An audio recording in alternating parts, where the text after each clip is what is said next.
Welcome, everybody.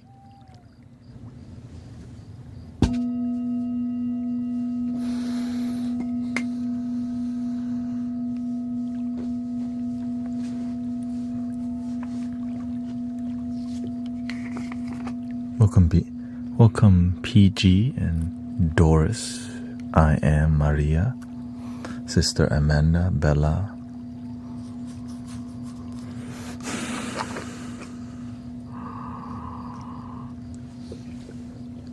Welcome to the Mystic Village Bedtime Experience.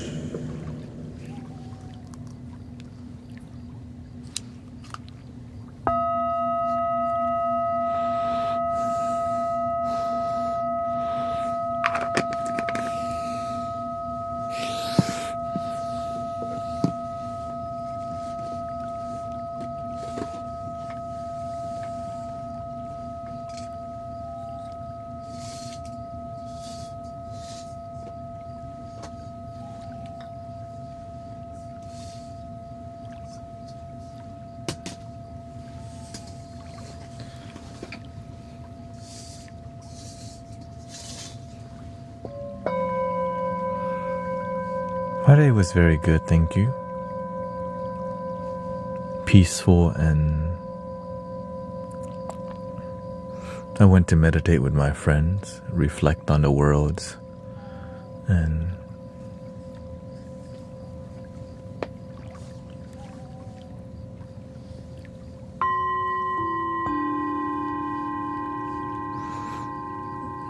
yes, eucalyptus, menthol, whatever, camphor, hong tai,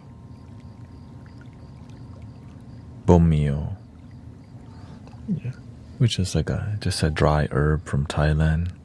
It's like a bag of herbs in there. It helps you to breathe better, or it's very cooling, like Vicks, you know.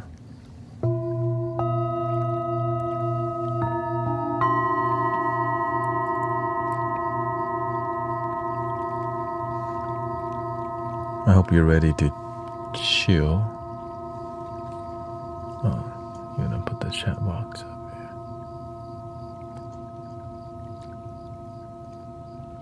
here. There we go.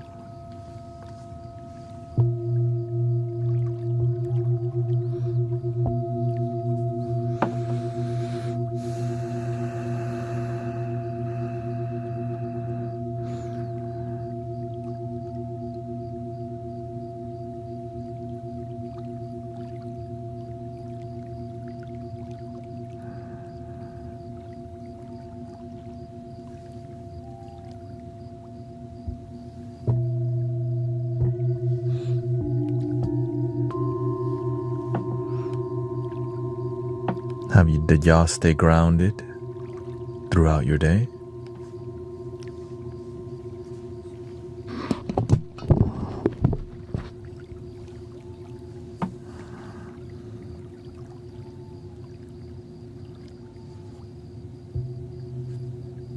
She says she did.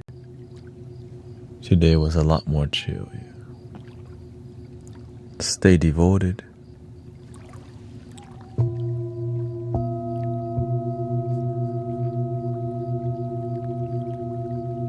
I even got tested and stayed calm. Your faith will get tested in a world that oftentimes may not have the same faith as you. Right? They want your peace, but they're not willing to practice the peace that you practice. But they'll criticize you though. So stay true to your heart.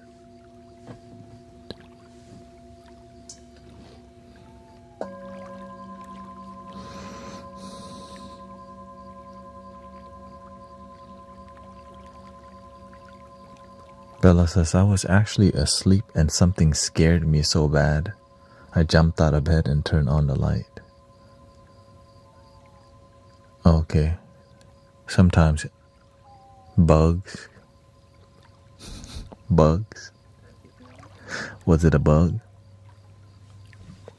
Sometimes cockroaches or bugs crawl in your bed. Oh,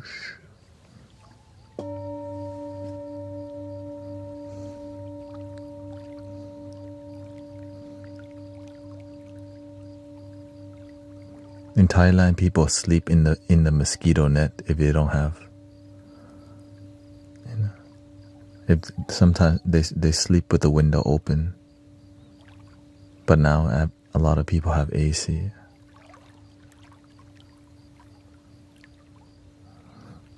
Your streams are popping off more than usual. Is it?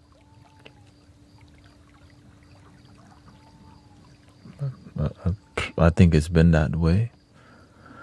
Well, the thing is, I changed my approach recently. I like to be useful.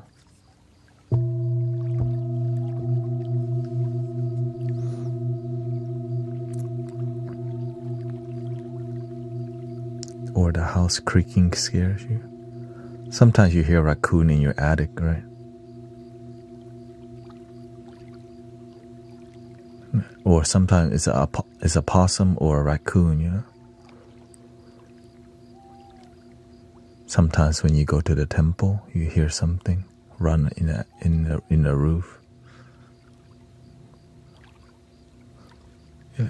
Oh, there's people on the bottom floor, animals top floor.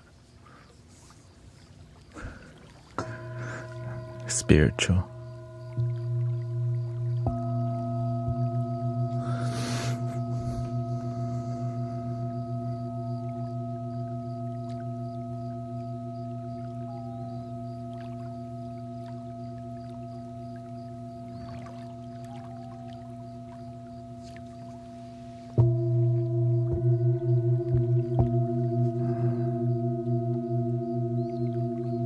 Sometimes it's difficult to convince people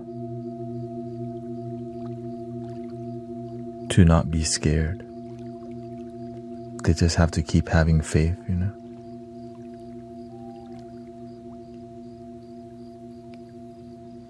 It's like convincing people to believe can be difficult because it's just a matter. It's like choosing to be an I can or I can't attitude, right? That mentality may be really difficult to teach. Do you believe in you? Are you someone who believes in you, or are you someone who doubts in themselves? That shift in consciousness just takes a second. But when you select, it sticks for a while, you know.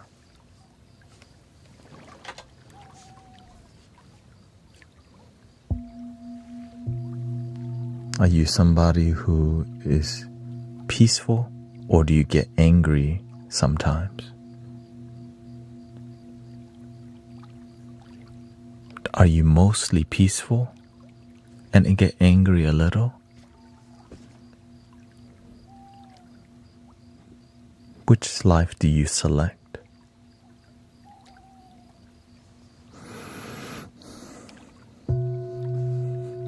Can you be happy all the time?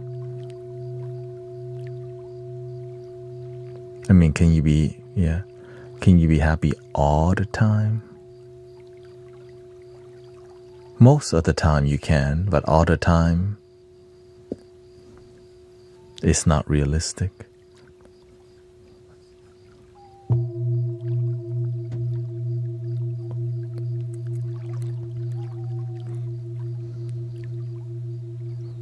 Yeah. Just don't choose a life where you're mostly angry all the time.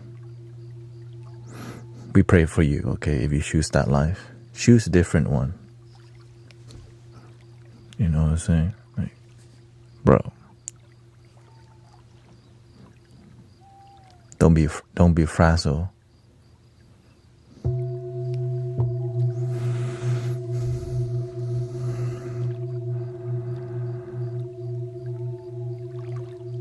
Welcome, Cool Zone.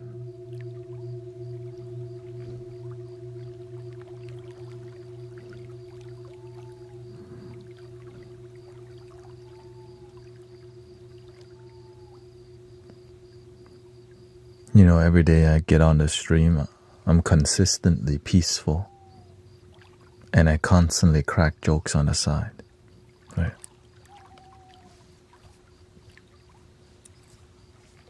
Because that's what I enjoy. I let myself be happy. But what does it take to live a daily peaceful life? I'm a total diva sometimes. Okay, that means you're just sometimes diva, not total. Okay. Me, that Devo.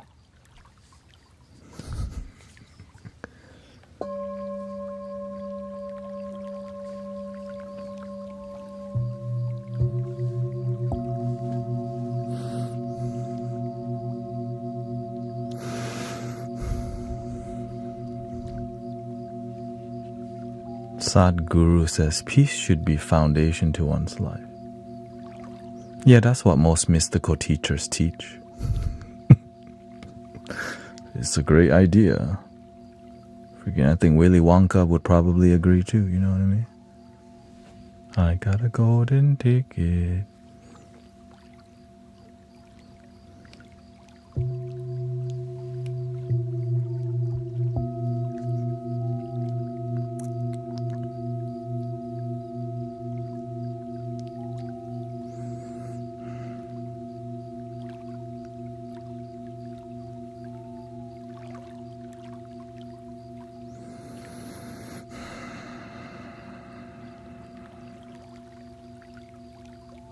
How to learn peace is different to all. That's the beauty.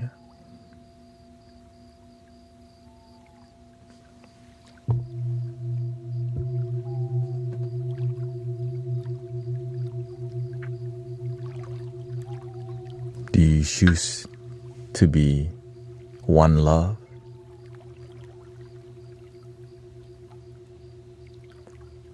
Are you one love on the left or one love on the right? Or can you just be one love?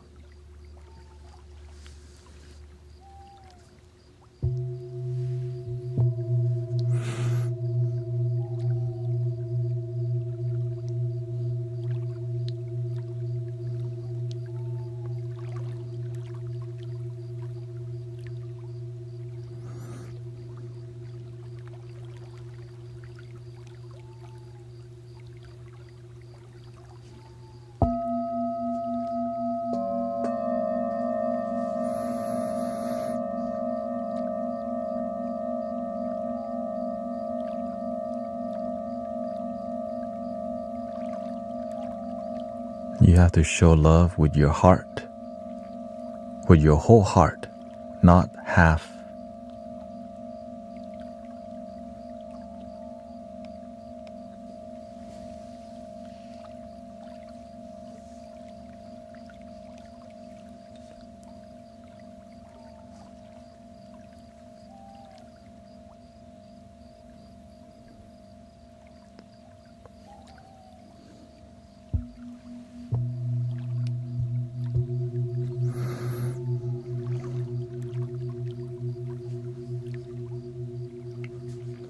The pendulum swing, right?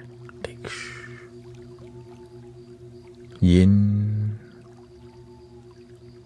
yang, yin, yang. At this point, one love, it unites all decision. Wah, yeah, wah, yeah, my side, yeah, your side, oh, my side, nah, your side, oh, my side, yeah, your side, oh.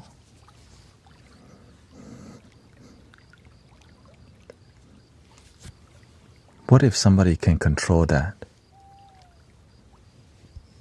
Wah, yeah, wah, yeah. Well, if you don't control that, somebody else does it for you.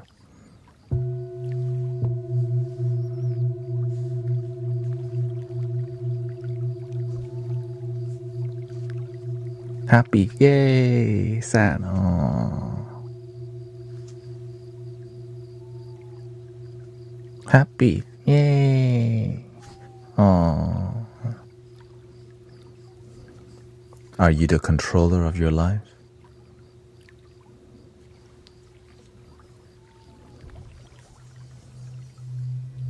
You the captain?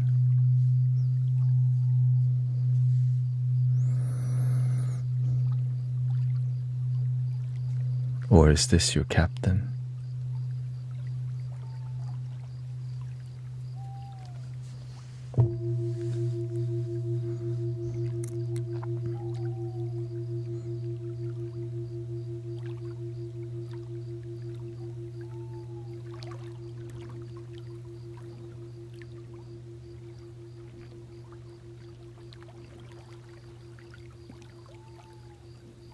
This way?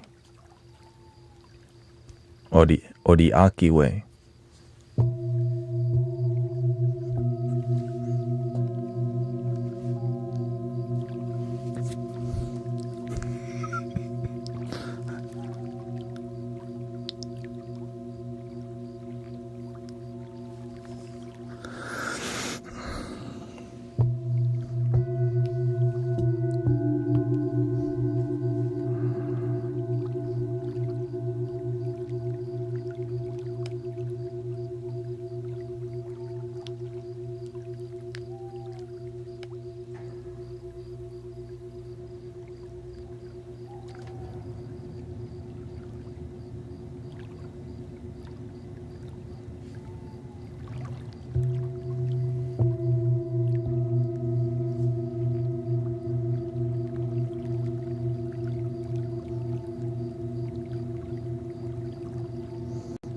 If you were to live with day or night for the rest of your life,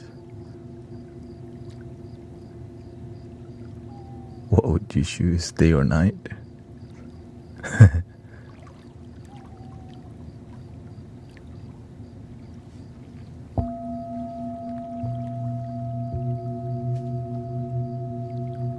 Probably daytime.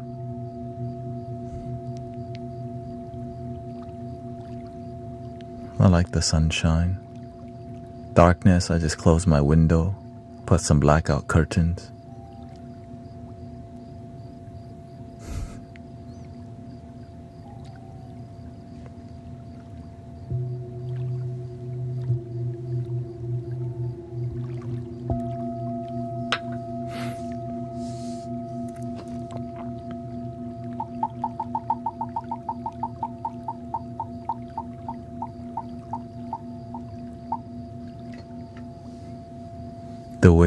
The way you feel at night is peaceful. Yeah, that's what's called the swimming pool. You just get in the swimming pool.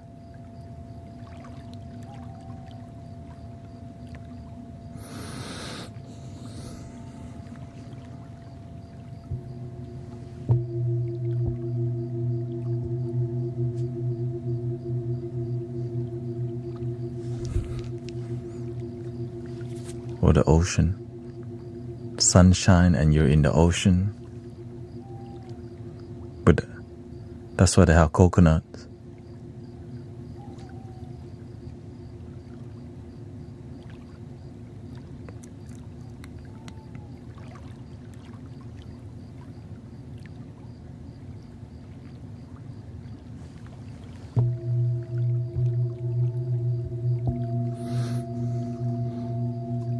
Welcome back, Emmanuel. And Michael, he says, feeling great after work. I spent 4 hours out in the woods enjoying the 84-degree weather we had today. Beautiful.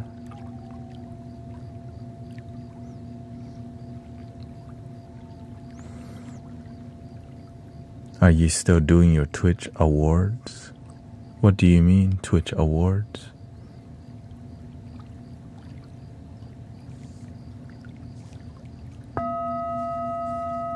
Oh, you mean, yeah, those? Yeah. I still do them, yeah.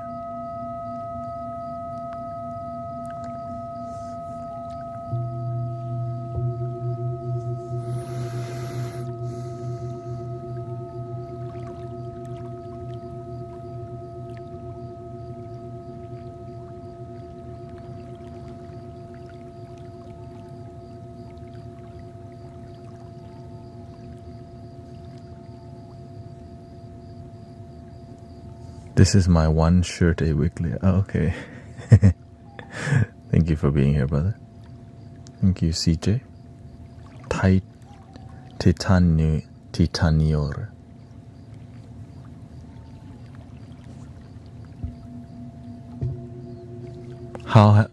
What have you noticed in the world around you recently?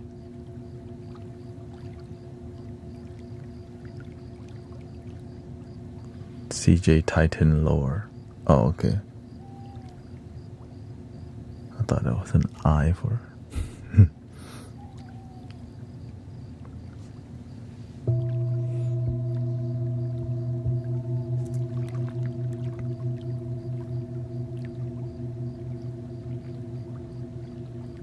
Wednesdays are awful.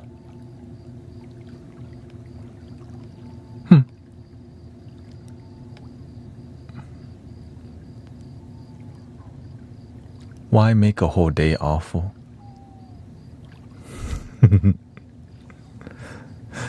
Just change your perception. Thank you for Wednesday in my life.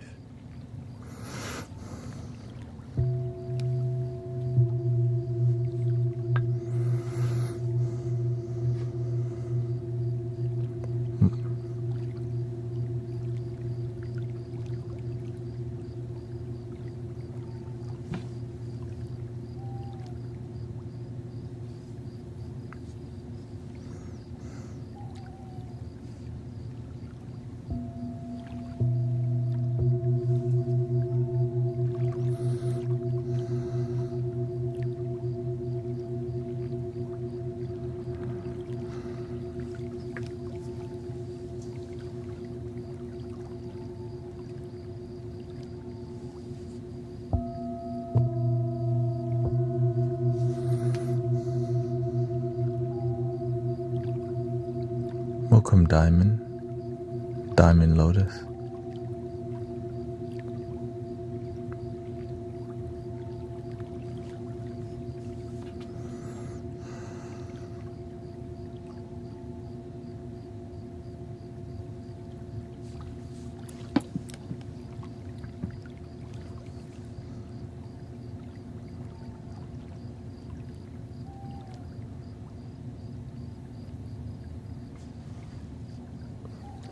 I fall asleep to my phone going last night, yes. This is a sign of spiritual commitment. A simple red string is about intention. It could be any color. Just like, okay, this is my sign of devotion. So when I see this, I remember my devotion towards peace and love. And in the beginning, you need a lot of those. If you're somebody who gets angry a lot, you just see the red string. You're like, no, this is the new me, rather than get angry. And a red string or any string can hold a place, right? Same thing as a ring, right? A little ring here can remind you you have commitment. Stay true to yourself. Even the way you sit is a symbol of commitment, right?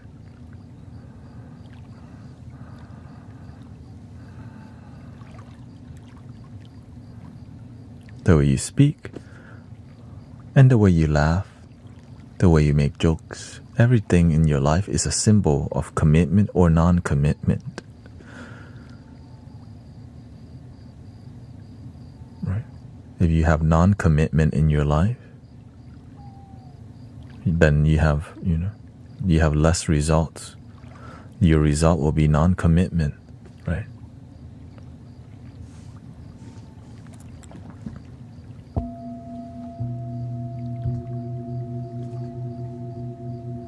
The ring reminds the viewers that Brother Thanet is taken.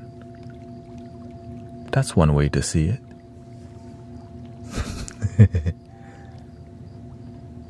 Can you elaborate on the way you laugh? Me, I let myself laugh dorkily, right? I just let myself be silly all the time because it's who I am. I get silly from time to time, but only when I feel like it. I don't force it unless I feel like it, And that's why It's about enjoying life. Right? We don't have to have shame in the way we smile. Sometimes we don't let ourselves smile big because we judge ourselves. I smile big because I don't give up. I like to be happy. When you enjoy being happy, you want to smile for many reasons, for no reason. Or you can make happiness difficult.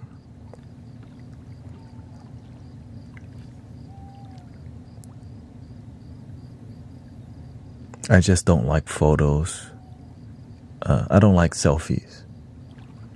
Right. Because I feel selfies represent, it's a very, I like more natural, right? I like a more natural experience of photos rather than the selfie experience, because I used to be a photographer.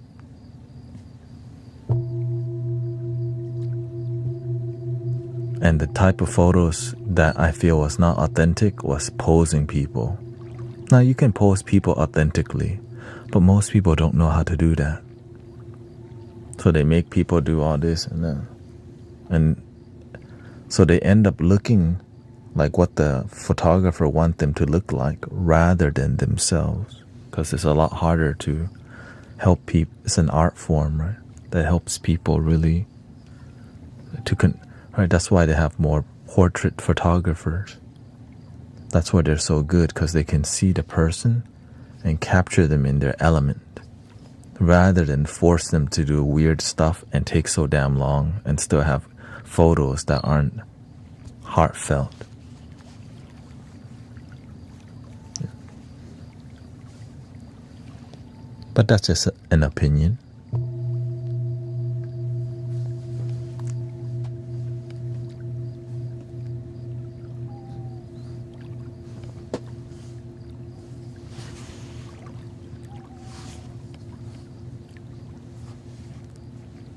So it makes people not know how to take photos because of everybody having to do the, right? This is the, right? Like when you, when you don't know what to do, right? What's a sign of, I don't know how.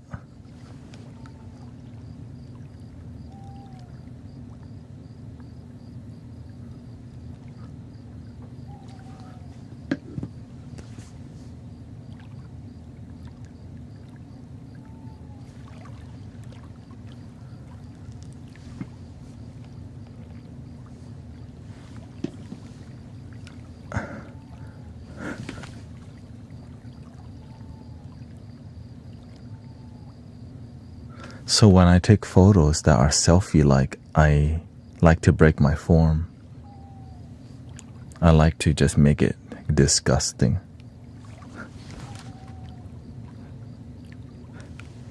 You know what I mean?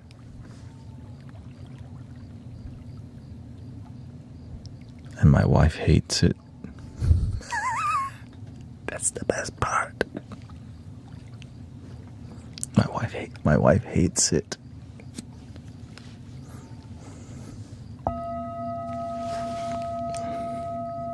She's like, just smile normal.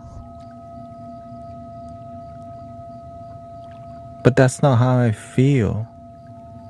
I don't want to be normal.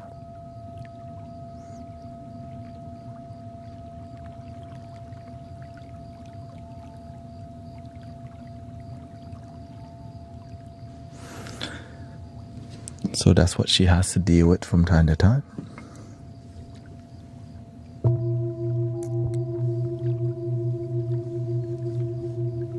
But from time to time, I'll give her no.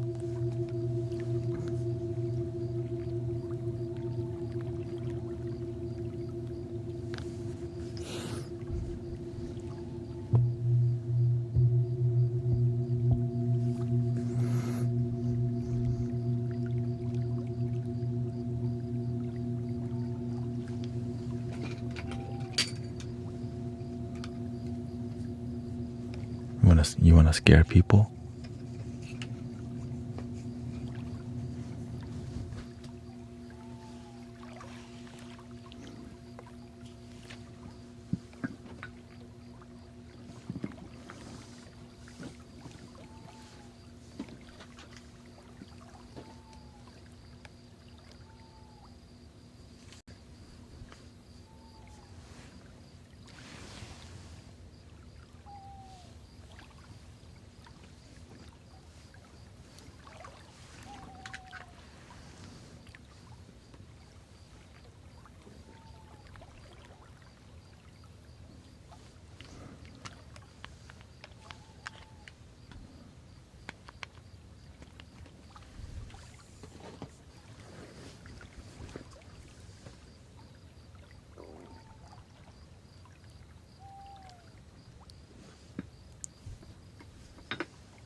Good to know you have a wife, not just a monk, dude.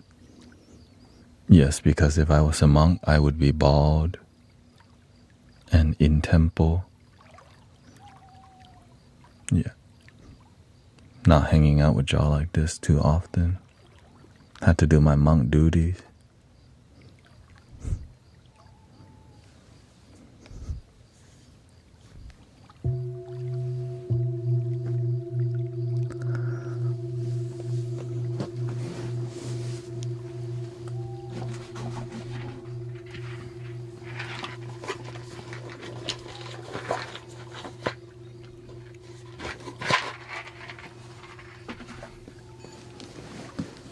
Worshipping a cow.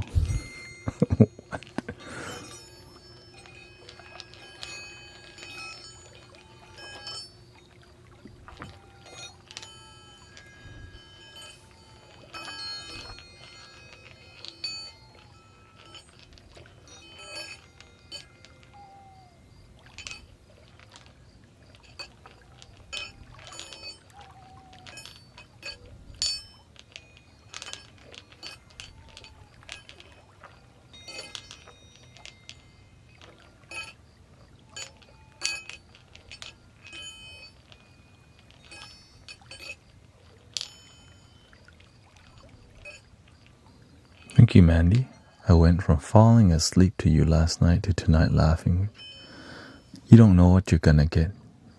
Life is like a box of chocolate.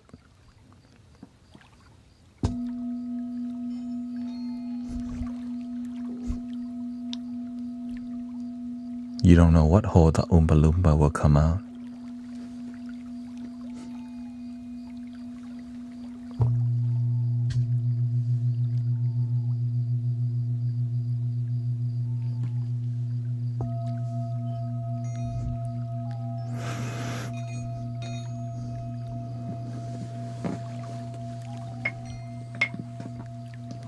I was more impressed with that whistle he had. Every time he blew that whistle, the Oompa Loompa would come out. Out of any... Oh, what the... Here they come. Shout out to the Oompa Loompa gang. No, it doesn't hurt my wrist.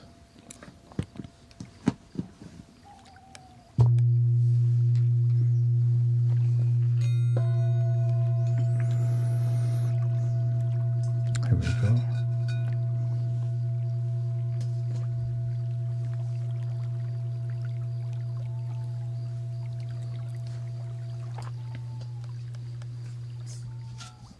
That was all the bees.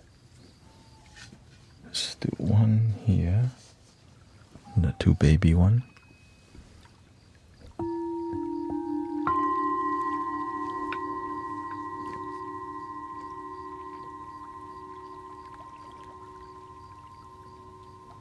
Why did they love showing us Charlie in the Chocolate Factory? Because it's probably a movie they had. And they didn't want to get new movies. They just kept playing Schoolhouse Rock and the Charlie and Chocolate Factory over and over. Now we're haunted forever. Oompa, loompa, doompa da dee.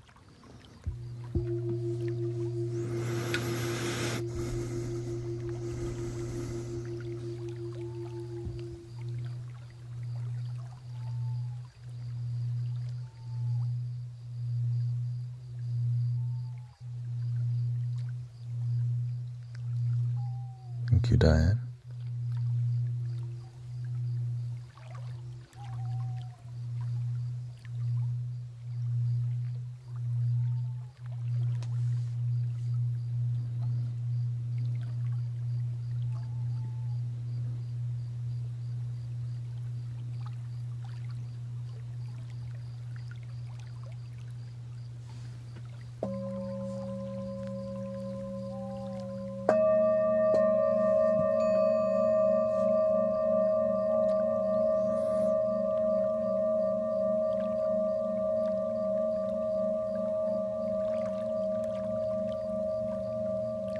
What is the matrix?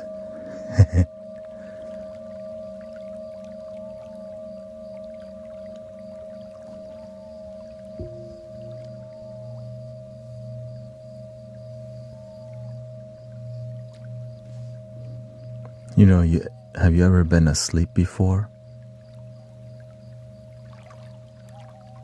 Like, in your dream you're awake, but in reality you're actually asleep.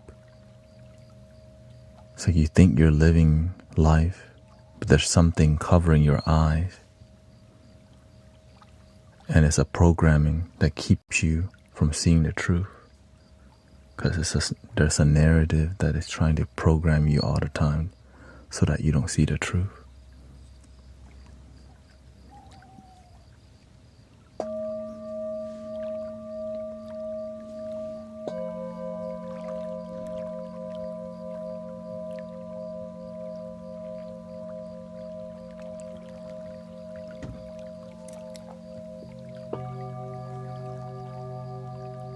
The more you're distracted with things, the more you don't care about awakening, enlightenment, and a deeper truth, because we're more invested in things that don't actually help us towards joy, happiness, and unity, but just more numbness.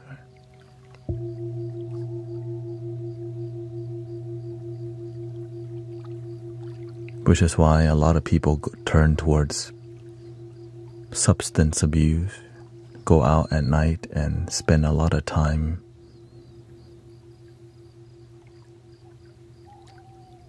escaping reality because their reality is unfulfilled, but they keep waking up and living that reality more and more because they don't think they can change. They just think the life that they have has to be that way. It's like, I'm stuck with this unfulfilled life,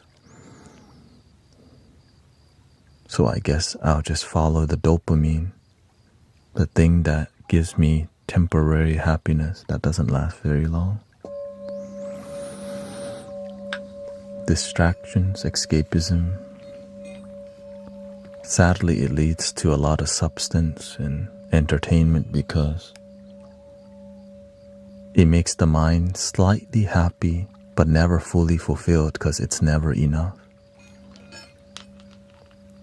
Another game comes out.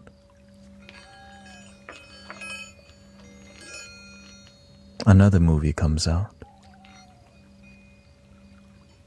Something on TV. Something on TV. We go to sleep. We wake up. We repeat the same life that's unfulfilled.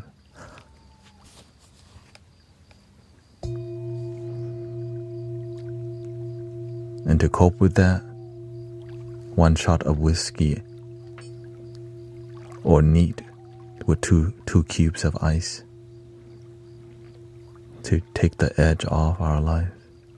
Or we just watch some Netflix drama.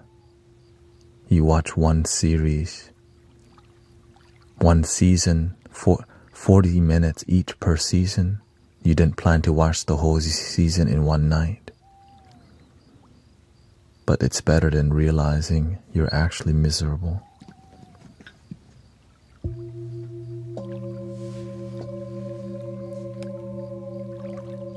Or is it?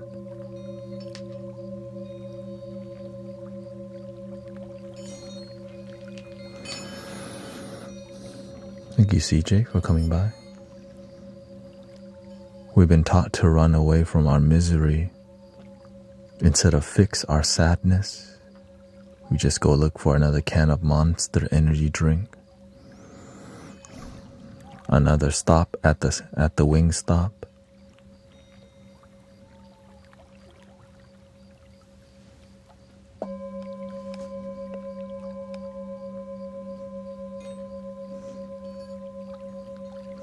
I know. Don't be talking about the wing stop at all, bro. Or the Whataburger.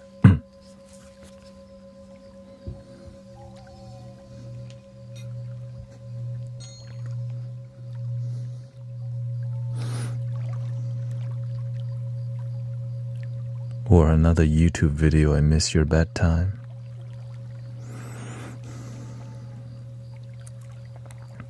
When your life is unfulfilled, you like the snooze button because you don't want to wake up to the next day. So we push the boundaries of the snooze button to delay going to work. And so you end up showing up to work late often because you don't really want to be there.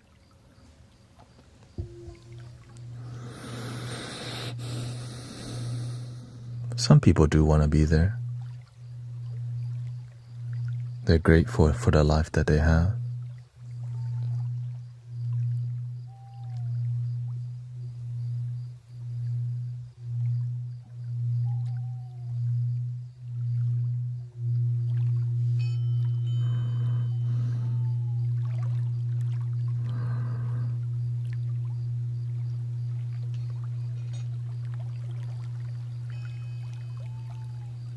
Have a good night, sister.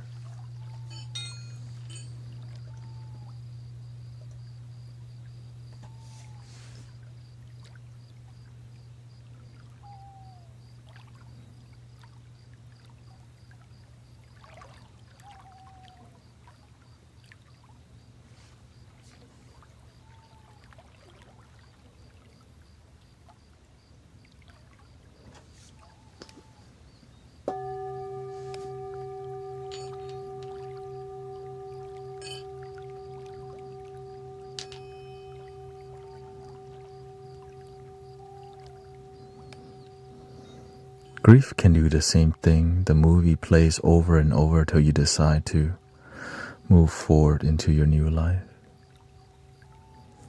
Yes, heartbreak can do the same thing. Many negativity in life can lead you to making bad decisions. Because oftentimes instead of fixing the issue, we just run away from the sadness. But you can't really run away from yourself.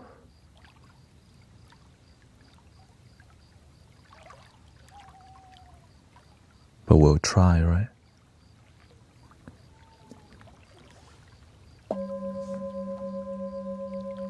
Welcome, Brother Arrow Eyes.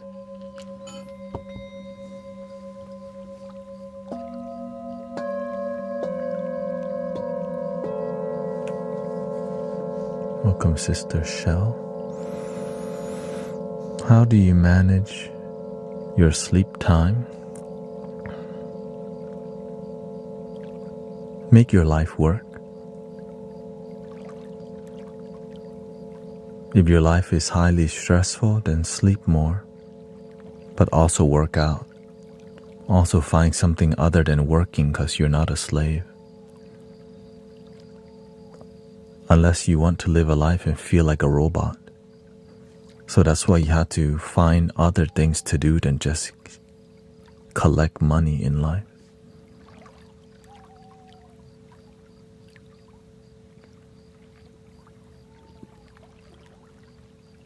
You have to find balance in life. A lot of people don't have balance, which leads them to becoming very sick. Right? We overwork ourselves only to be sick later in life, and while we're supposed to be enjoying life, we're sick as hell because we're not healing the core issue. We just numb it until next time.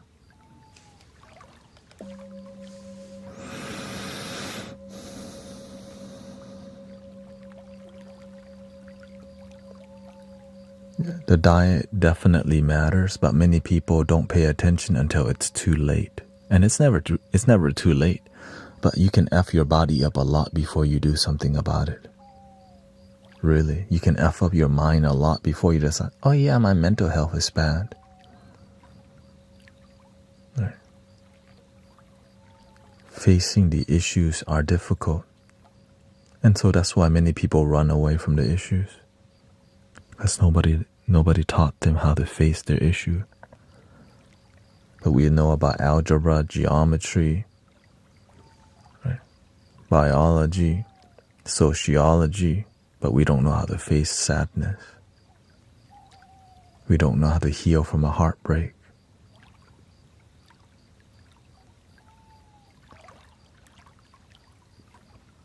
And sadly, the way people cope, smoking, drinking, and doing things to ground the sadness in unhealthy ways, like getting in a car and flooring it on the freeway, right? Being a menace. Because we don't know how to deal with our issues a lot of the times. Nobody taught us.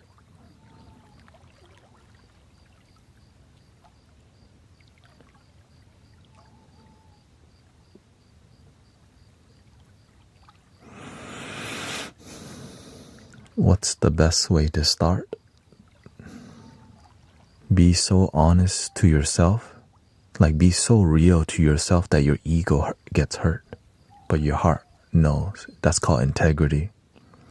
Most people aren't that real with themselves, that we lie to ourselves about how we really feel because we don't want to face it. I'm okay. No, I can handle this. I'm a man. And what happens?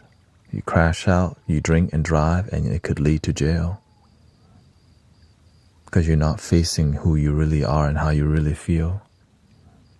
Just be super honest to yourself about who you really are and how you really feel. And if you F up bad enough, there's consequences that are very bad.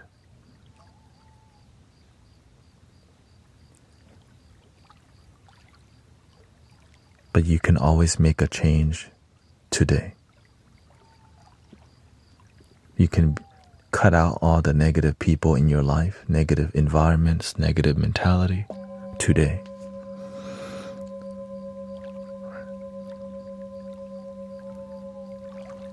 Why does this feel more simple than religion? We don't have to compare. We can respect that some people choose the religious path because it works for them. But some people just need things to make more sense without needing to be indoctrinated. But there's nothing wrong with it unless it doesn't work for you and you keep doing it.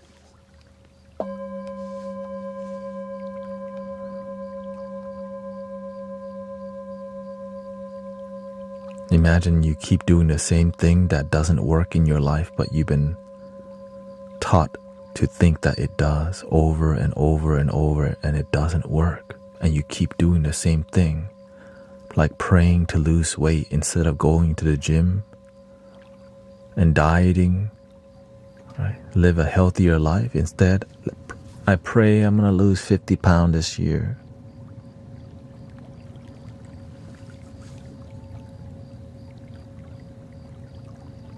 Cute, right?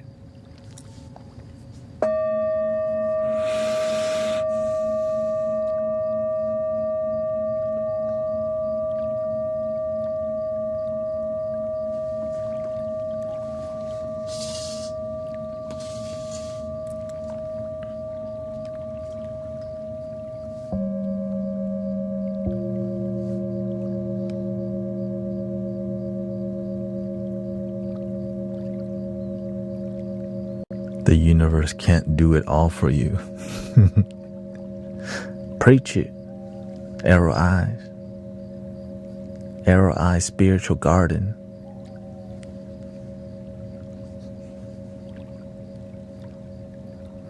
Why do people say generational curses? Because they focus more on the curse than the solution.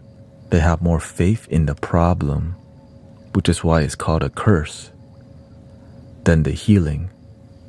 So now you have a generation of people who keep believing curse, right? The more people who believe in a curse, now you got 10 people believing in a curse. And if you have 50 people believe, yep, that family collectively believe in a curse, it becomes true because so many people are holding intention for a negative cause, which leads to a negative solution, right? You plant mango, you're not going to get an orange. You plant a curse, you're going to get a curse. But you can plant, right? If you plant a curse, you have to learn to uproot that and plant something new. Gratitude, life, love, happiness, and joy.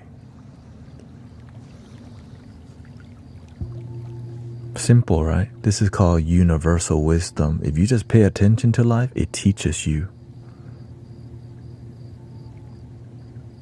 Paying attention to your life actually just helps you to learn more. And then finding out others who just do the same thing by paying attention to life teach you, right? You're like, oh, you have been living on the planet for 80 years. You are a practitioner who pays attention to life. What have you learned in this 80 years? Then you teach others. Each one teach one. One candle can light 1,000 candles. One happy candle can help light 1,000 happy candles. And one miserable candle can also light other candles to be miserable too.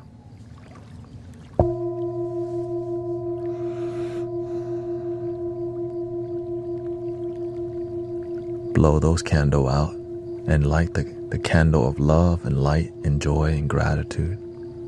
That's my kind.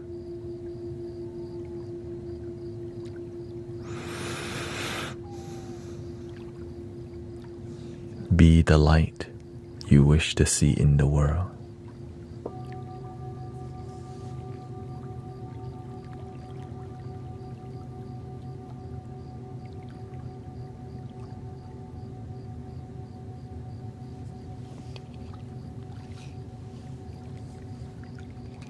The glass is making me dizzy.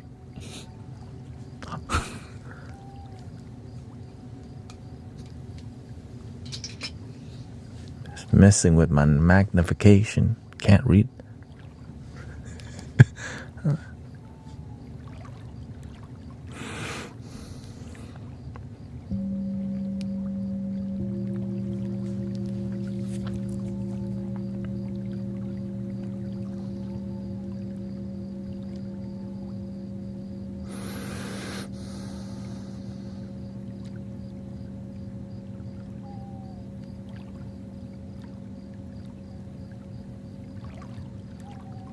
Welcome, a strange creation.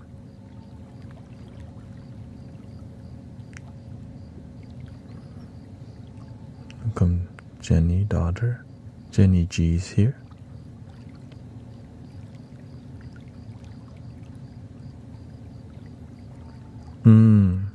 Delicious coconut. Thank you.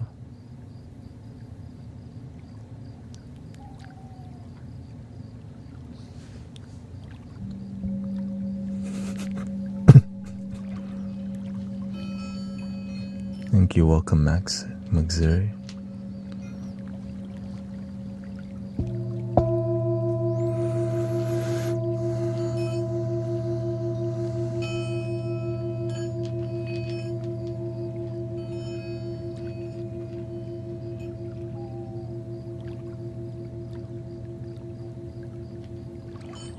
Welcome, Darren. Welcome, everybody.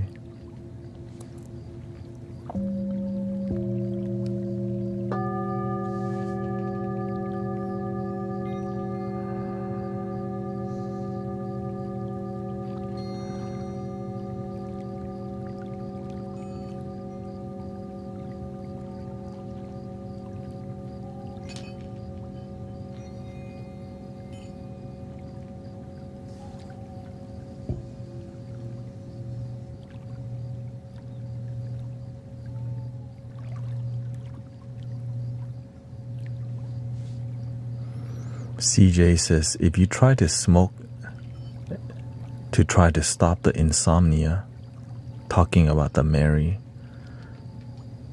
if you try to smoke to try to stop insomnia, it will plague you for 2 weeks. It's no good.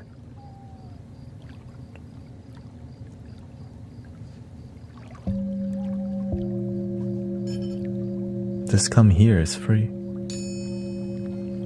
I help save you money. You sleep good, you learn wisdom, you breathe good, you learn to meditate, you get vibrational sound healing and positive people all for free. Don't have to go to a retreat in Bali unless you want to. I'm on 6 days a week. And you meet other cool people who also live stream here. Cool.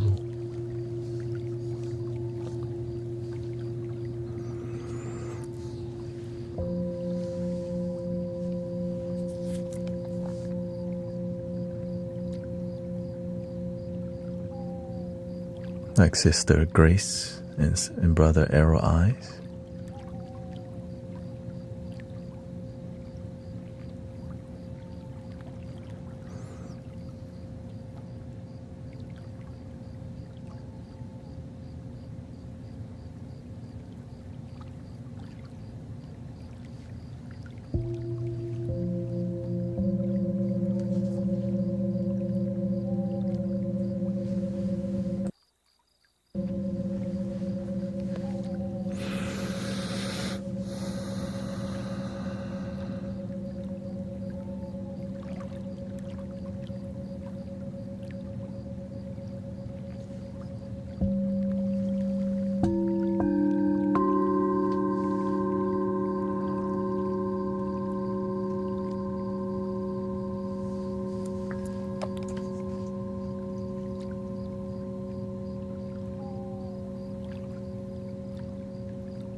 Okay.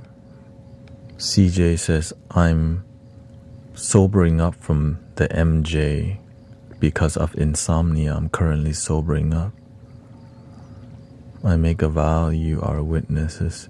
I smoke no more. Okay. We'll be here for it.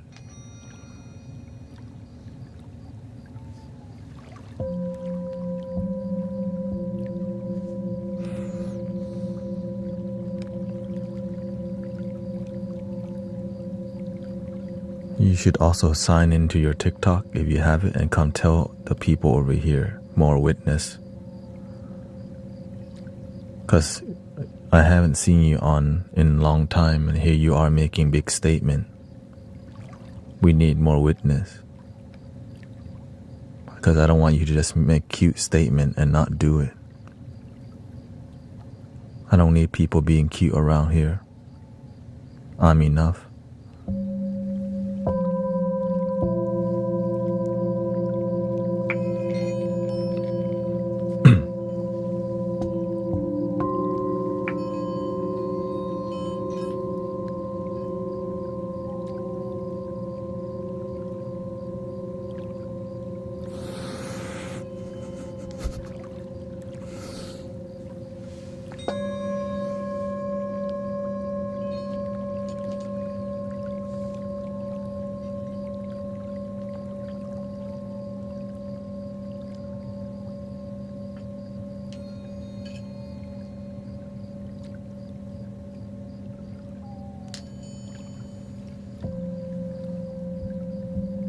The thing is, detoxing from the substance is difficult, but detoxing from video games is even harder. Right? When you play this game like League of Legends or Dota or something, you're like,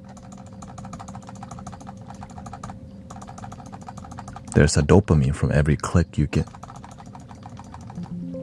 Right? And the learning curve each game has to offer. And then you take that away, the brain still need that.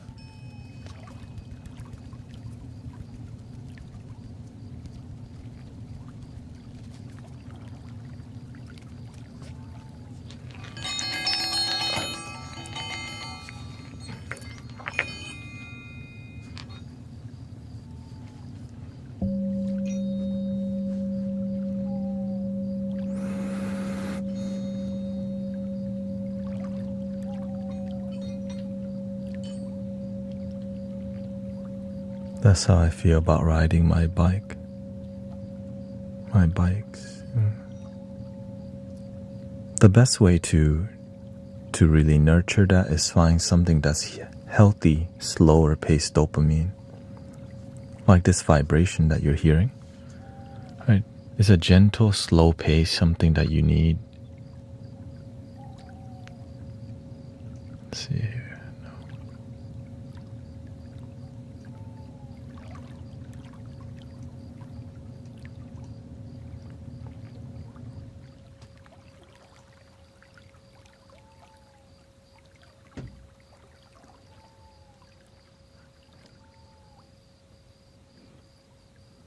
Let me go back and get the. Which one is it? This one.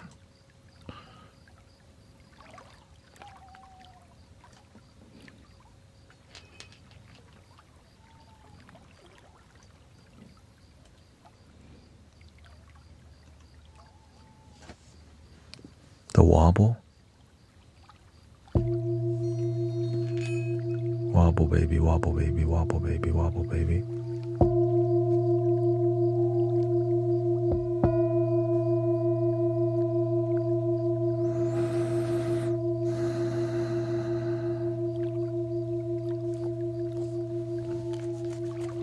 Not sure where that song come from. So you can turn your own breath. That's a dopamine, right? Each breath could be dopamine. So instead of needing to, you can just pretend. Breathe the prana, right? The air that you have. That could be a dopamine if you build the relationship with your breath. And your smile could be another dopamine. When you sincerely smile because you're happy. No shame, you just breathe. But you see, it's not cool to do that. It's more cool to get drunk, dress up, go out, drop it like it's hot, go to the taco truck, and then come home. Right? You gotta wear nice clothes, cologne, dress to impress people who don't care about you, and spend money getting there. When you're there, you have to spend money on some booze.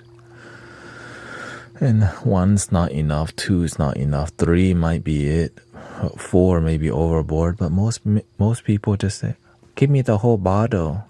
I need private section for my homies here.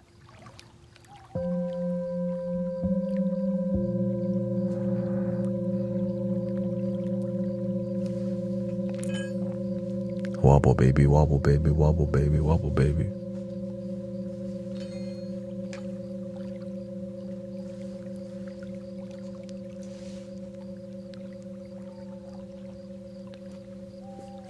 Welcome, Brother Virgil. Nice to see you.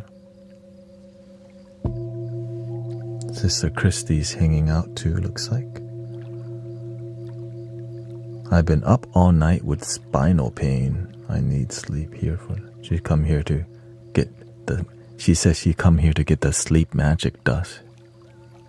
Like I'm Jigglypuff or something.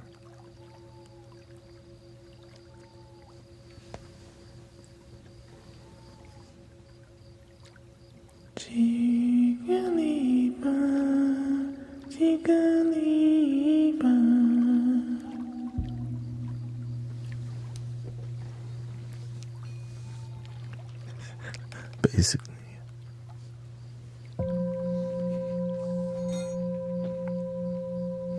I'm surprised there's no Pokemon with a singing bowl. But there's that abracadabra Alakazam dude with a spoon. That dude's a yogi Pokemon. The yogi Pokemon, Alakazam. Yeah.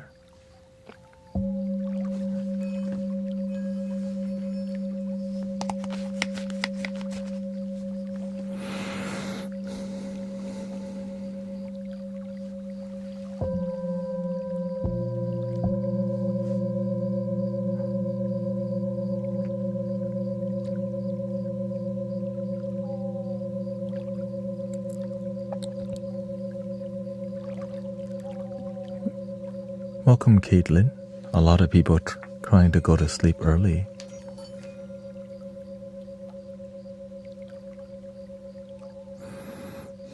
Don't try to make me laugh. I'm trying to sleep, she says. Oh, you don't want me to be like Jigglypuff? There's a Pokemon Drowsy also. Drowsy.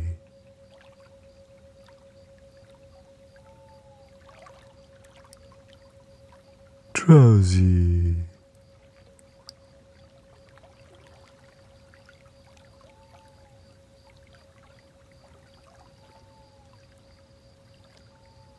It's an elephant Pokemon. Looking like a purple yellow Ganesha.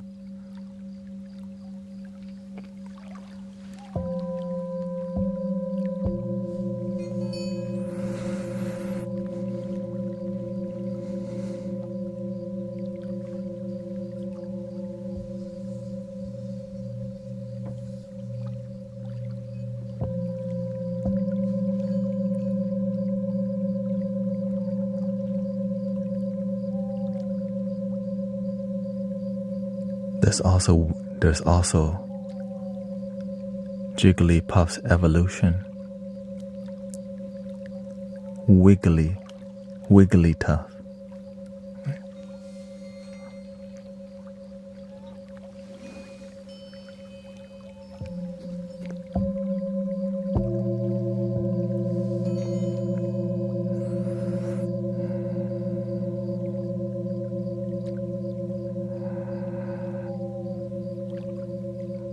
Welcome, Rio. Nice to see you.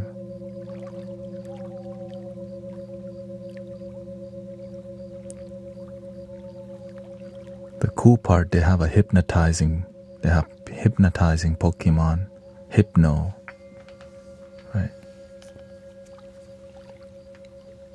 He does the wee wee wee.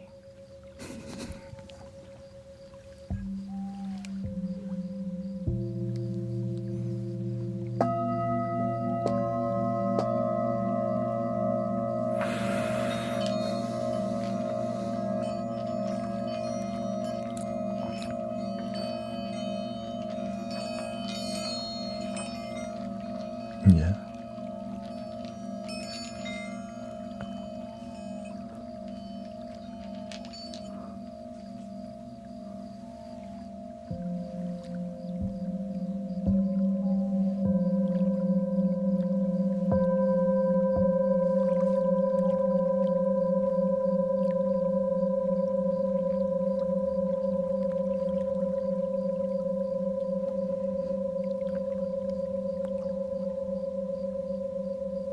This is called Baoding Ball. Baoding.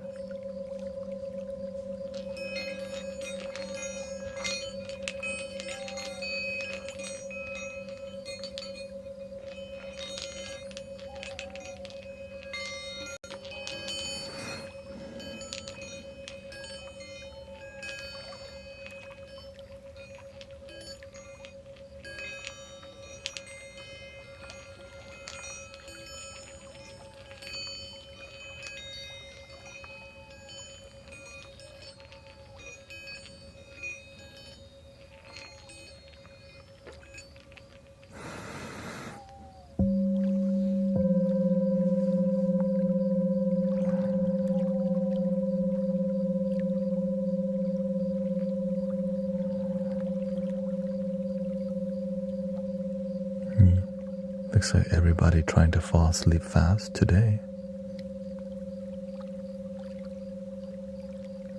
Luckily, that's the easiest part for me.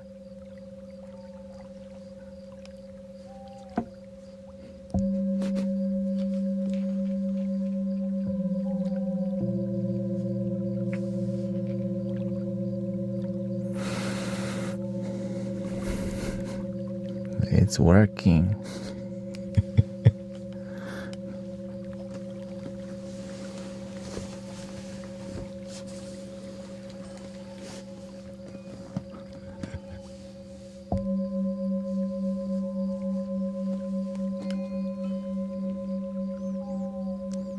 I did a week of no phone, says Deb. No. You got us hypnotized.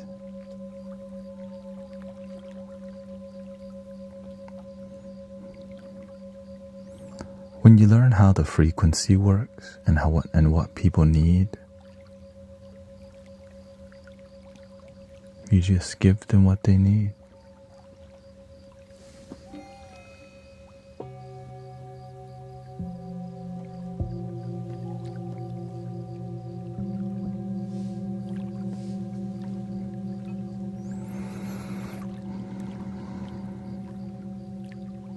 But also, if the frequency is too sleepy, then I don't last very long. You know what I mean? I get super sleepy doing it too. Hey yo, ain't y'all quiet today?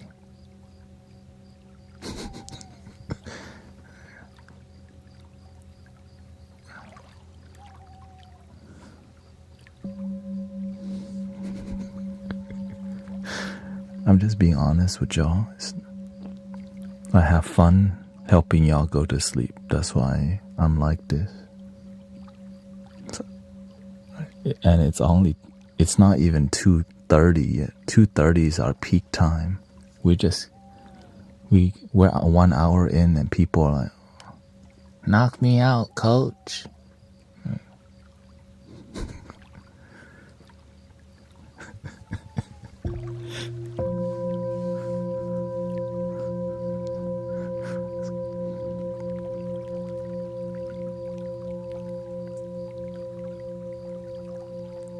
For real.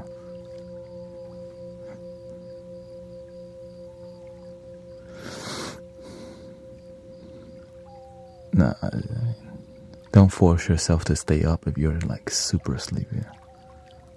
I know some of y'all be doing that. I can tell y'all do it. I'm still here, by the way. You barely here. Just go to sleep, damn it.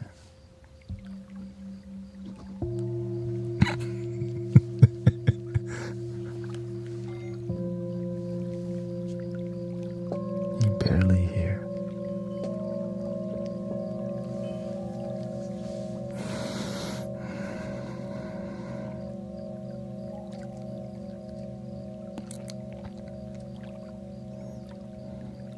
What's your favorite hertz frequency? The love hertz. How much do you sleep? Around 7 hours, 6 to 7.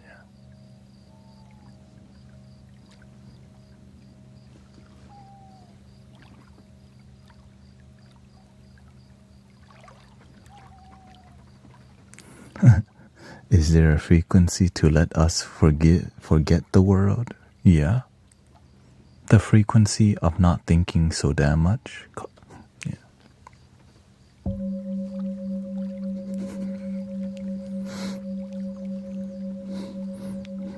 When we stop thinking so much, all we have is the moment.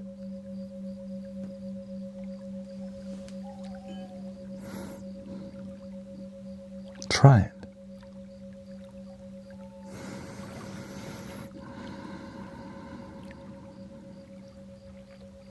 Just follow your breath and relax your life. You know that song? Everything's gonna be alright. Everything's gonna be okay. Basically, yeah.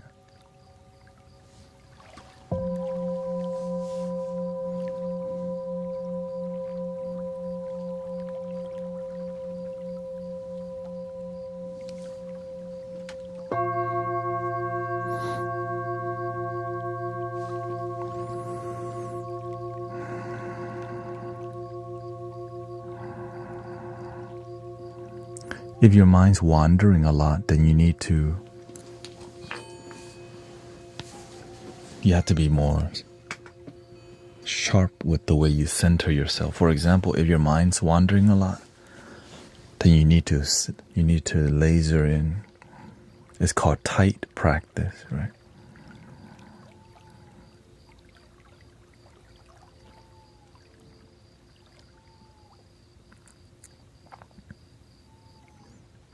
The more still you are, the more you anchor yourself to the moment. You're the captain of the ship. You want that ship to be calm. You throw the anchor.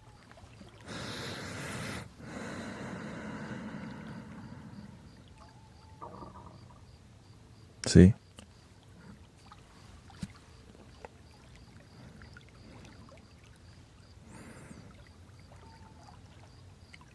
It can be this, right? It can be a stormy night, but if that ship has an anchor and is grounded, it's fine. But the ship not put the anchor is not grounded. Goodbye. So stay grounded.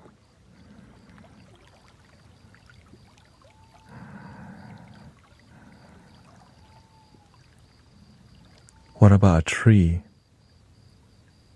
The last time in Houston, I see many trees fall over. Why? Because the roots did not go very deep, and when the strong wind comes, the tree fall over. Why? They grow a tree somewhere else, they uproot that tree, and then they plant it faster over here. So the root system doesn't penetrate deep into the soil. So when the strong wind comes, a bunch of trees fall over because their roots were not really grounded into the earth. And that's a lot of people in humanity. We don't want to do the dirty work of watering the seed of peace and groundedness. We want the easy way out, right? We're going to import peace from somewhere else and be grounded. No, you have to cultivate, water the seed of peace. When that storm comes, the tree that don't fall over has good cultivation. The roots of that tree go very deep. But no matter what in life, sometimes a big storm comes and the big tree will fall over. Welcome to life. Sometimes that happens, but it should not be all the damn time.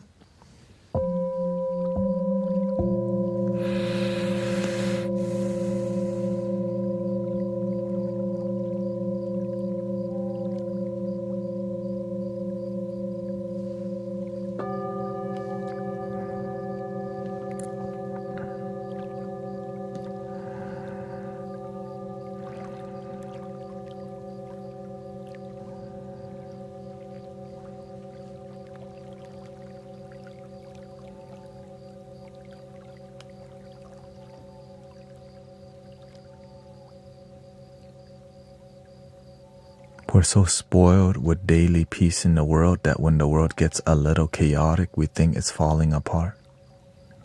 Because we're so damn spoiled. Stay centered, brother, sister. Our ancestors sometimes don't know if they're going to make it through winter. If they were going to die from a mosquito bite, were they going to have food to eat us? We just go to the damn grocery store for medicine, for food, for so much.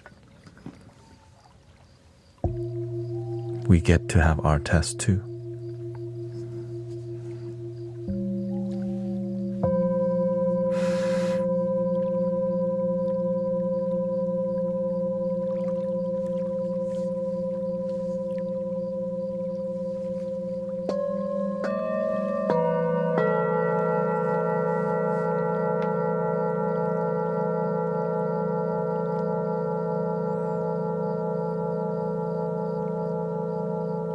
And we have to work together to make the world a peaceful place. We get to do that together. So welcome to Peaceful Party.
Whenever my mind's more chaotic or if I have any deep stress in life,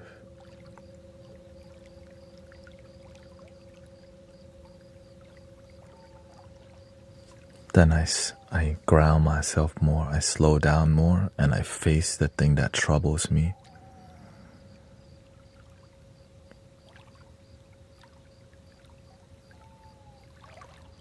I just face how I feel and be open to solution.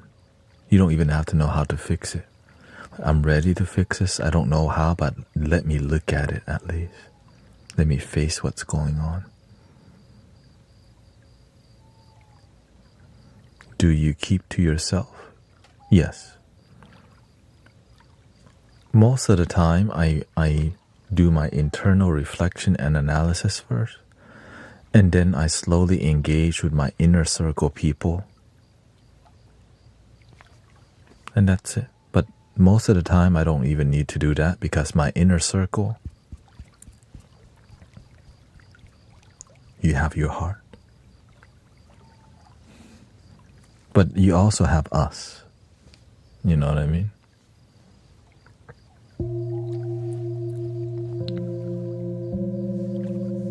If you don't have any inner circle homies with wisdom and practice, that's why the community is here, brothers, sisters.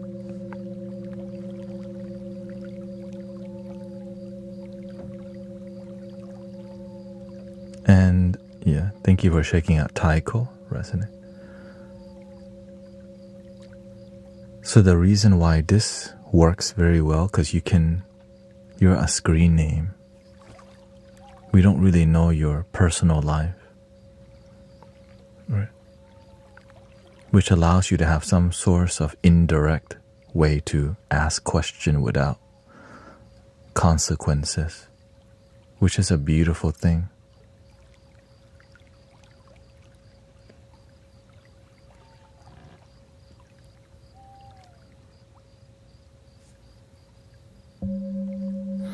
What is the true repentance? TP, creator your way. Can you rephrase that, sister? What is to create your way?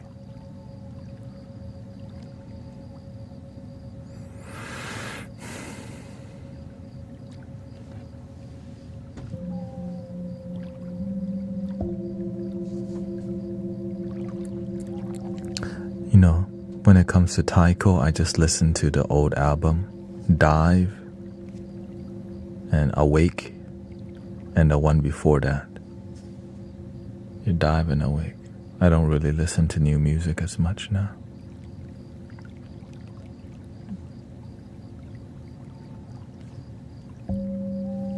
But I'm sure it's good.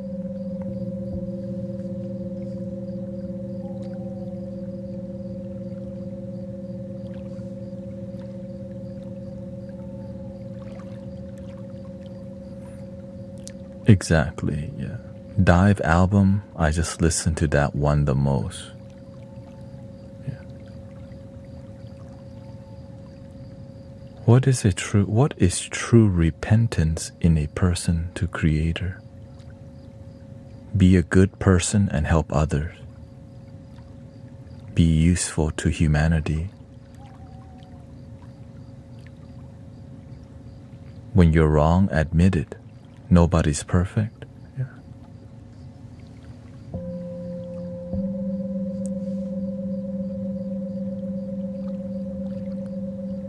Thank you, Piano Julia. Thank you so much for your raid.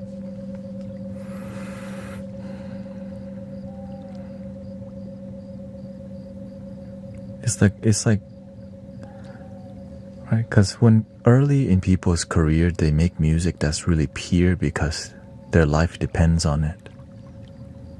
Like Kanye's album, Graduation, and whatever the old Kanye album, the music was soulful.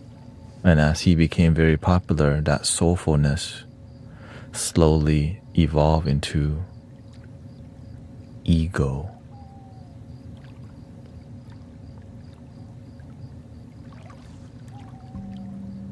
That's why I just listen to the old albums.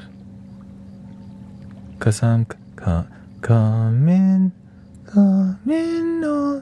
Do you think about me now and then? Do you think about me now and then? 'Cause I'm coming home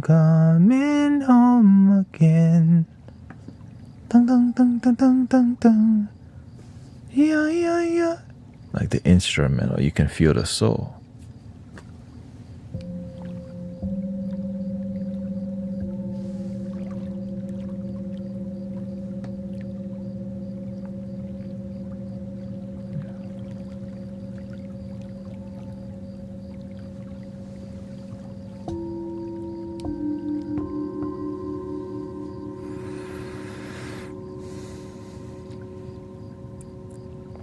Same with Maroon 5. Heartbreak song, yeah.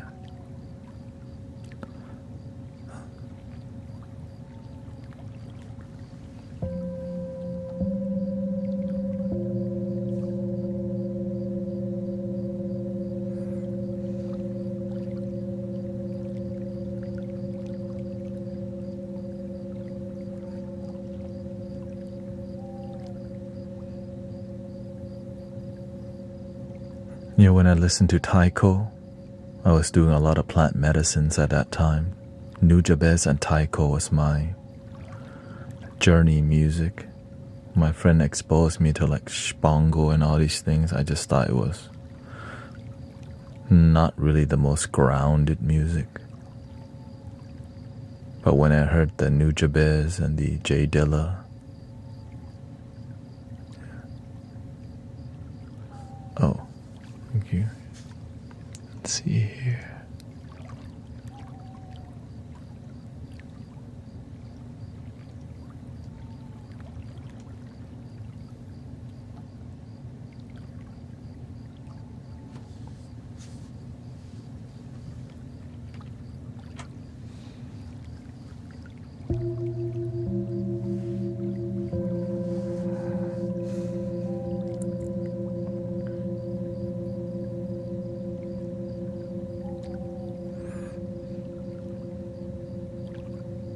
Handpan music.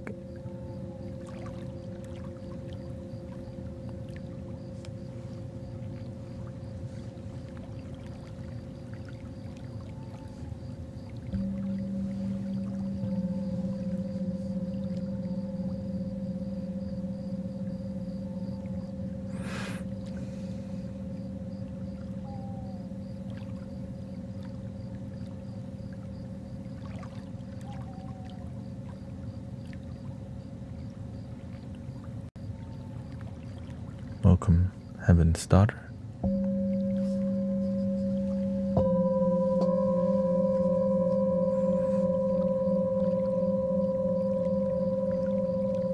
When I heard Nujabes for the first time, you know,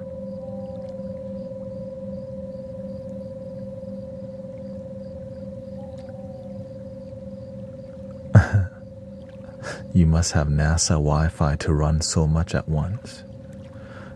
Basically, we have cyber optics in this area.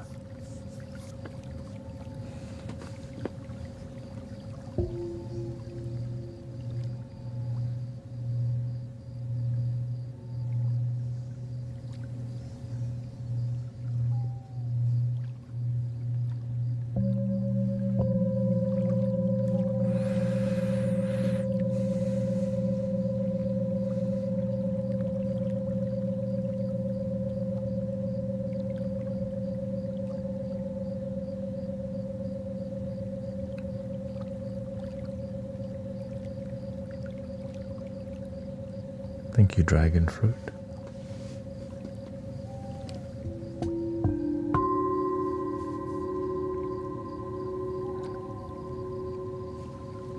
Thank you to all your blessings, by the way. All the roses. Not sure when they're gonna bring the emojis back because... Oh. What?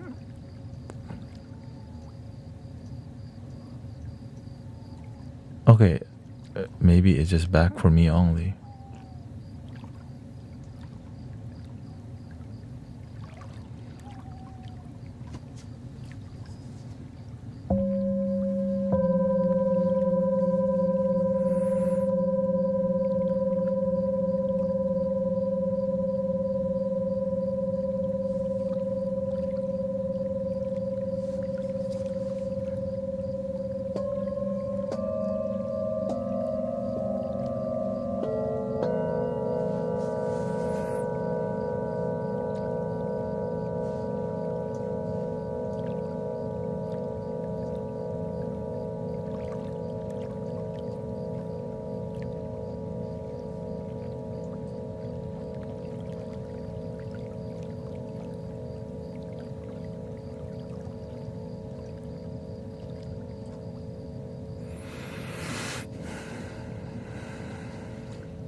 I checked on the emotes for TikTok, and they're all still there.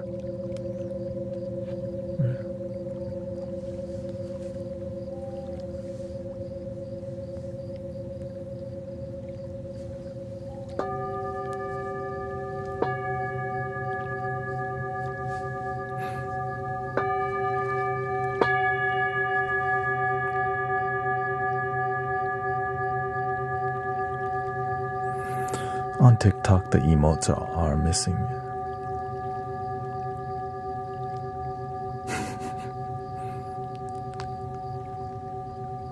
Coconut juice.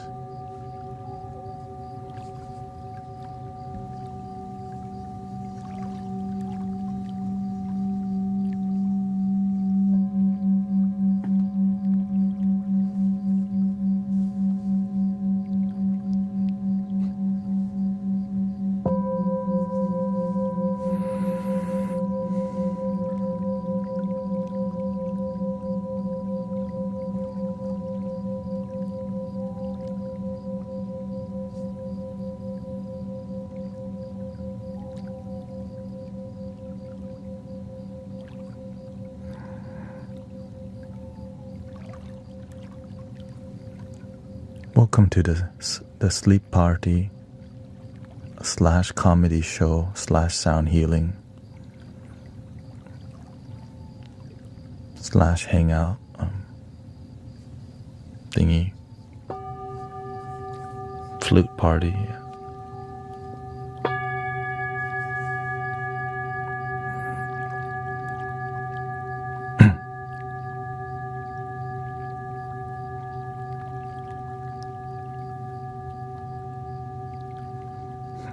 Comediating, basically.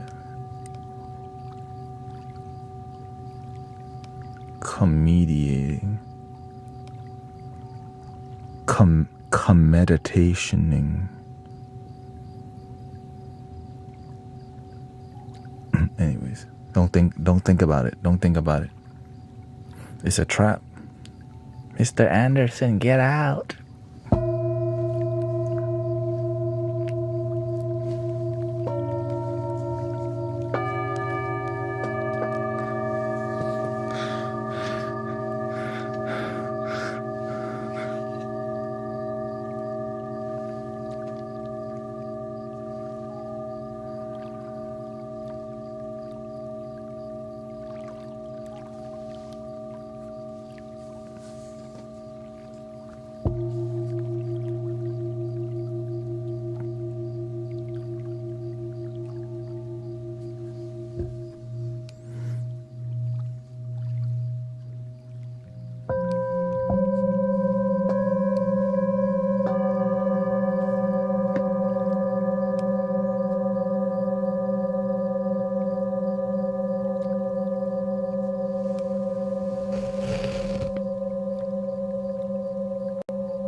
think they need the Hadouken.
No, it doesn't hurt.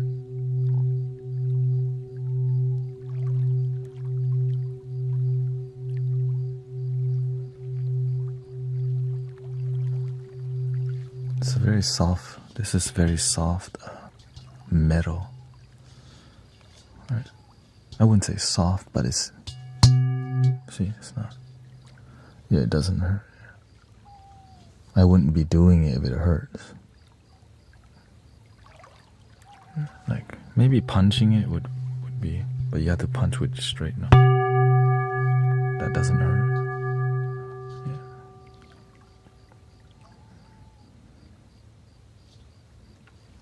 And it's a different texture than using a mallet. It softens it. Here's a mallet.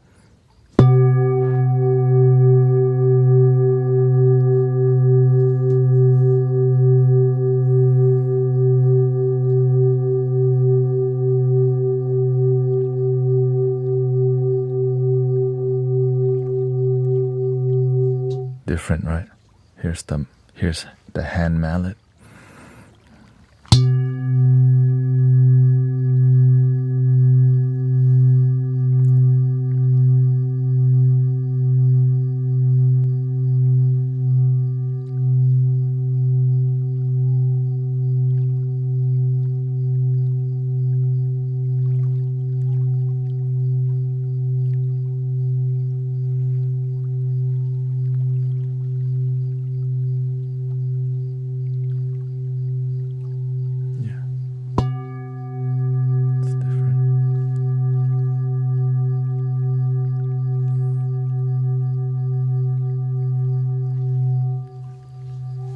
Remember, I've been doing this for a while, so eventually you learn if you pay attention.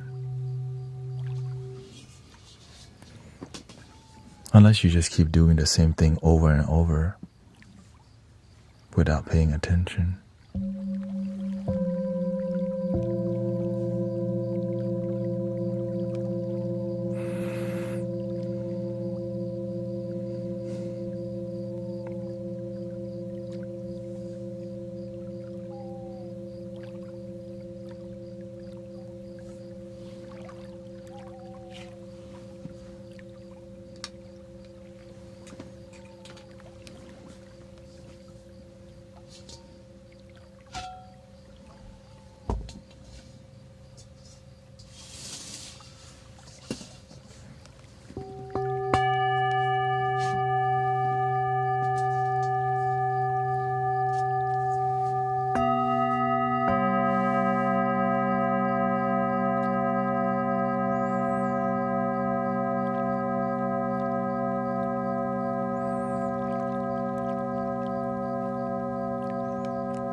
What's your favorite and keeps you going in? What's your favorite and keeps you going in bad times?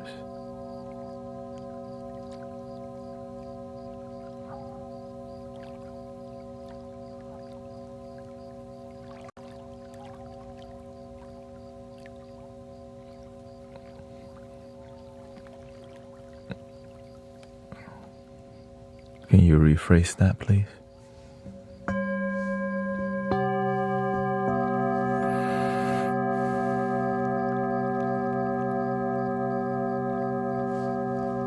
Welcome, Ashley. Thank you. Your life is the only thing helping me fall asleep every night lately. Welcome to the Bedtime Podcast.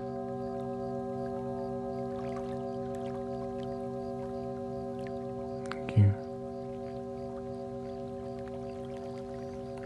It's like sound healing and human connection that's authentic. That's all we do.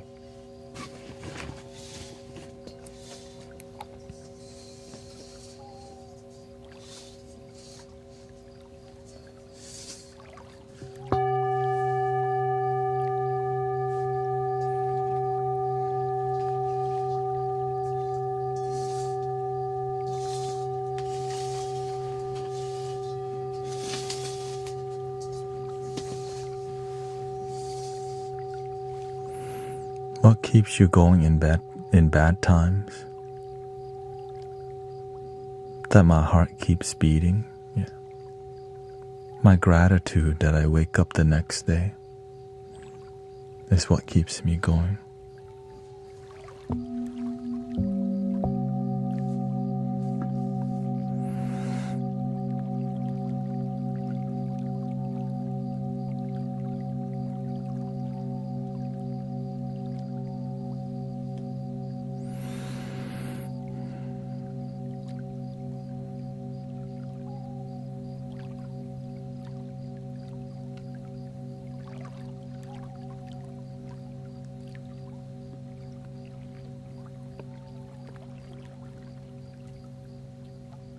Welcome, Dog Star.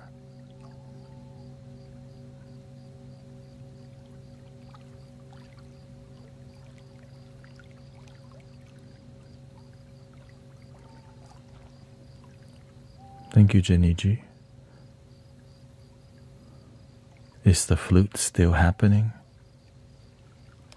It happens, for sure. When? We'll see. Everything's changing, brother, sister. You have to learn to shift with the consciousness of the planet. Or else you fall off with people who don't evolve with the times, you know. We have to learn to be relatable to humanity, or else people don't take you seriously because you don't relate to them.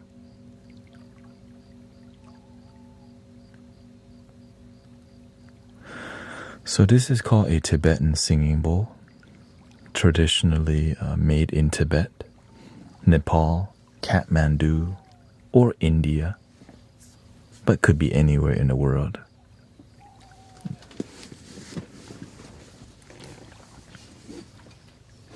They're a bowl that makes noise. Like every bowl makes noise, but the noise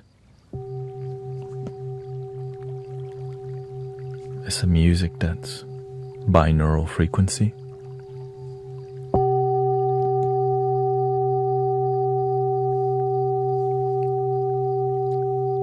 That wobble.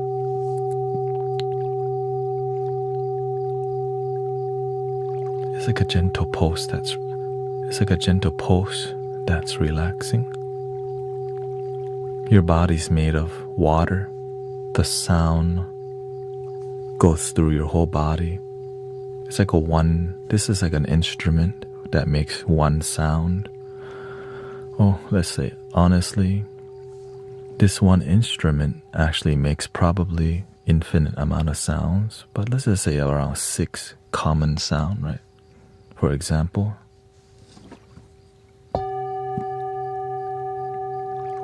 That's one.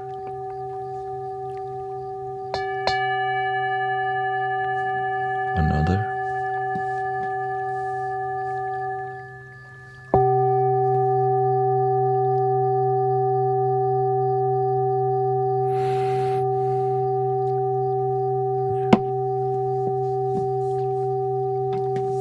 Another sound.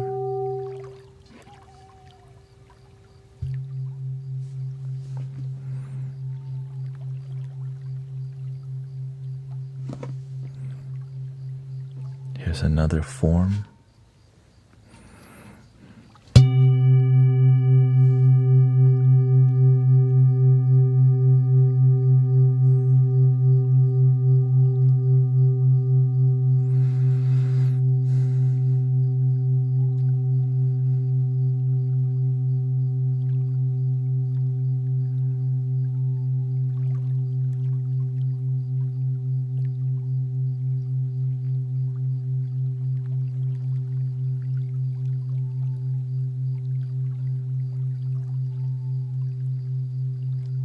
Another form.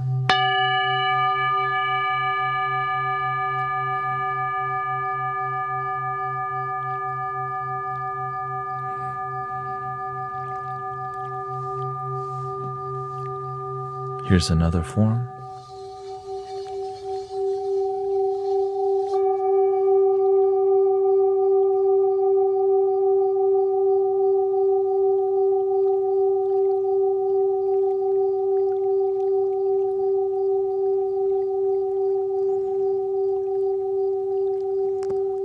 This is made with brass, most of them.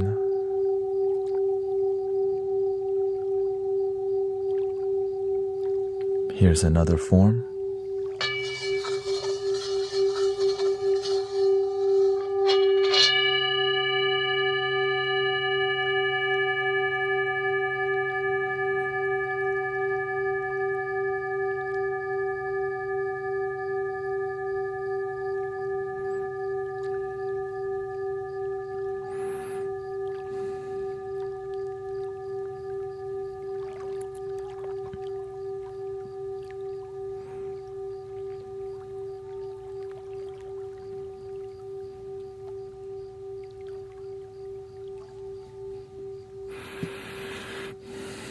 All from one bowl.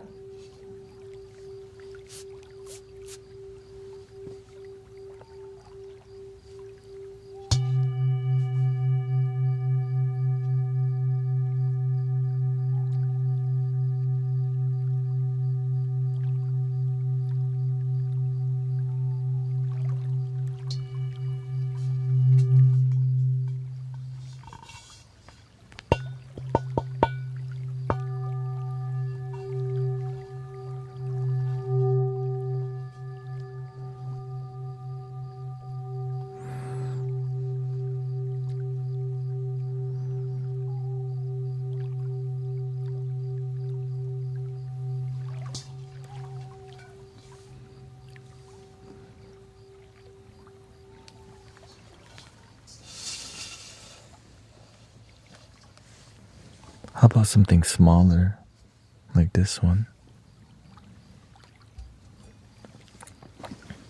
Here, let's change the background to something a bit more different here. How about some aurora sky?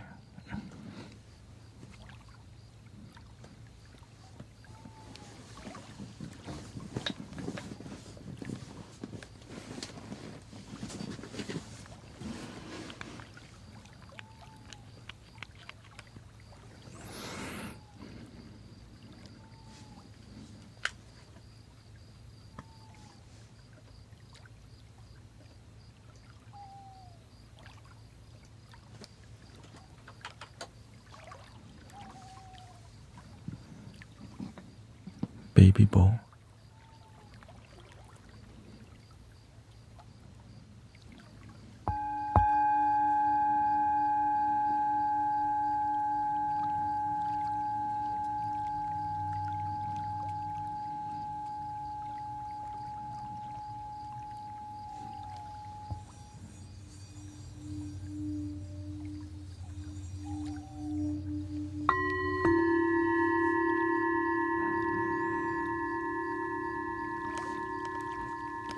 this one up a little bit here. Let's turn it on. Turn that one up, maybe yellow here. Bump it up.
How are we feeling out there?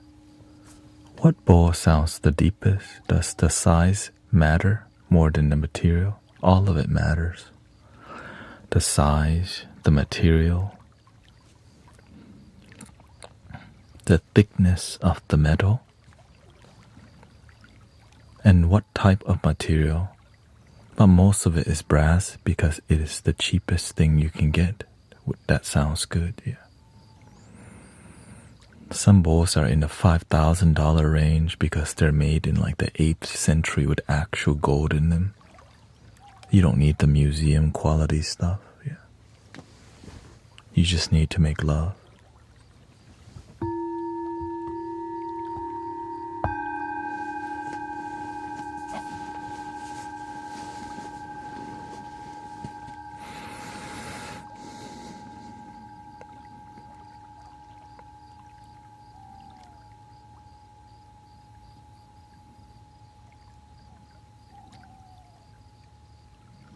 Thank you, Ray.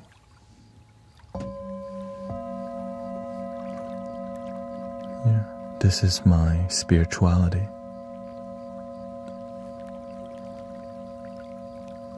That's why I stream six days a week and do one free local sound bath every Sunday.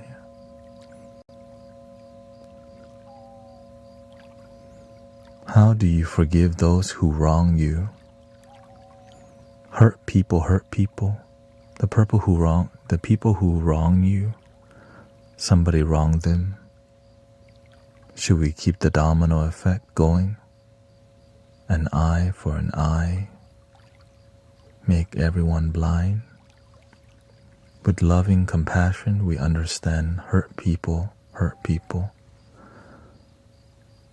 We have to have boundaries with abusers because we're not here to be buddy-buddy with manipulative people, but we can understand they're like that because somebody didn't raise them very well or they were misguided that made them toxic, negative, or they got picked on, they had a hard life, they had some challenges that we may not understand, and so we have to have some compassion. But it doesn't mean we should just let people walk all over us because we understand they got really effed up. So we have to have compassion.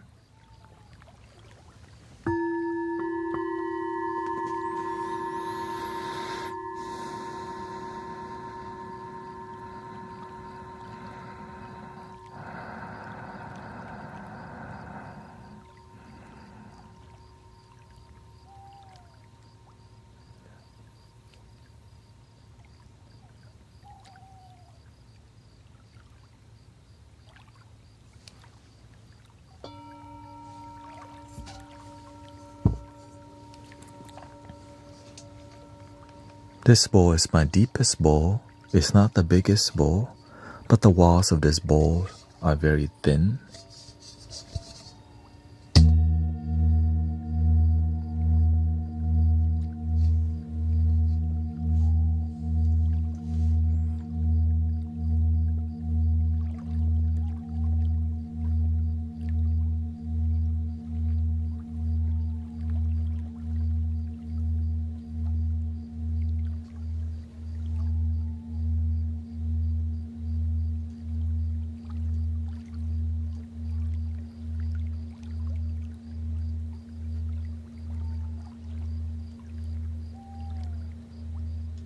The thinner the wall, the deeper the frequency,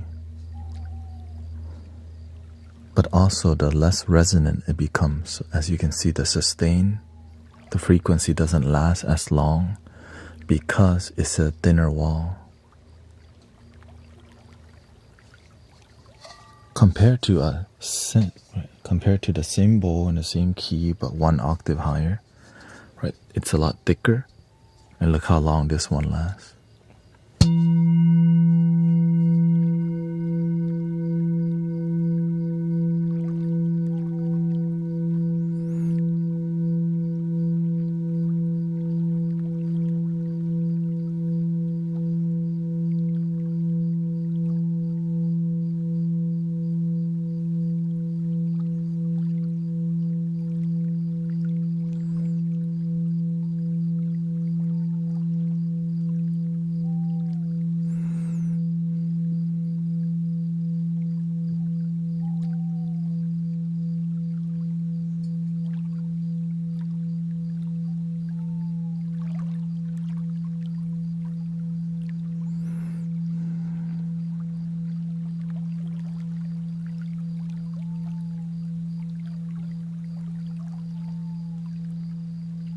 I didn't even hit this one very hard.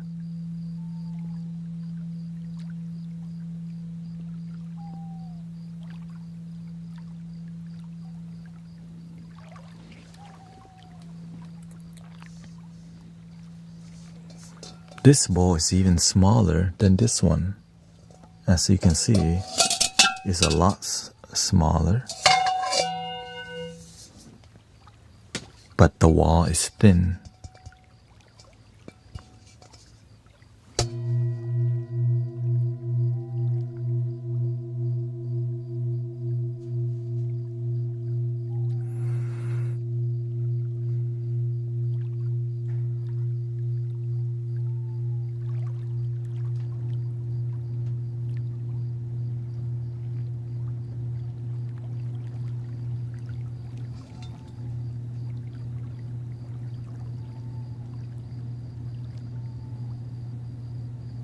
You can hear the sound already dipping quickly.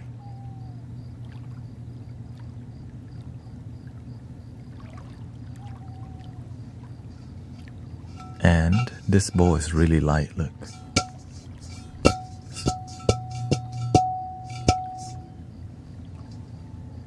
Because that's how thin. So this is more antique style. And there's some writing in there. That thing. And what's unique about this bowl, if you look at the center, if you look, there's a line inside of the bowl. There's a unique line inside of the bowl. It may be harder to see on. Oh, there you go. You see that line under that line in the bowl?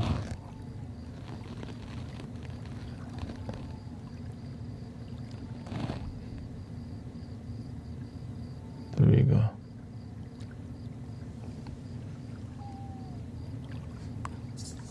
Which makes this bowl part of a certain generation or maker of bowls, which I don't know anything about. I'm more interested in the sound.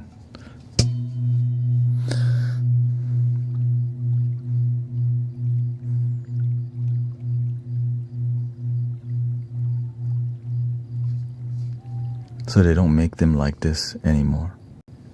Because you know why? It takes too long. This is hand hammered. machine makes more faster bowl.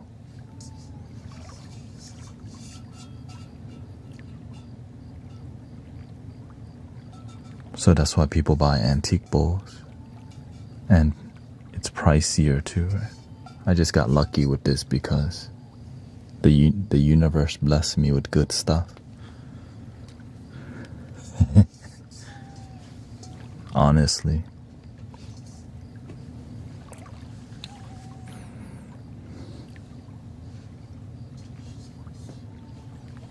This is the heaviest bowl I have. As you can see, this is a more modern bowl. The walls are a lot thicker.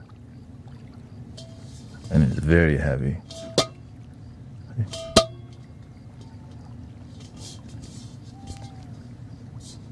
But the bowl is so big you can put this over your head. Or most of the bowl here you can put over your head. Right? You can put it over there.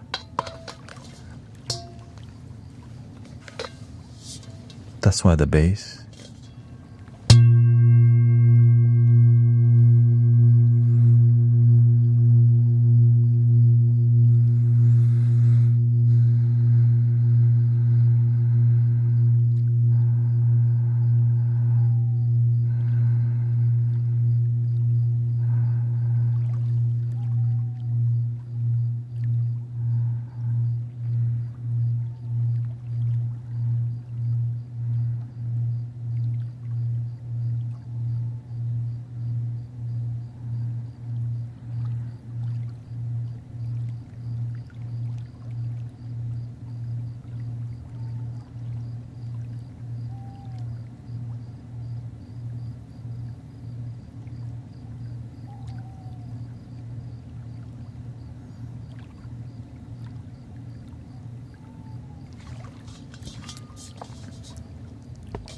The antique bowls that I luckily got, I found on an estate sale on eBay. Nobody saw them.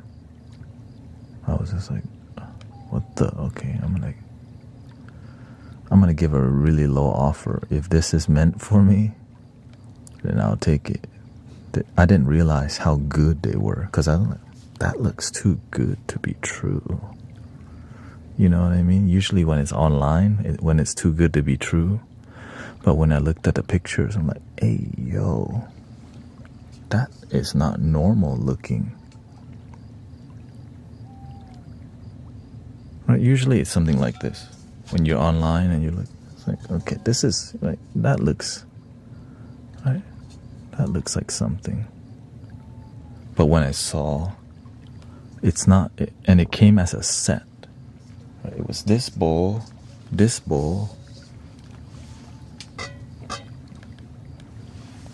so there was 4 bowls in the set.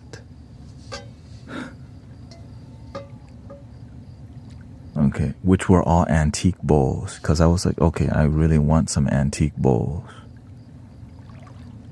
Right. Somebody definitely passed away and it came over to my house, basically. How much did you save on the yeah.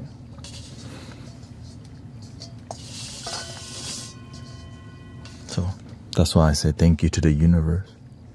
So now it's being used it's being used to help more people.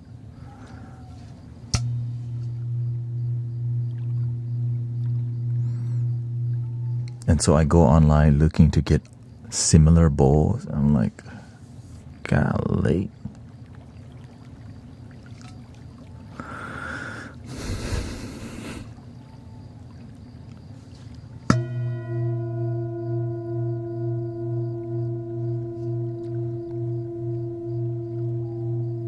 And when I heard the tone, I'm like, okay, that's not. I'm used to this, right?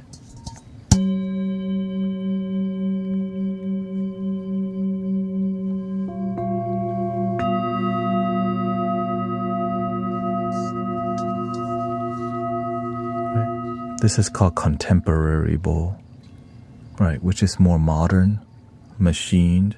And it's hand hammer too, but their technique that they're using and the metal they're using is from a different time. But then when you hear something like this,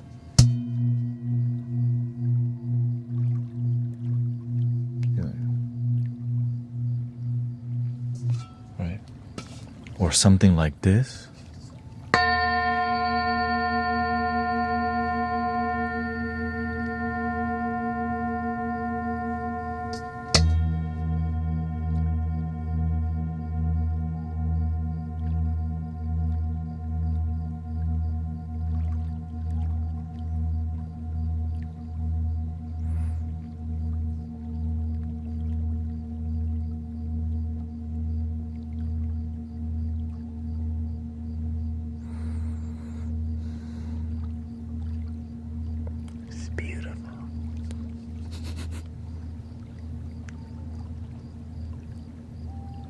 but naturally the universe will open door for you to have nice stuff, you know, if you just keep going.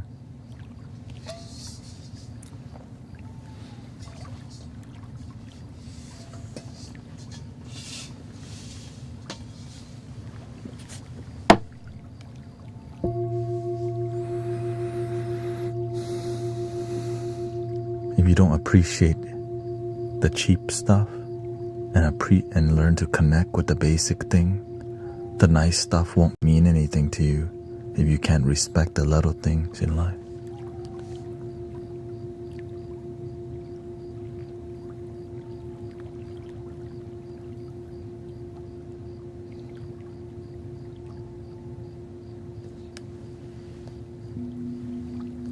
Like my first camera was a Nikon D40, right? Whopping 6 megapixel. I learned to appreciate the little thing. Before that, we had a Kodak point and shoot from Wally World.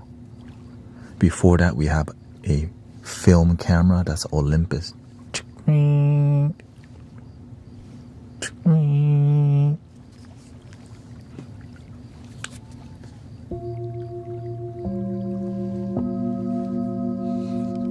All the old people, like,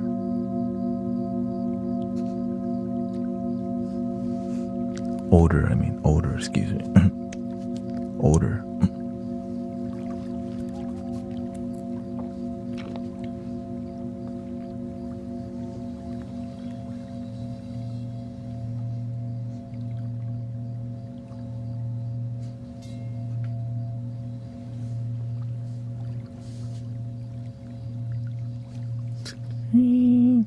And when you're done taking the photo,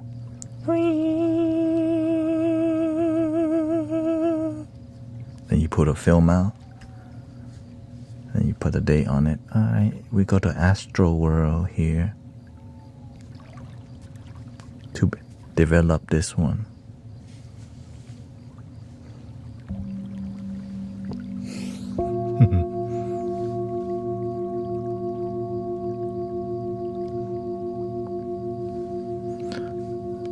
Polaroid. Yeah, Polaroid, that's for more if you had pinky up back then. We didn't, because you know the Polaroid film costs a lot. Film camera, 36 exposure. Think. 24 photo.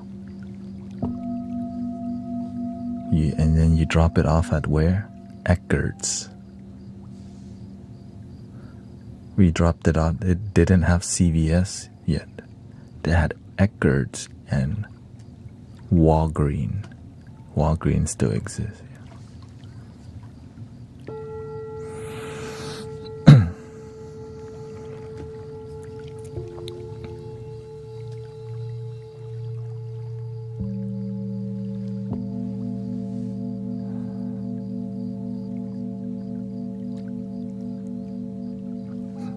Yeah, you have to work hard too.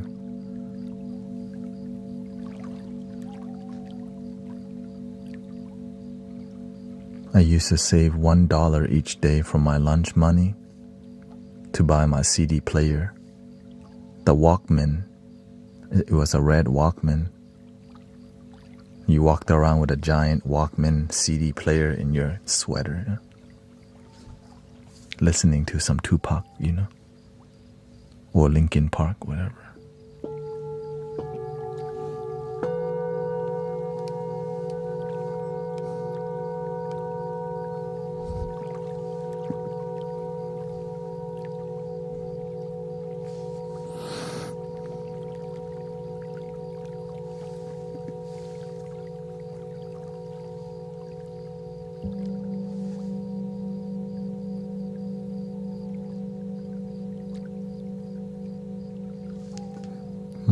My son came up to me the other day asking me, what are DVDs?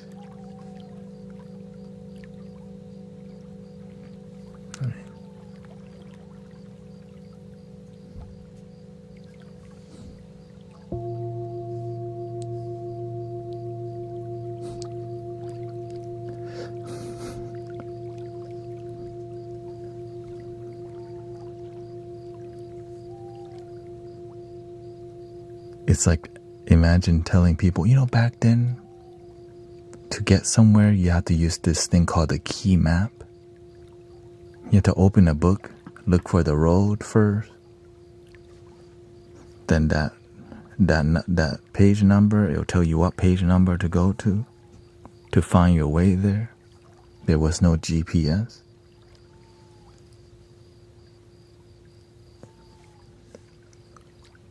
But in my days, we had mapquest.com. You go to mapquest.com, you type the address. If you didn't have a printer, you had to write down, all right, right here, exit here, go down here and write. And you just had to pray that you got there. Or just call them. So just getting somewhere, you're like, I made it. Map. Shout out to the MapQuest.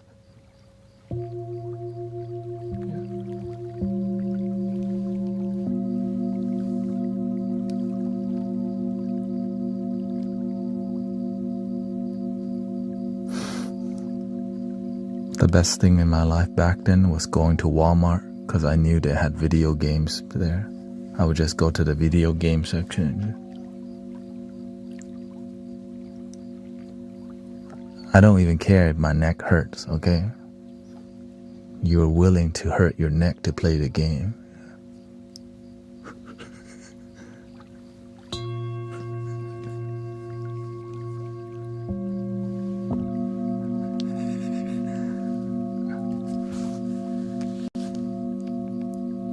I don't even like this soccer game, but it's interesting.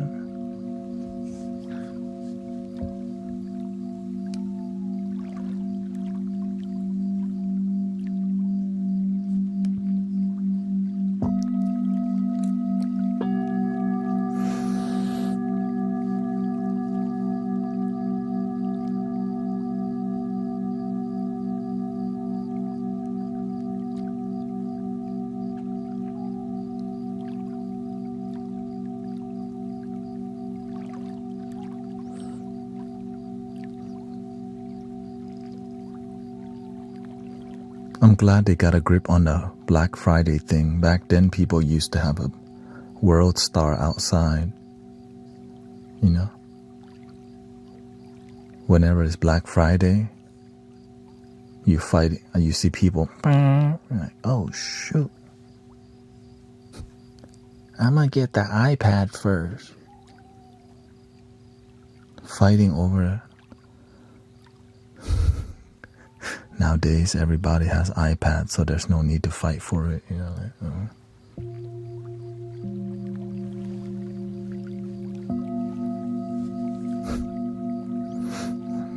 Nothing new now. I don't even want a PS5. We don't even need a PS5. We're downloading games from the internet anyways. It's all digital anyways. Why do we even need it? It's all PC disguised as a console.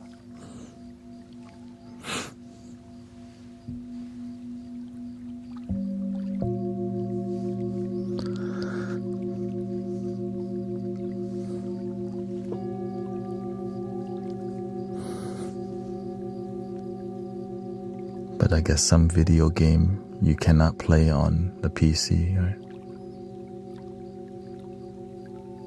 And that's how they get you. That's how they get you.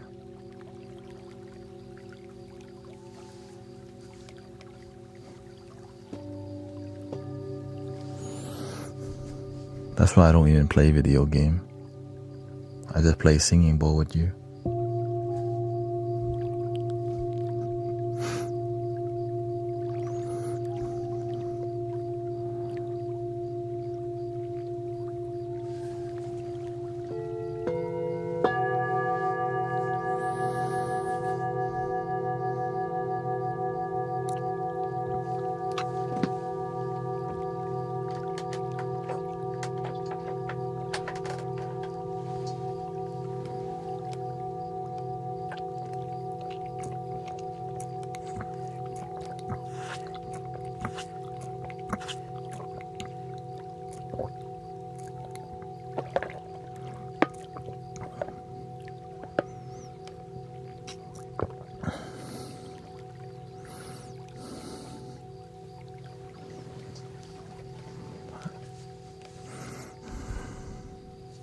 I felt like a thirsty camel.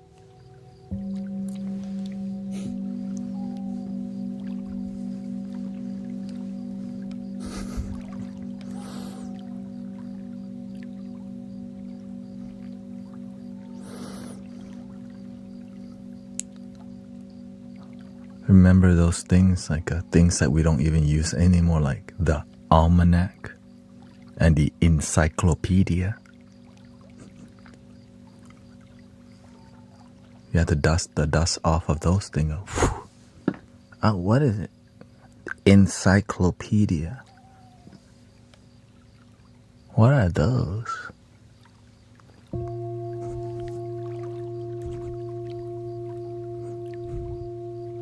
And they would come out with a new one every year. Just like those Guinness Book Record. 2001 Guinness Book Record. Where's Waldo? Version 20. Like, that was my favorite book. I'm trying to find Waldo.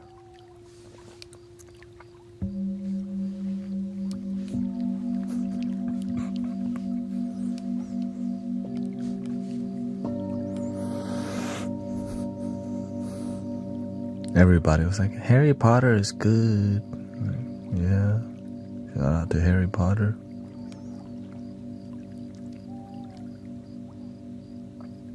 Just give me Where's Waldo. It makes my brain happy. You know? Oh, there he is. Waldo.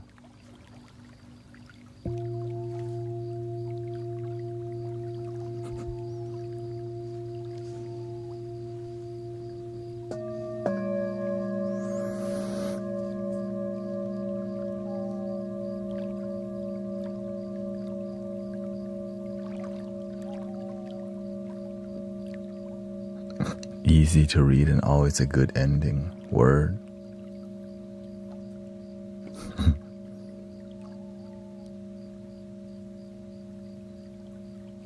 And then you had those books where you had the pull tag, you read it and like, oh cute, it moves. The line's moving. Rawr. Here comes a seal leaping out of the water.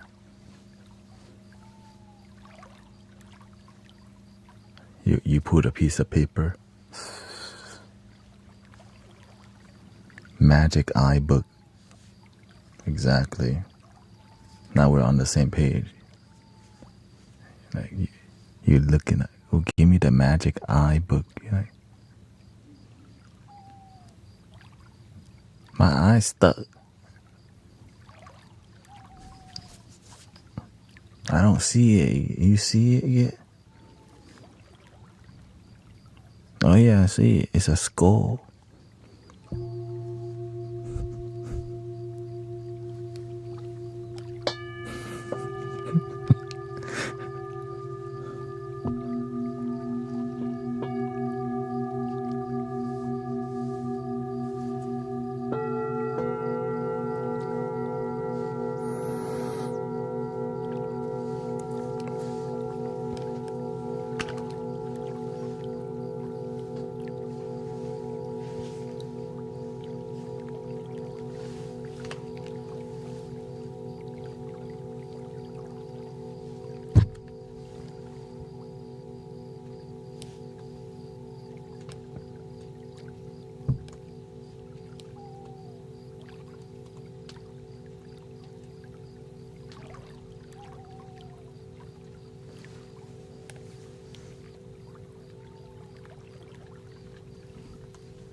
Let's do some flutes. A little flute. Flute. Fluty dooty.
You want me to teach you a melody?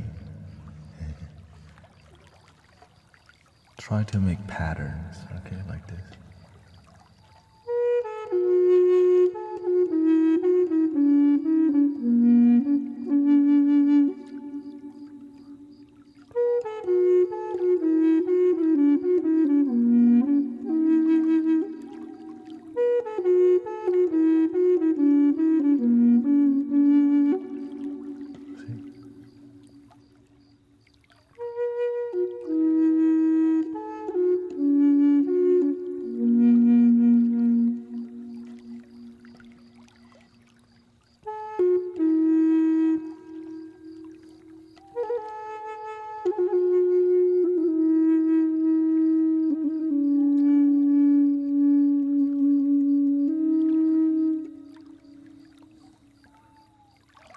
Or just go up and down.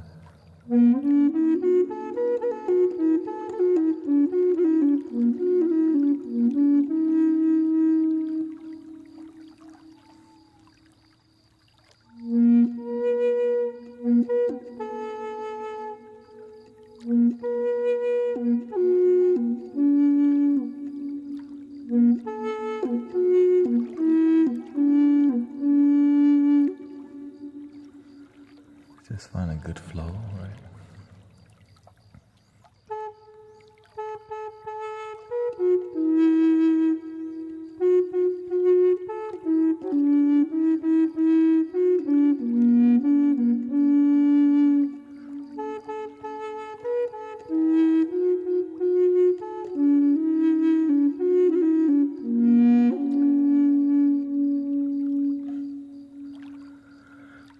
Another technique you can do is replicating birds. Right?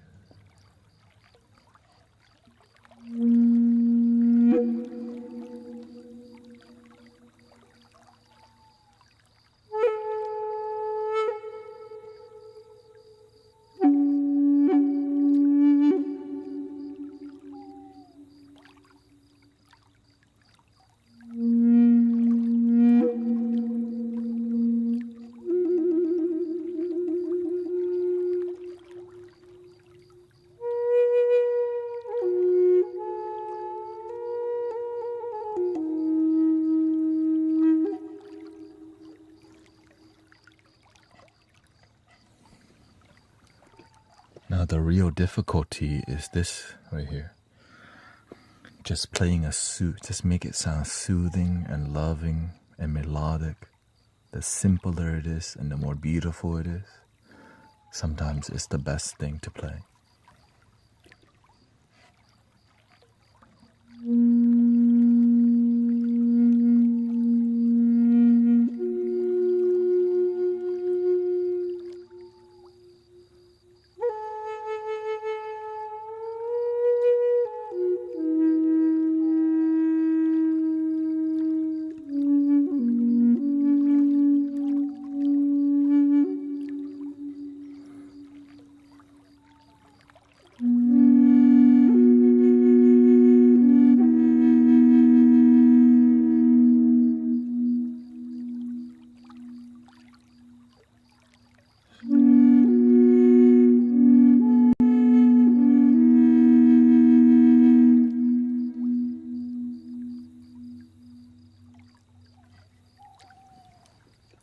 Now, some of you don't have reverb, right? So if you don't have reverb, then you just have to make your own reverb with your own breathing, which is more energy, but you have to do it to make it sound seamless or perfect.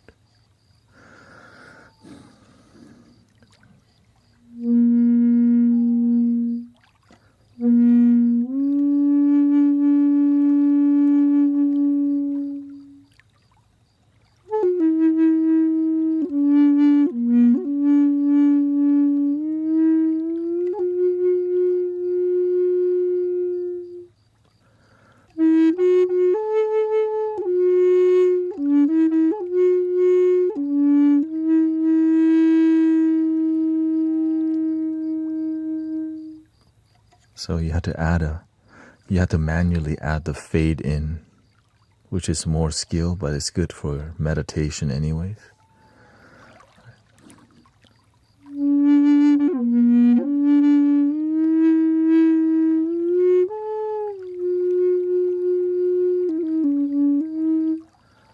Because if you can manually add the reverb in, you can never be caught off guard.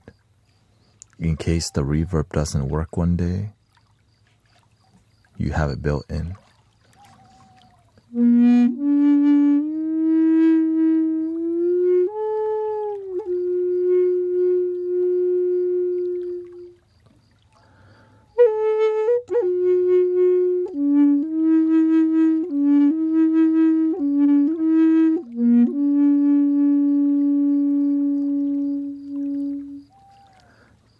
That being said, the fade might be the most difficult thing that you learn, right?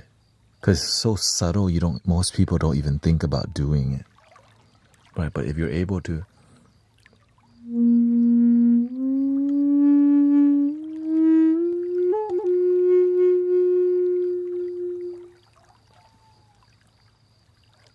it's such a minute, but it makes a huge difference in the journey of the listener.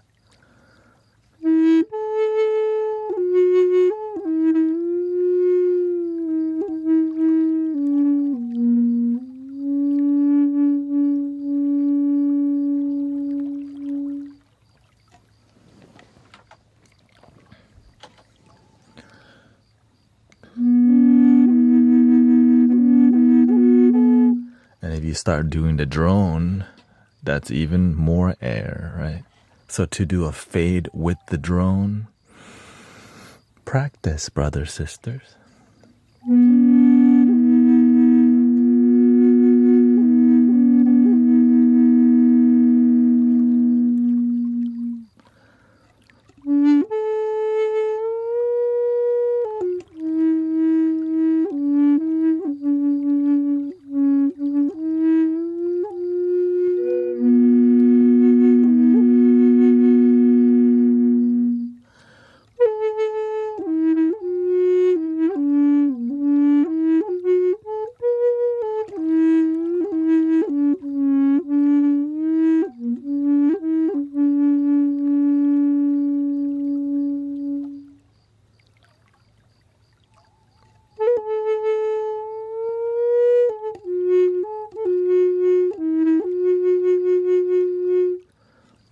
practice pumping the air like that, so the better control you have, the more the listener like, golly, shoot.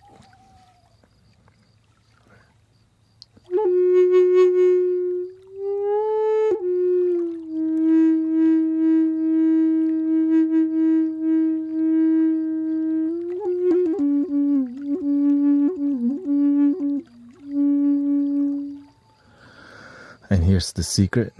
Whenever I'm doing all that, I'm using all of my air in my lungs completely every time. Which is why it's so dramatic, because you're giving it your all with your breath. So the spirit comes through because you're actually pushing your potential. And the next part is making it look easy. Right? You don't want to be like,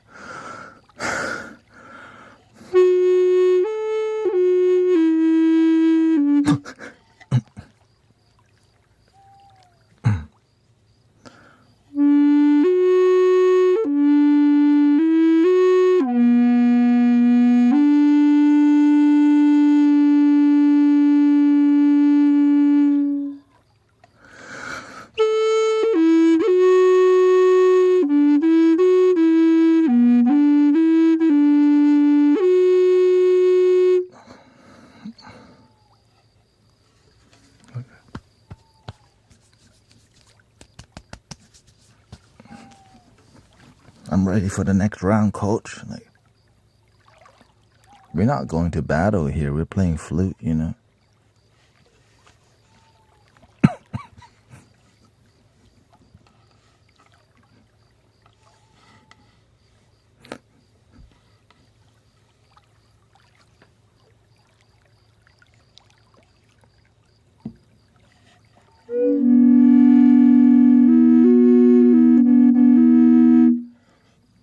So because it's such a delicate instrument, right? It's such a, I would say, emotional instrument. So the more you make it look easy, the more people can focus on emotion. Then look at you and like, God dang, that's a difficult flute to play. I can't believe he's playing it. You know what I mean?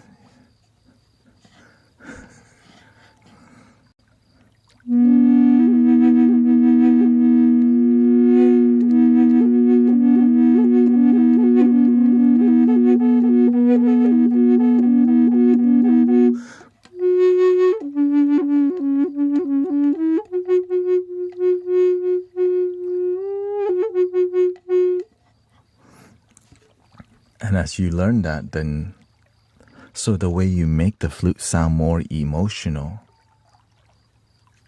is learning to be more dramatic with your breathing technique.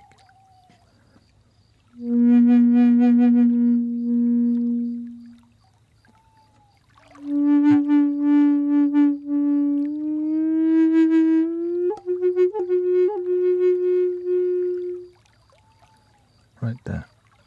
This stuff is so emotion. That's why I love, right? That's why I love the flutes. Just because that part, it just makes you go,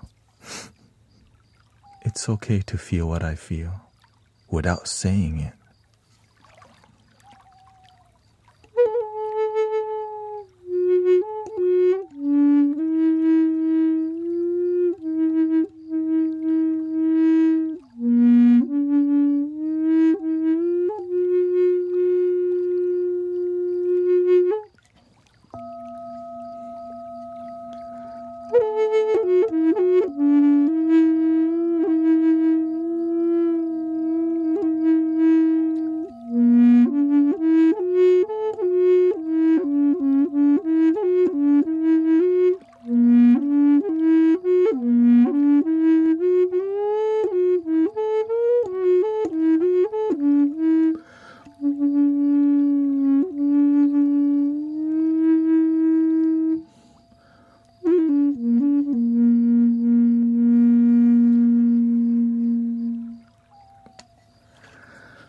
Thank you, Sister Paula. You're welcome.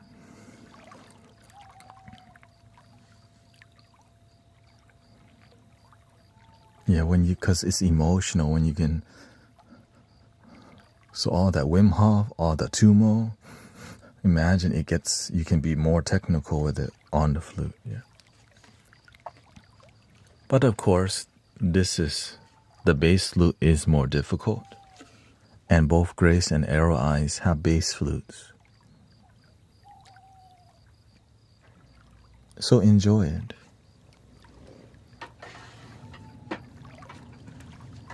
So they have something like this, right? All the bass flute, because they require more air.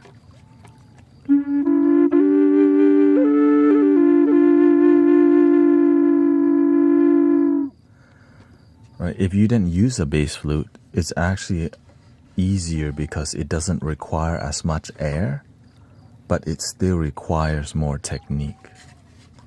Right? You don't need as much air, but you need to control the pressure better. With bass flute, you need pressure, right? Pressure, a lot more pressure because you need more air.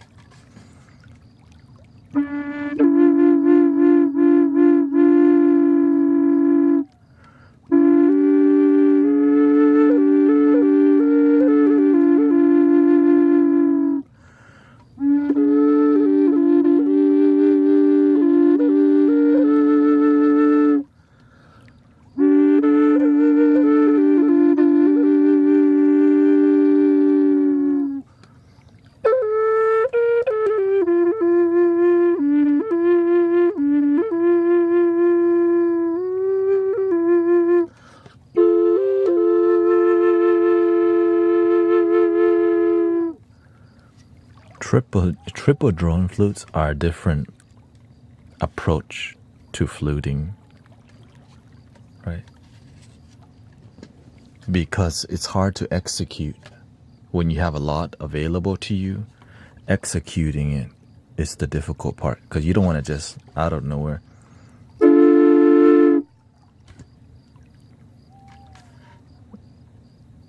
Wait, what? Train is coming.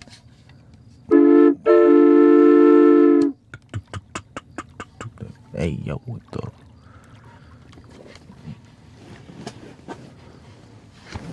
So whenever the tool is more mystical looking, sounding, you have to build your way towards there. I was afraid I wouldn't be able to play with asthma. Yeah. Oh yeah, you're going. Yeah, keep going.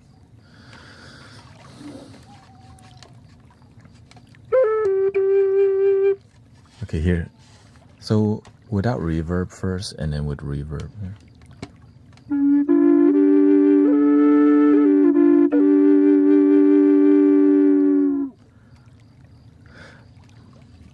Now, this being said, you have to master the solo flute before you start messing with the dual and triple. When you can get the solo to sound dope as hell,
right? If you can just make the single sound good, you already surpass, like the emotion is already amazing, right? Because a lot of people sometimes they try to do too much features, right?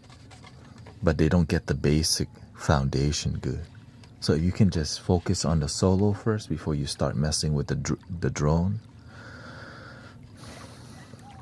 right?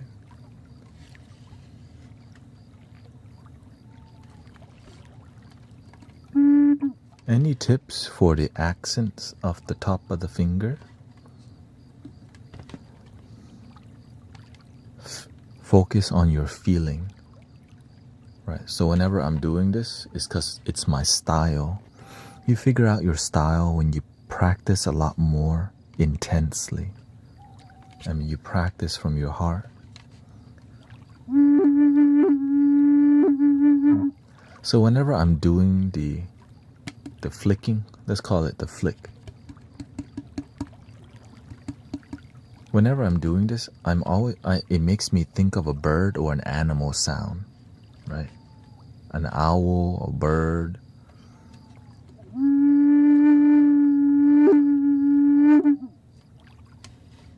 That's what I replicate a lot in my mind when I'm playing it.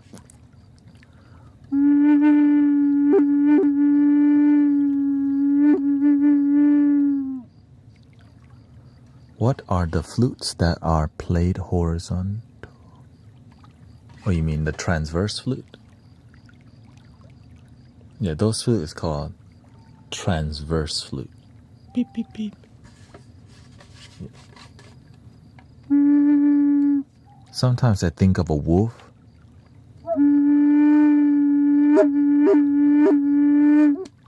But it depends on what's needed, right? I play for sound healing, not for entertainment.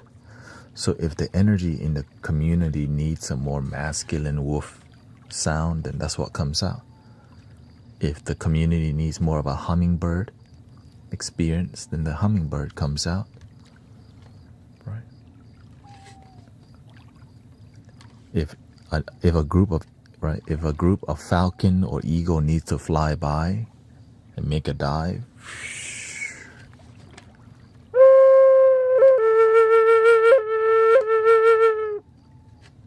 here they come, right?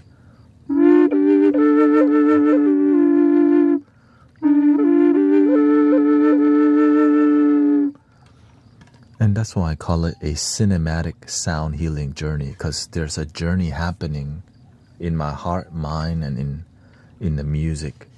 But you don't know what that is, but you can feel it. That's why people feel transported when they listen, because it's what's happening with me too. But I don't say it out loud, I just play it. It's like storytelling using a flute.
So if you can sound good on a 3D printed flute, if you can sound magical on a 3D printed flute, when you decide to get a wooden flute,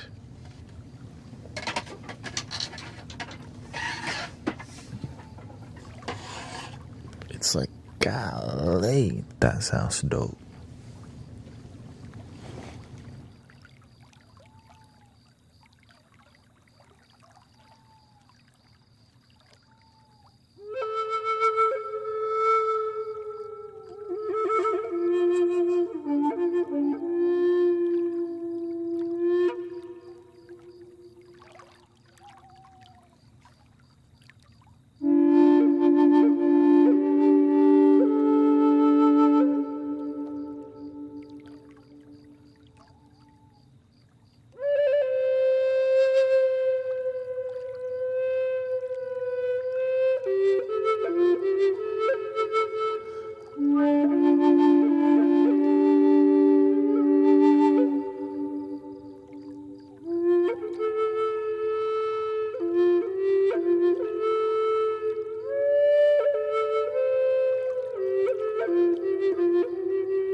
Basically, yeah.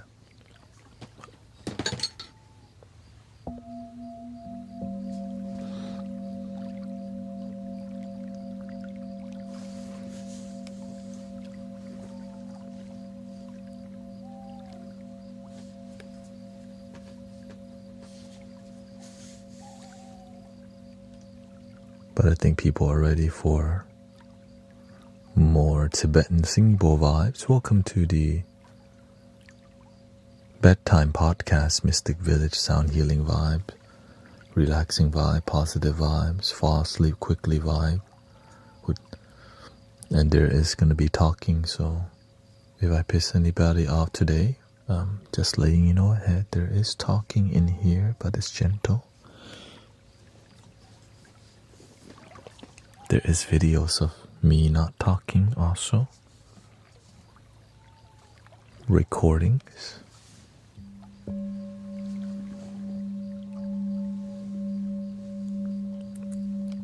And I do play music, of course. In those videos.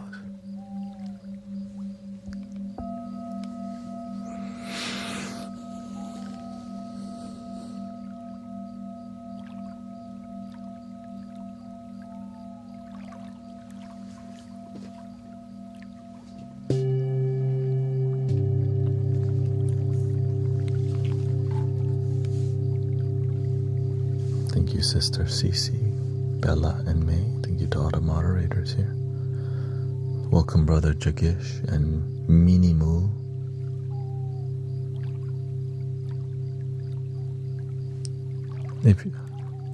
I hope you've had a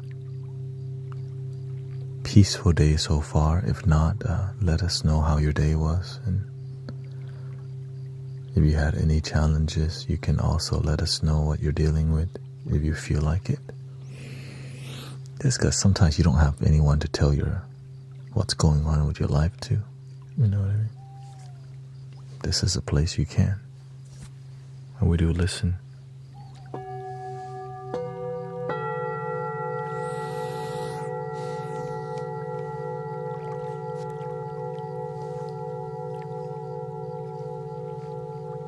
Welcome, Sister Christy.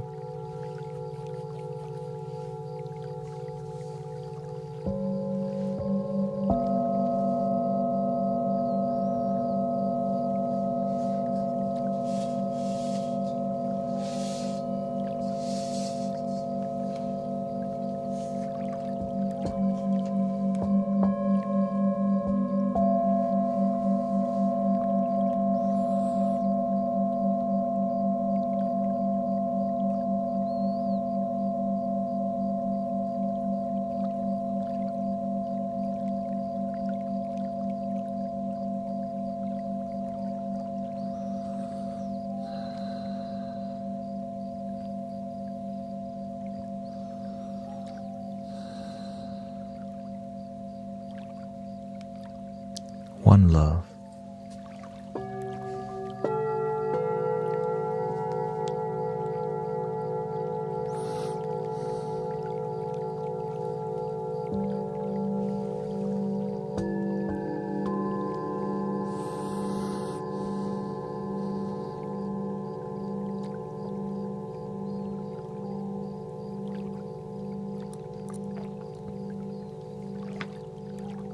Many people having physical pain recently, like Sister Christie's.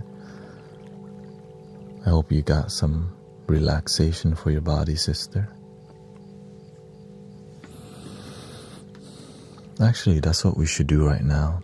Pain relief, sound healing. Many people body has been taking a hit.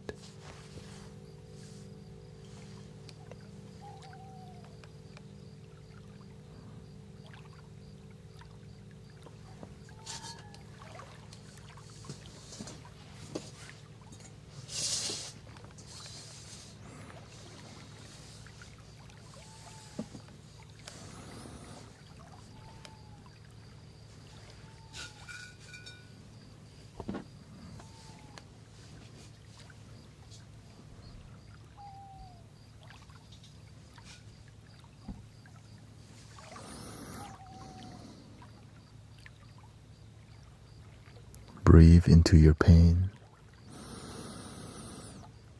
and relax your whole body slowly. Make it gentle flow, don't force it in there.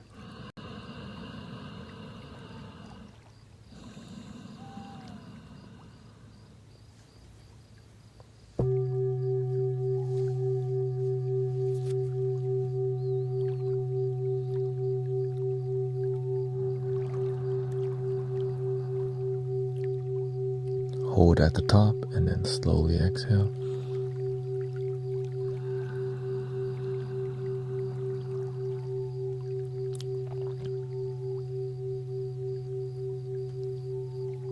Relaxing your facial muscles, especially your eyebrows. Right here. Some of y'all just don't know how to chill your eyebrows. When you can relax your whole face, jello your face, the body starts to follow. If you feel the pain, don't try to run away from your pain if you have it. Your pain reduces when you face it rather than run away from it and not want to feel it, brother, sister. Your body will know what to do.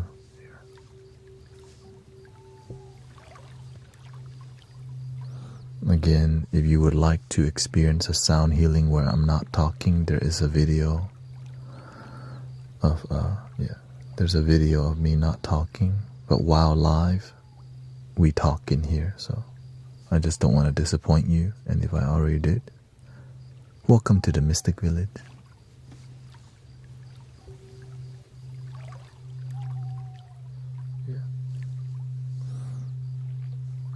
It's just a different type of healing in here. Right. Thank you for understanding.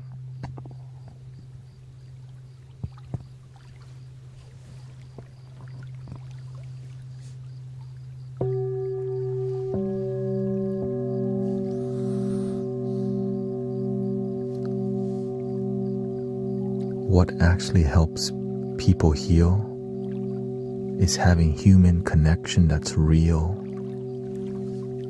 and that's what we focus is authenticity in real human beings engaging and talking, relaxing with each other. That's the real magic of the healing, the authenticity.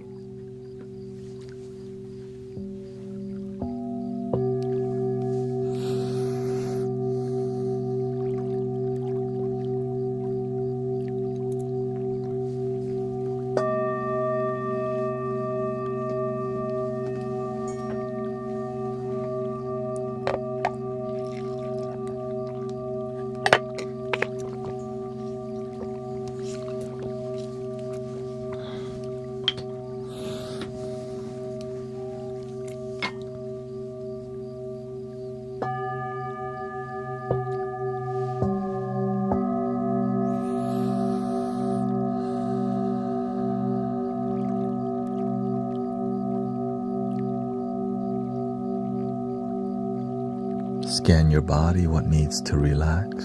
Shoulders. Unclench your jaw. Relax your eyes. Unclench your bottom.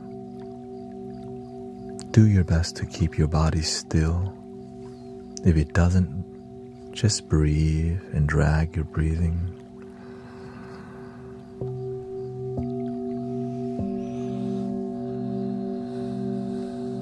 Enjoy the moment, or else you'll miss it.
Try to breathe into your stomach.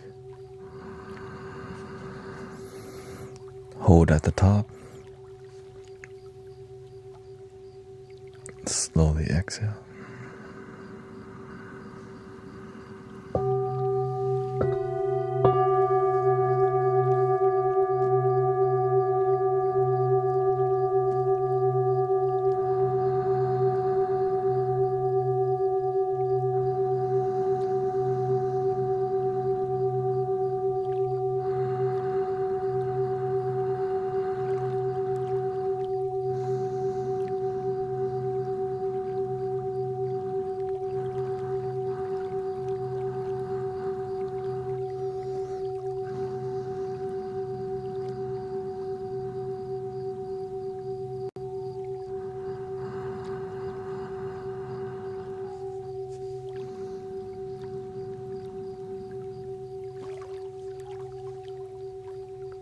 A little smile, no self-judgment, just accepting of healing, peace, and love for yourself.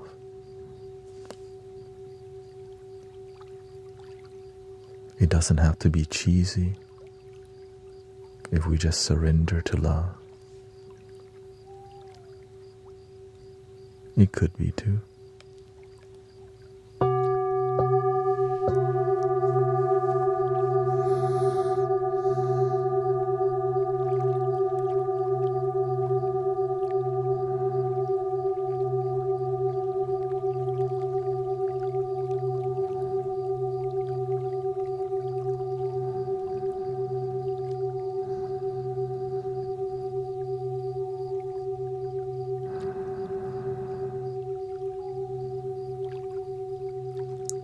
Cheesy means inauthentic, but at least positive.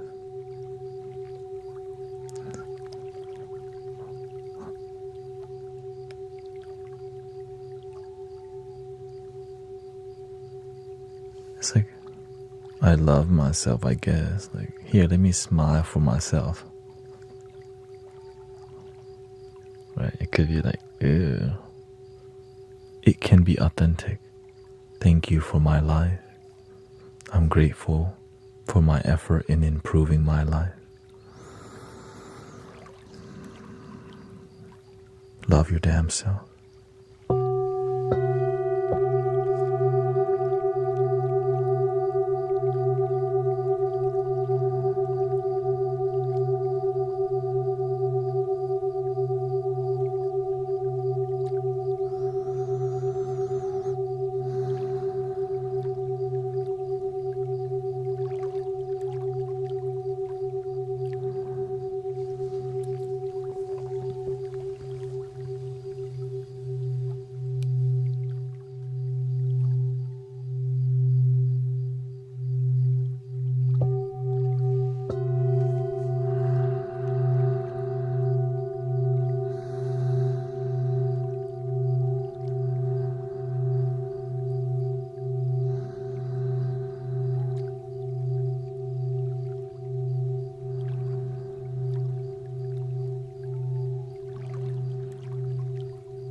Relax your whole body, scanning your body for what part is not relaxed.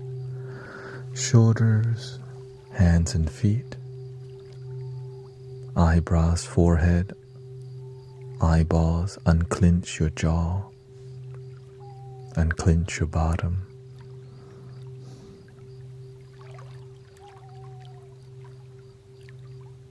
I give myself permission to relax. Sometimes we don't give ourselves permission to chill.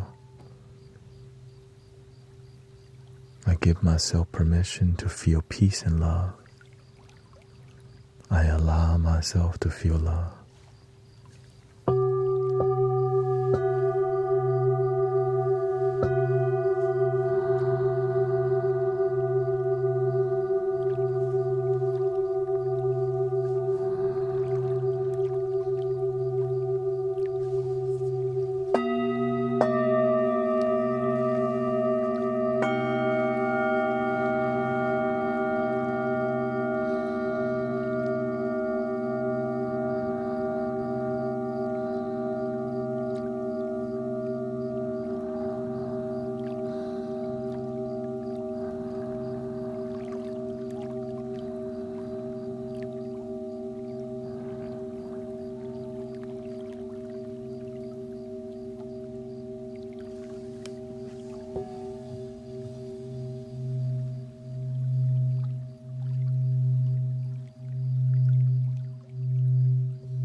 Sister Lagnasa.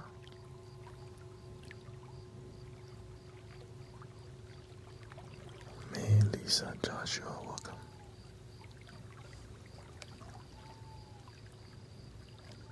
Muso Patty.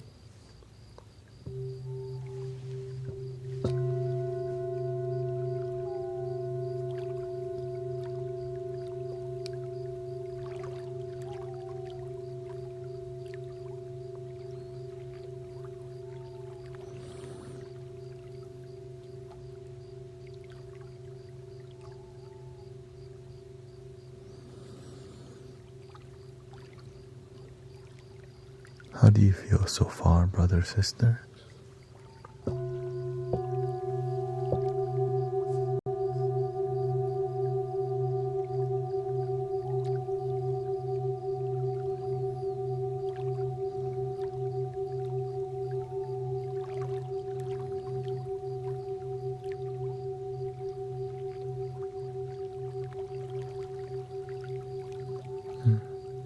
My body is much less tense.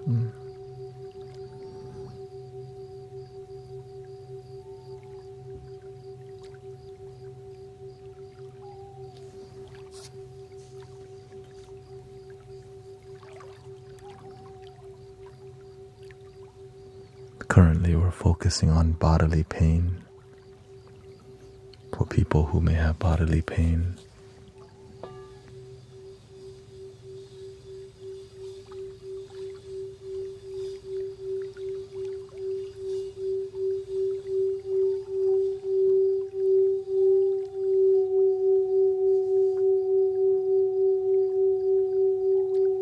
but you'll need some headphones for the best experience.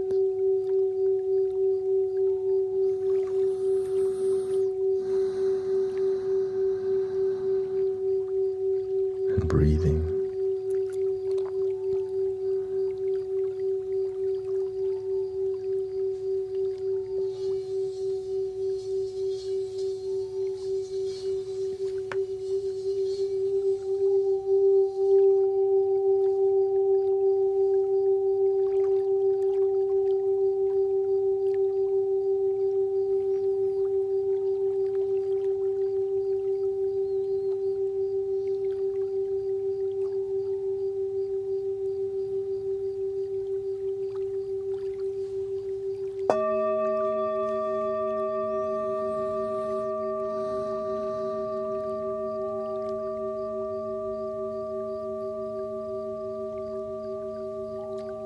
Let go of what doesn't serve you, like doubt, fears, worries, and limiting stories of why it won't heal, why it's not possible. Let all that go. And breathing in the positive energy.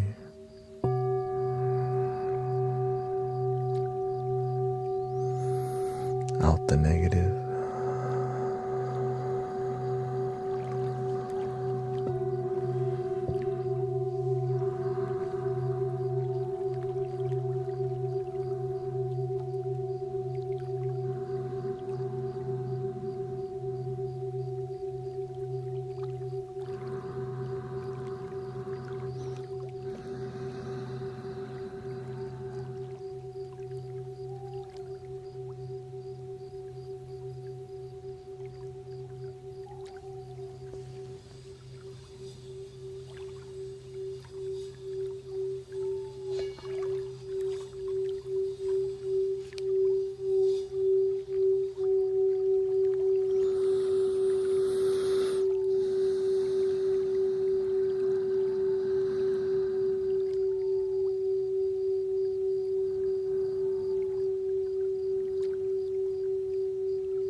Thank you, Sunita, for hanging out with us.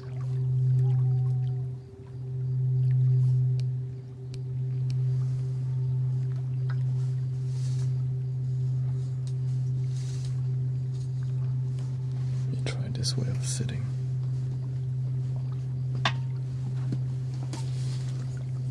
The split.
Thank you, Sister Christy,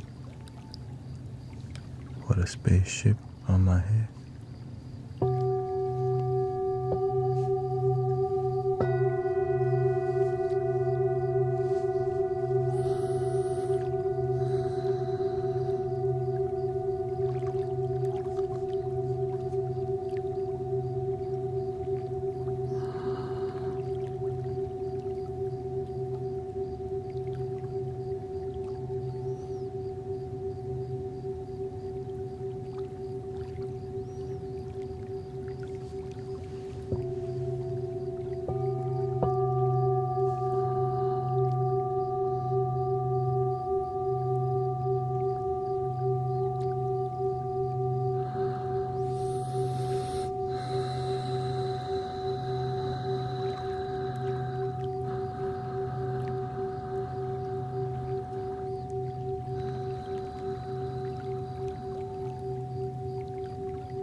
you, Sunny Land.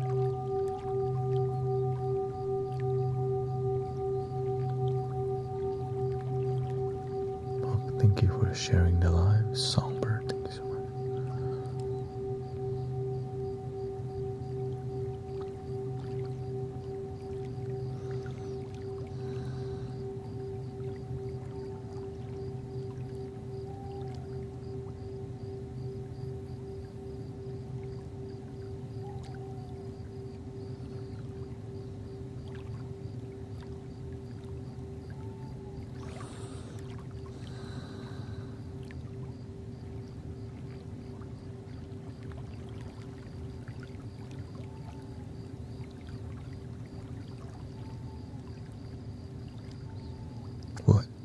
What else do you need tonight?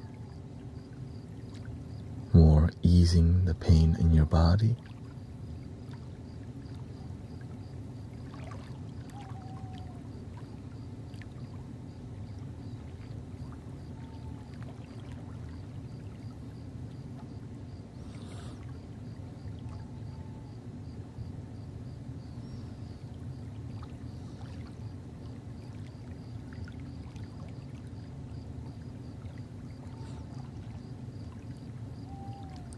Where do you feel your pain, Sister Brenda?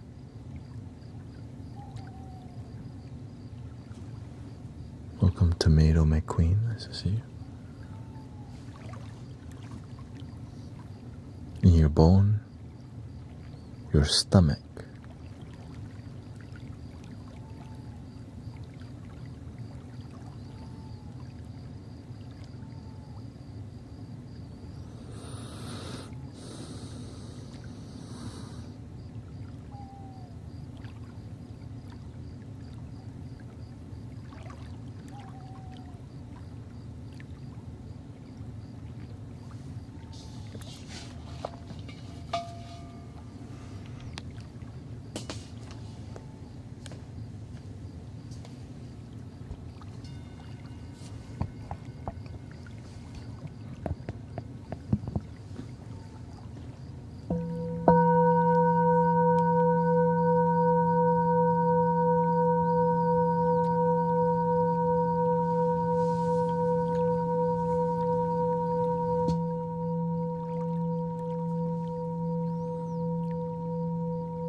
Breathing in,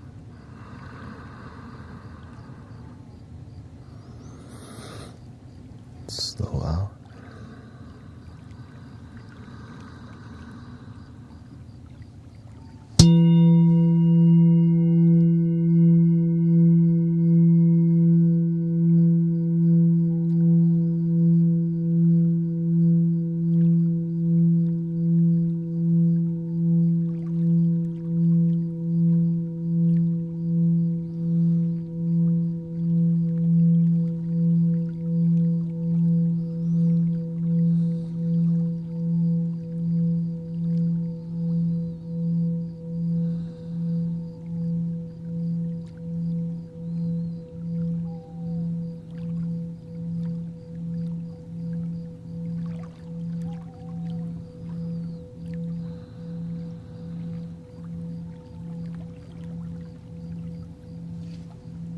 In,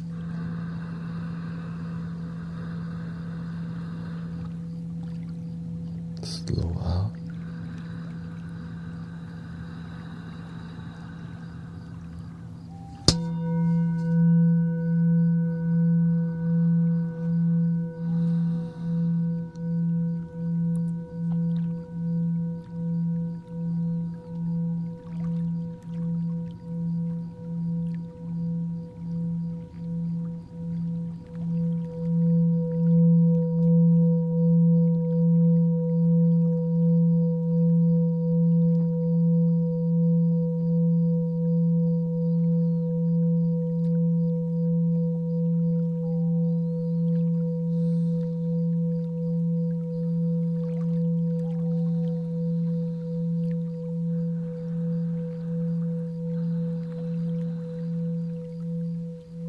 Breathe to where you feel the pain and then hold it, okay?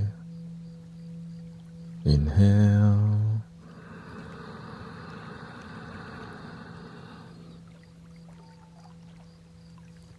Slowly exhale.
Scan your body to relax it, forehead, eyebrows, unclench your jaw, undo your head and feet, unclench your bottom,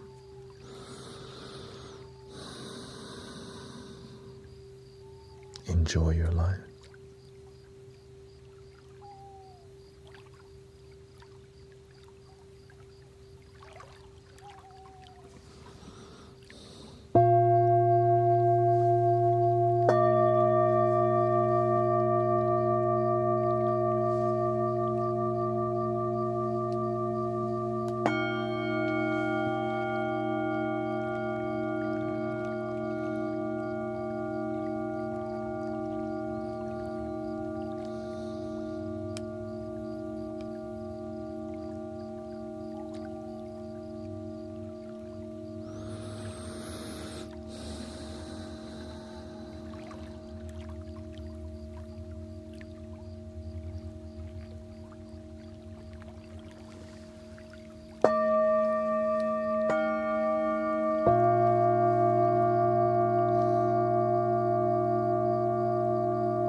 What's your view on psychedelics and meditation for trauma?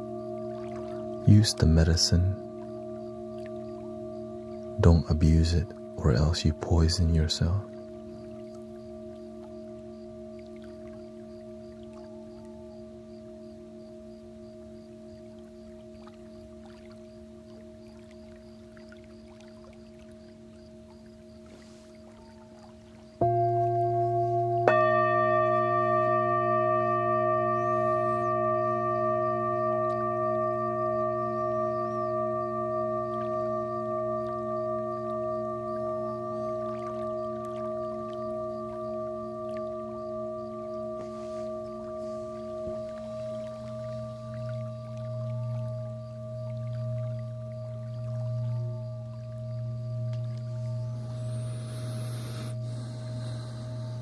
Less is more. Most people are trying to do more and get less. Do less. Experience more. Journal. Deepen your intention. Don't just casually do plant medicine. Make it a sacred experience. Respect it. And you get to respect yourself.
enjoy the moment.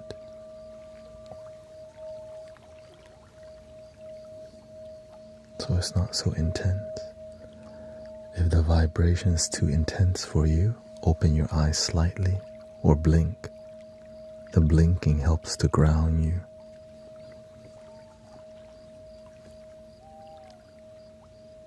And then breathe.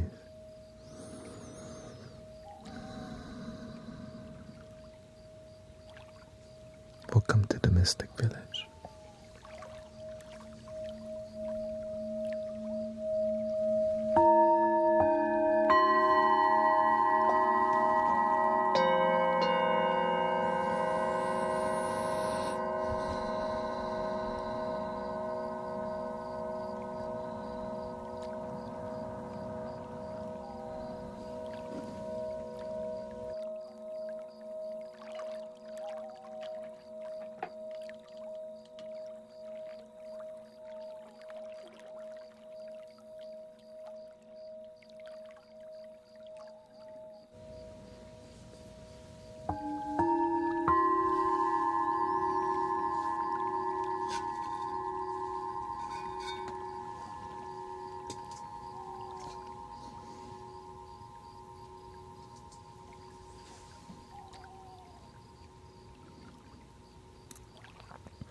Thank you for all the follows and support.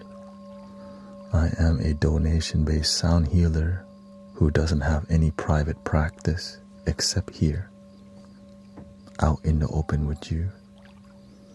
So thank you for all your support and all the gifting that helps me to be here.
Welcome, Les.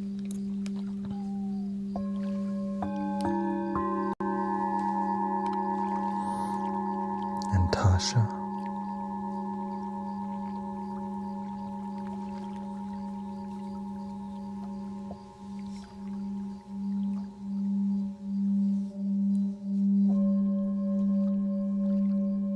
Yes, there's actually a human being here in the flesh.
How are you doing so far?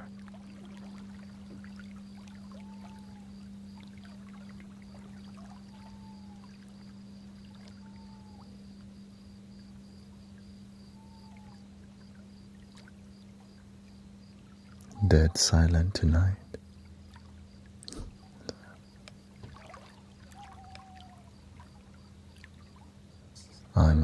I'm probably on somebody's phone laying next to their pillow. Have a wonderful night.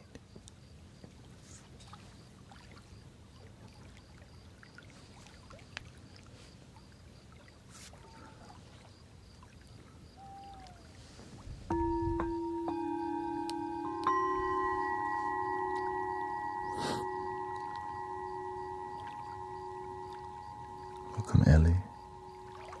Just got to the gym.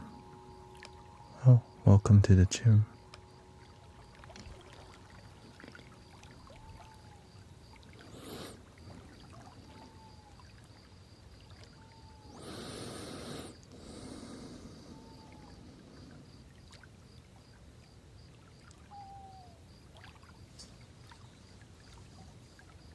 How about some tuning forks? Hang out and tuning fork.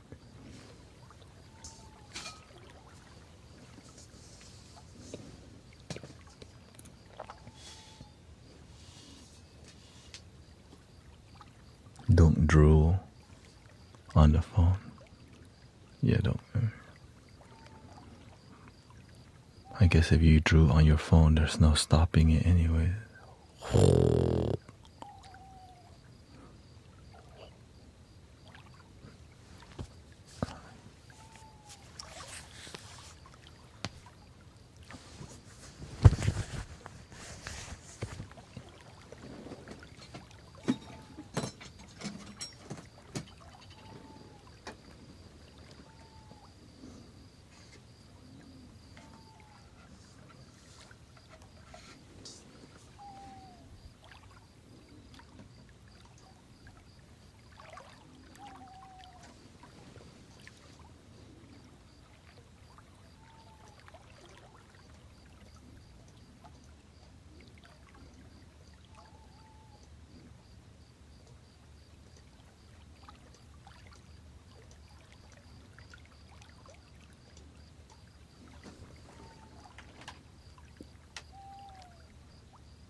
Simba's custom creations.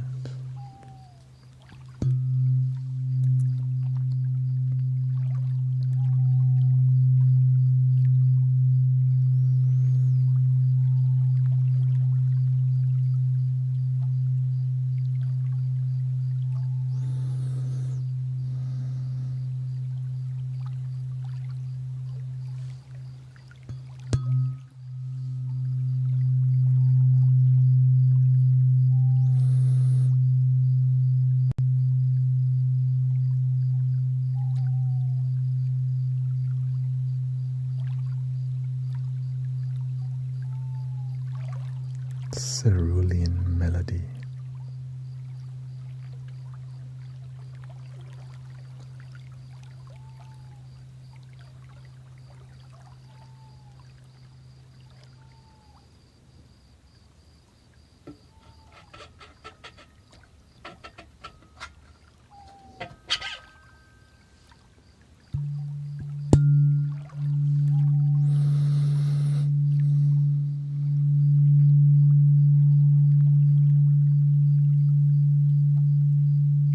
We are almost 4 hours into our 6-hour sound healing journey tonight.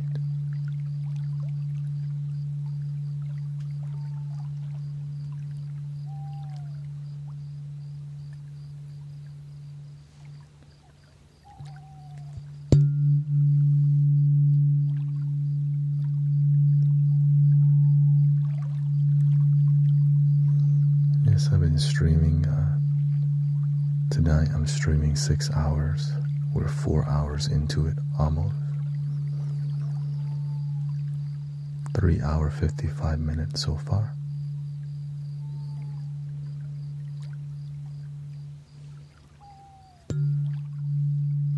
We are a bedtime podcast and sound healing, so there's going to be some conversations.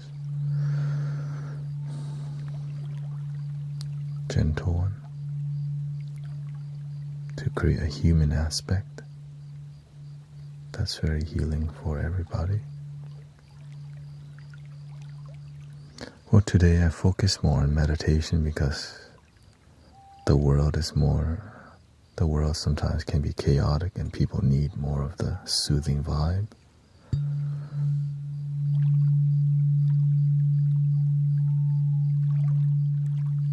Thank you, Princess Riri.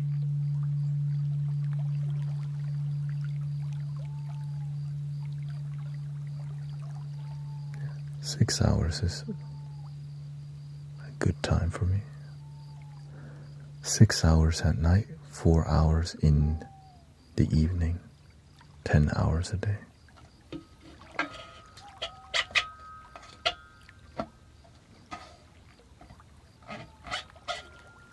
To make my donation-based sound healing work.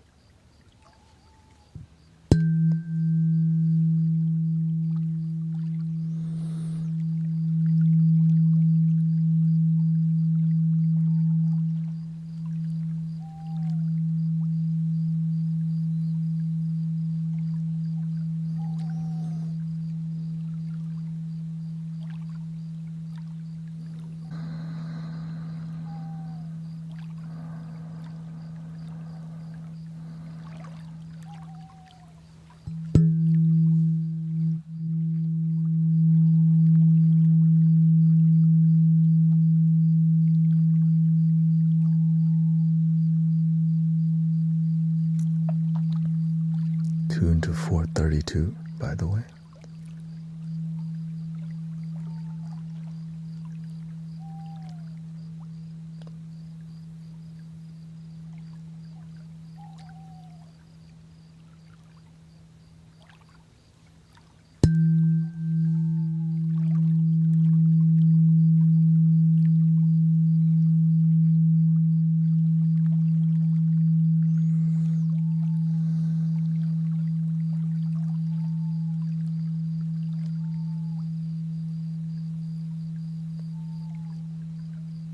This one really good for soothing the bodily pain, in my observation. The most popular one.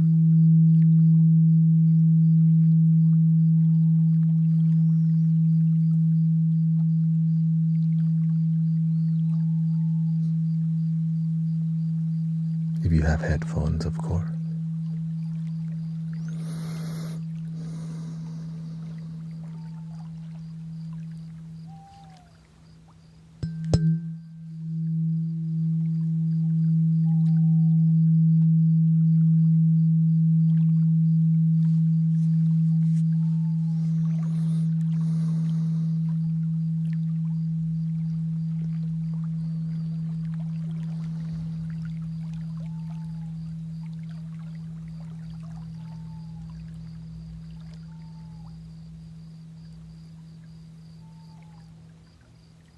Just jump to the super bass. My heart telling me to jump.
Makes my ears tickle, says Michael.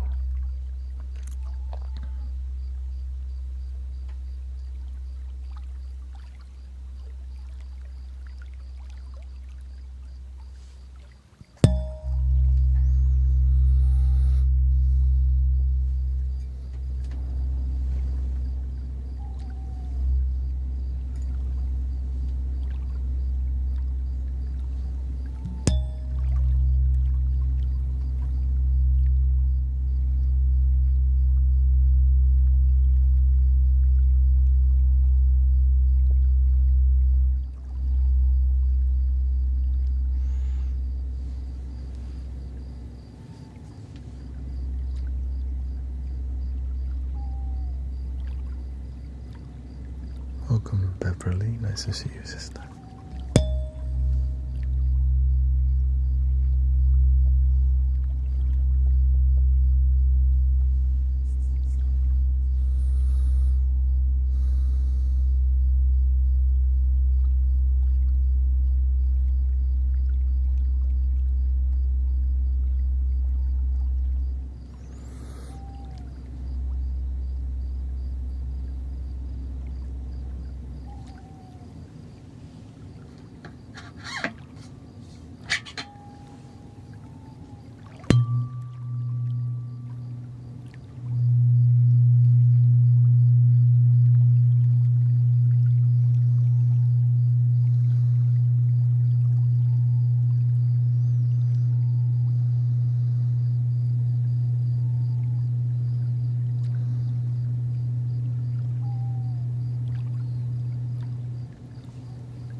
I notice people are going to bed later today than they normally would, 1 hour later.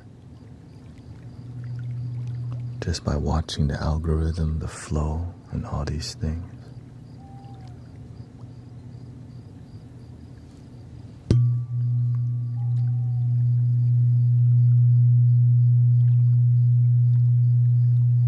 Or a lot of people are sleeping later today.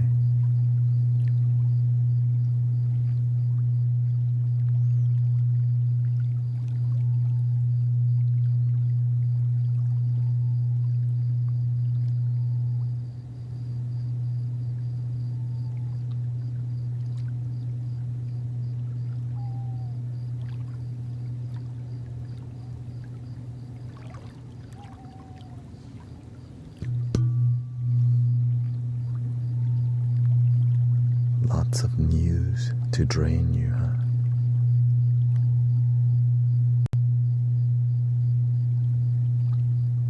Please bring back the piano.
You don't need too much bass, Michael, on headphone. You want a good treble, though, for sound healing.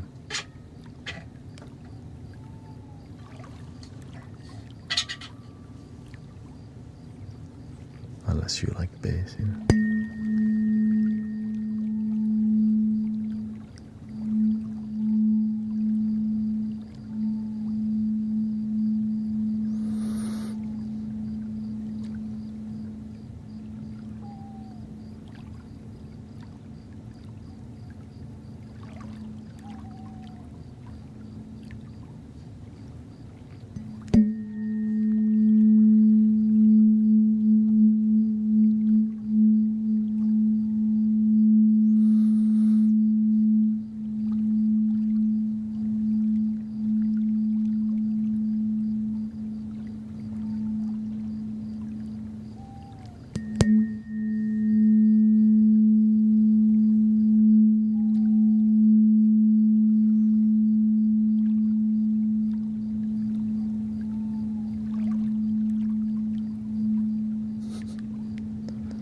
The bass can rumble you.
That was all the tuning forks I have. You know what's funny? I have one tuning fork in 432 when I was first learning about 432. I actually have a 432 hertz tuning fork.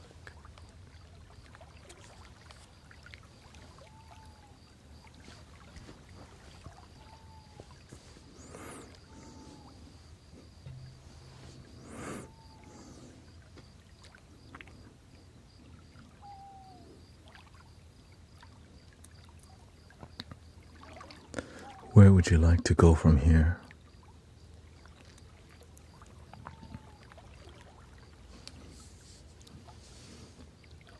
I cannot go to the flutes right now for sure. Bowl or Ableton digital instruments. Harp, piano, guitar.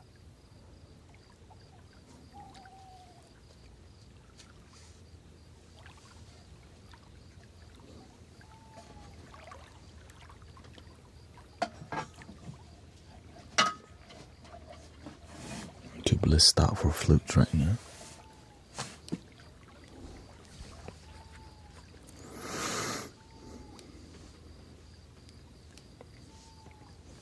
Get my blood flowing again.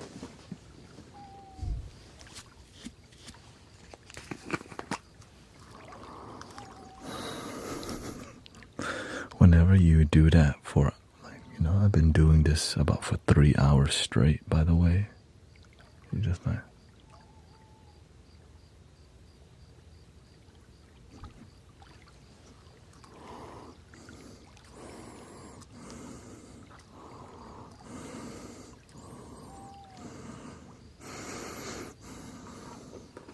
harp.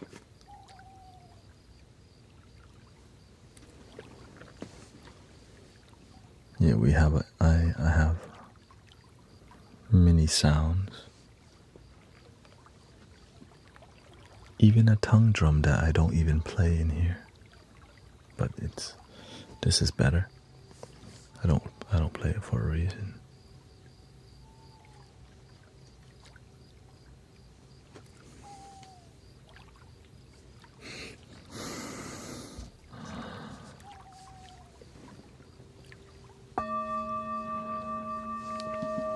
Okay.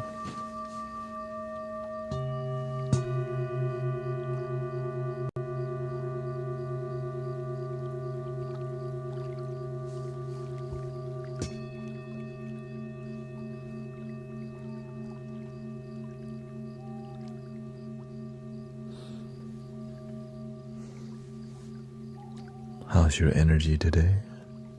Currently? Are we blissed out yet?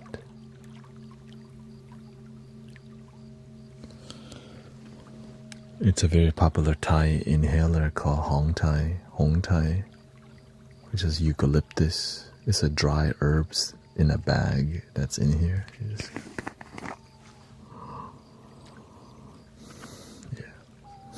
The legendary Hong Tai. You just know it. Green container like this, all Thai people know. You in the club.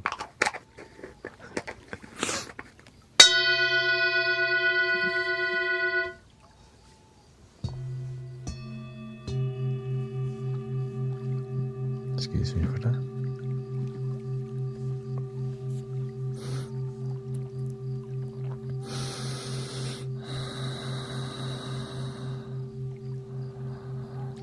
Opens your nasal.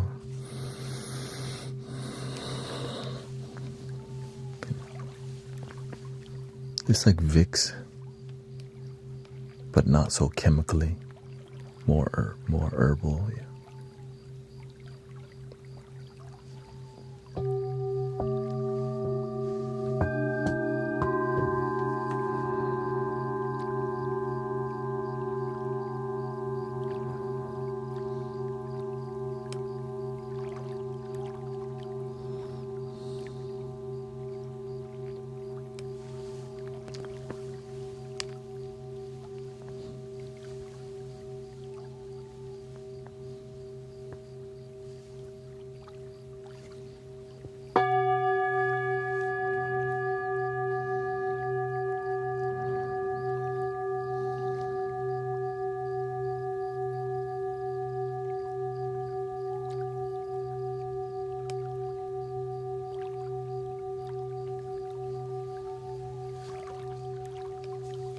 Thank you for that joke, Skajor.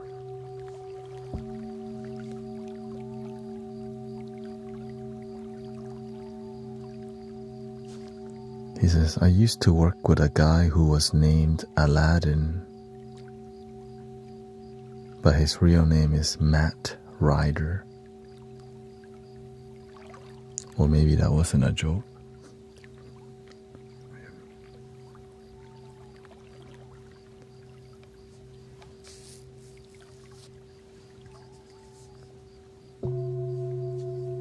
Oh, okay.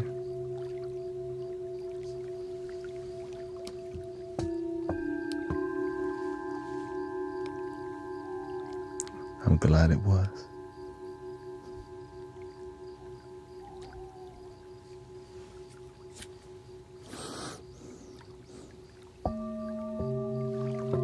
Thank you, Texas Scout.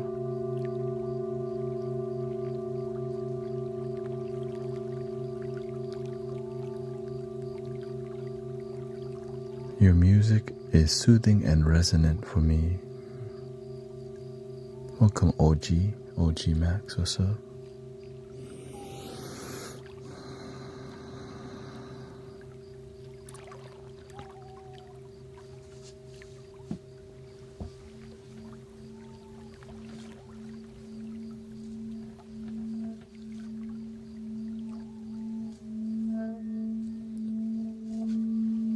Third eye.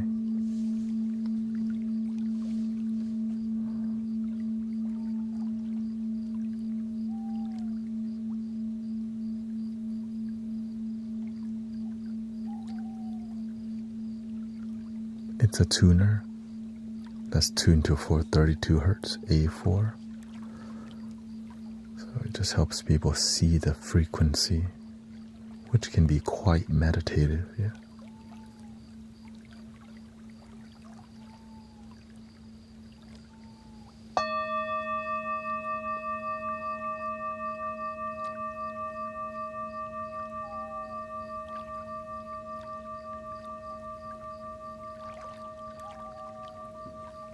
If you like it, I can get a larger version too.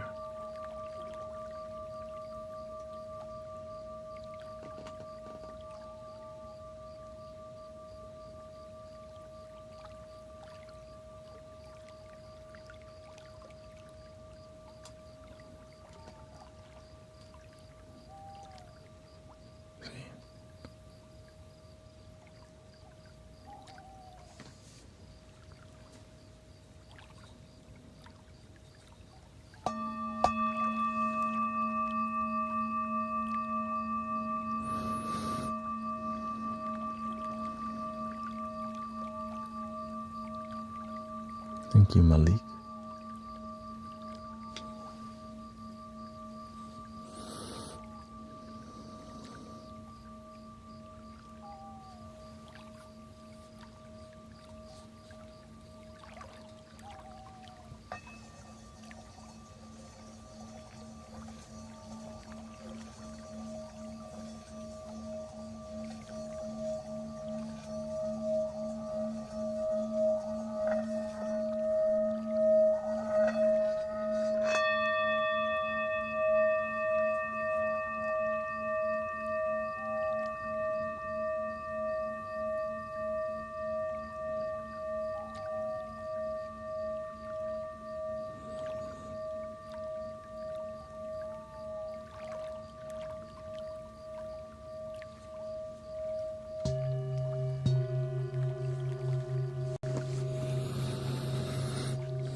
Thank you, Special Grade Yato. Welcome to the Mystic Village, peaceful community, the peaceful corner of the internet that's consistently peaceful.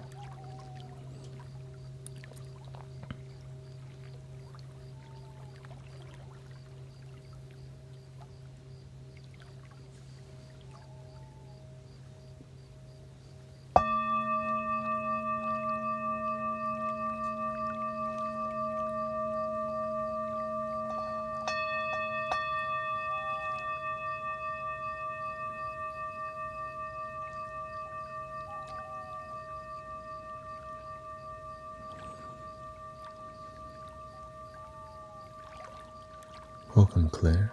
She says, lost a beautiful friend and still trying to find peace with it.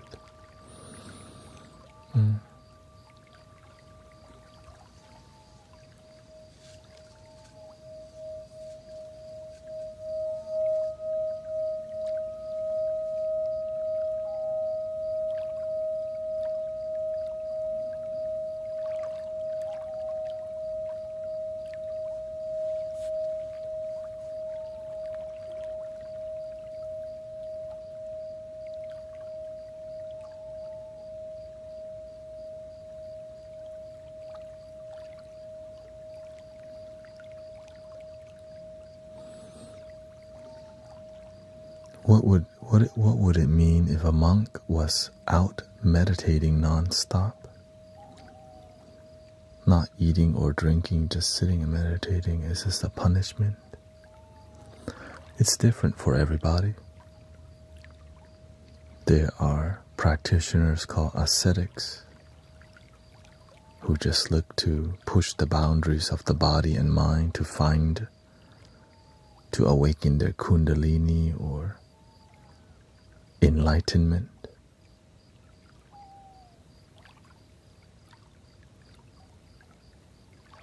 The discomfort helps you to grow, but too much of it is just more suffering that you don't need to do. Pain is inevitable, right? Suffering is optional.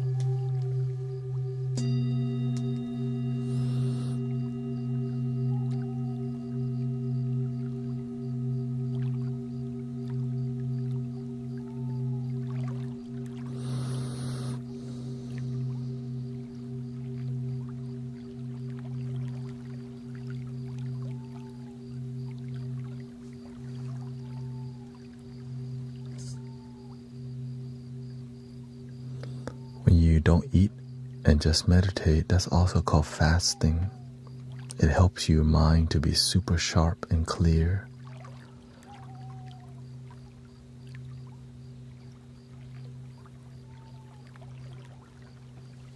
So when people have meditative retreats, they don't eat very much because they're trying to go deeper, because they're trying to figure something out, or they're being available for information to be experienced.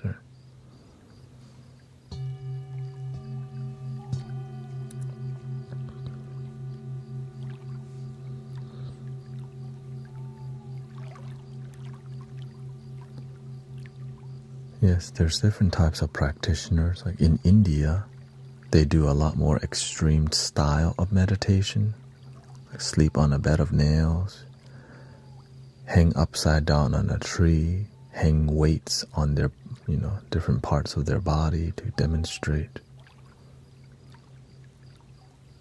meditative detachment from their body or their tolerance to pain. I don't follow that path, but I know it exists.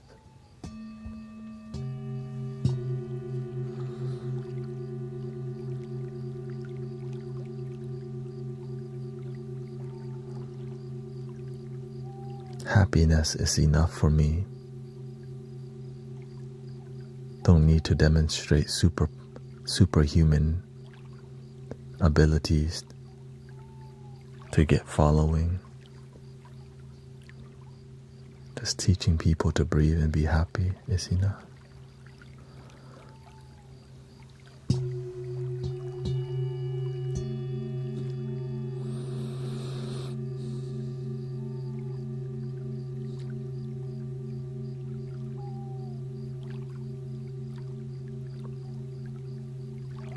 Yes, they're upgrading something.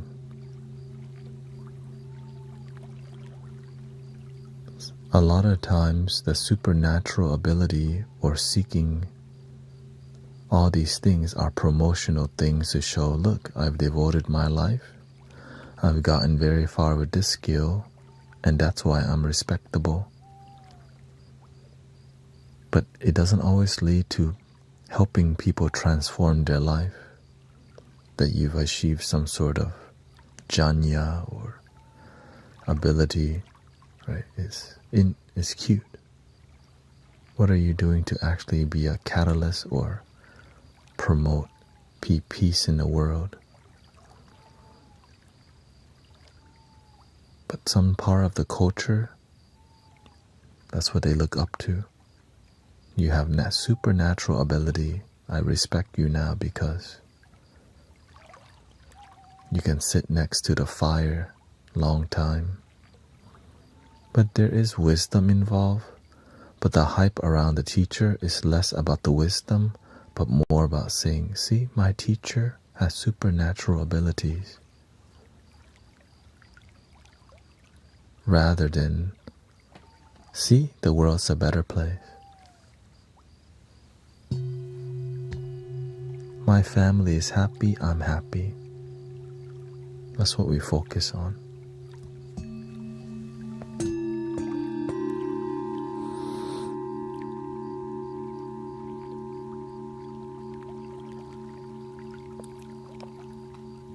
Is this what Buddha wanted from these people?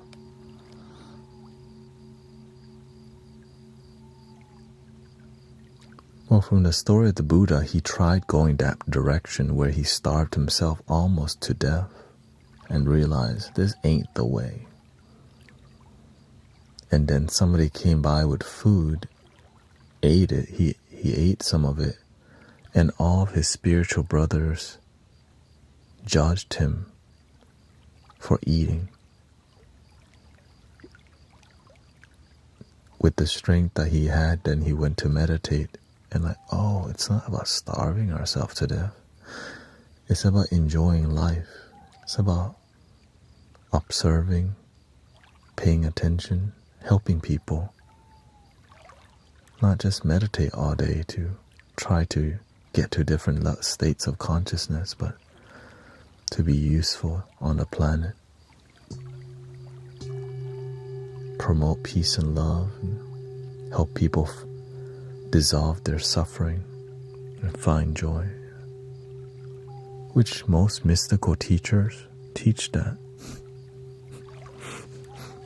Be a good person, treat people kindly, treat others the way you want to be treated. The golden rule, right? Not just by starving themselves, but enduring lots of pain. Yeah. That's why you hear the word, follow the middle path, the middle way. You don't want to be too comfortable, then you don't grow. But you don't want too much pain, or else it's just misery. Just enough to keep going, to keep raising, to keep growing. Which is nature, right? The tree always is slowly growing.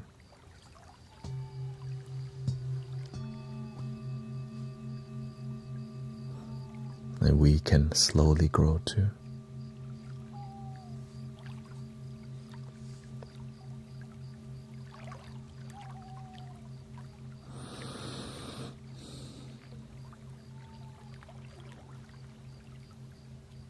And the one tree in the forest, as it gets larger, becomes connected to every tree in the forest. And when our roots are deeply connected, grounded, when we practitioners become deeply grounded, we become connected to all the practitioners and the people who are on a peaceful, grounded movement naturally.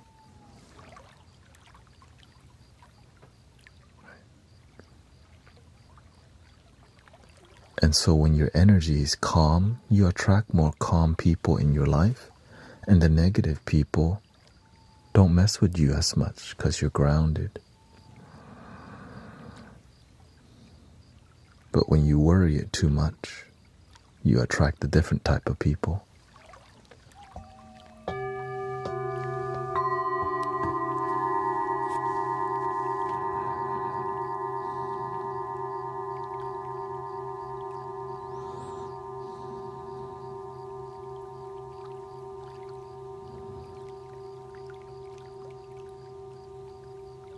What criteria are a must in order to fully activate the Kundalini? No idea.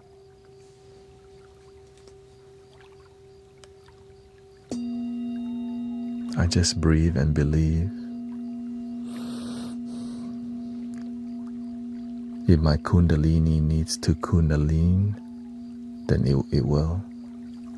I just want to be useful to humanity, help people, live happy life. Enlightenment and Kundalini link. If it happens, it happens. But I don't know what that is. But my miracle is I wake up every day, I get to help people feel peace and joy.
My teacher said if you want to reach enlightenment, help people. Be a good servant. He said tell God to use you for something good, something great, something powerful.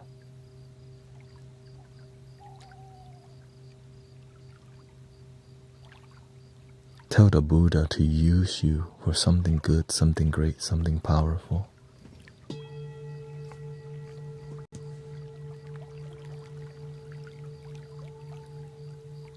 Which is something with purpose.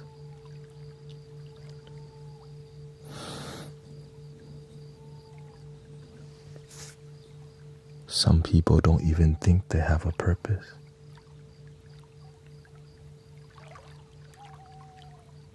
And that becomes their purpose, non-purpose. Nothing wrong with that. They show us that.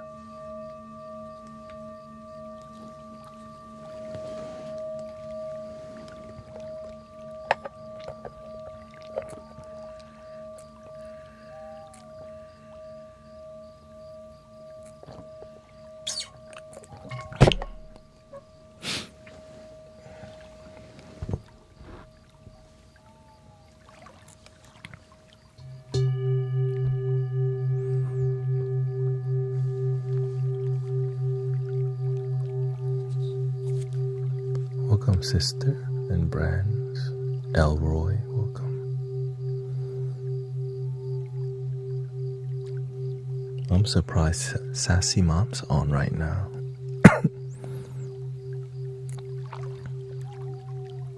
Isn't this your bedtime?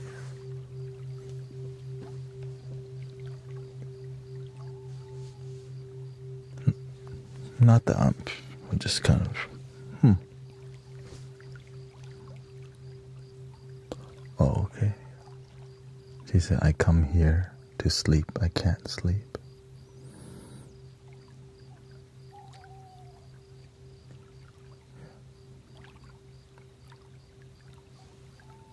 Thank you for being here.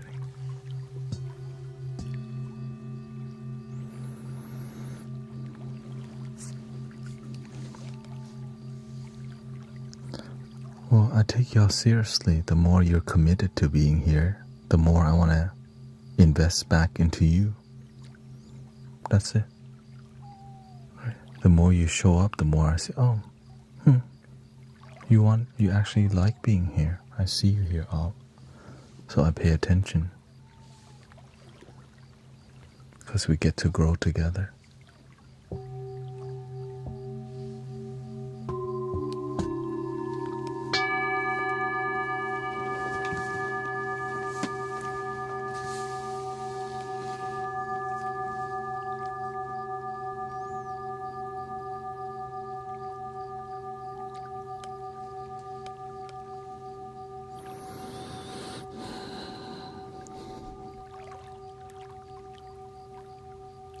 I'm here too.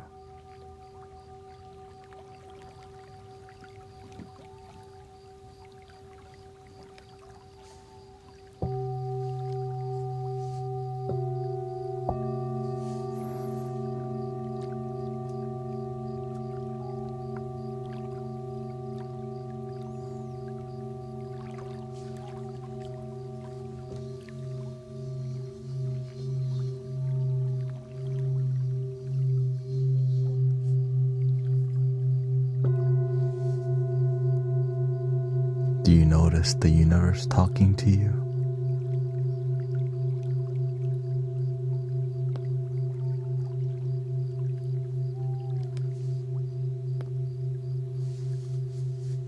Remember?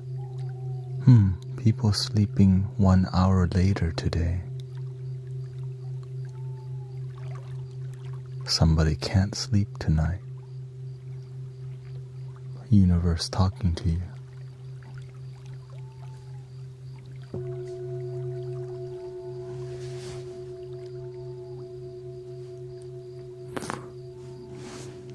It's a different kind of shift. It's more of a consciousness shift.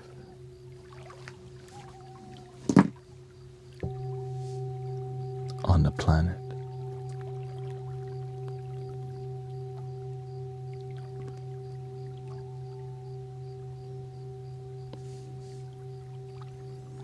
Me, I'm 37. I'm part of the older gang.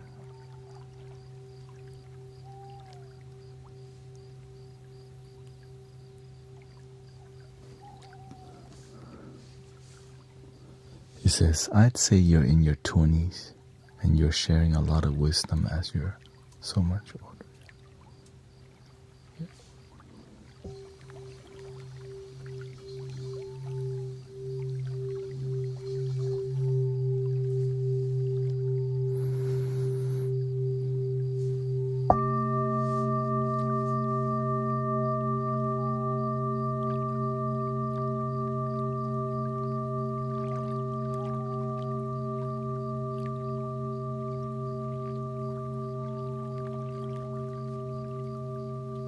That's okay, sister.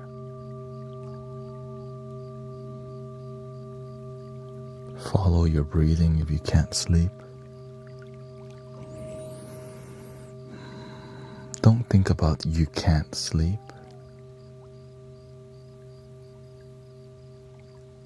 Just enjoy laying there. Follow your meditation techniques that you already know.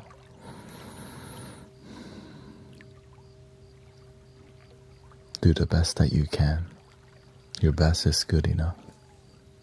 Not every day we get the best sleep because life's not about getting perfect sleep every day. Some days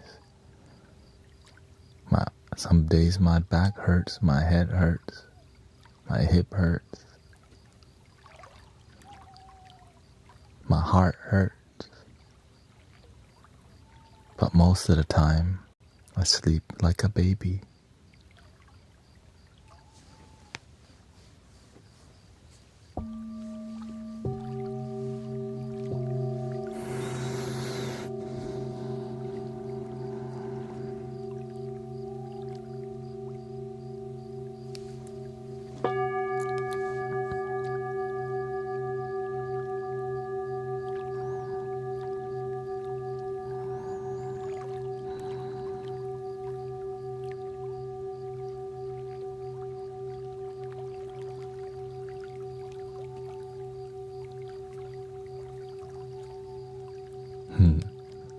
We hold the world together by holding ourselves in peace.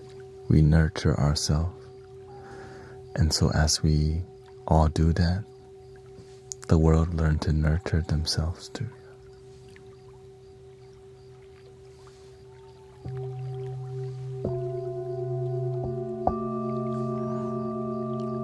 That's the main issue. People don't know that they can love themselves. We're waiting for somebody to love us, and sometimes those people disappoint us all the time.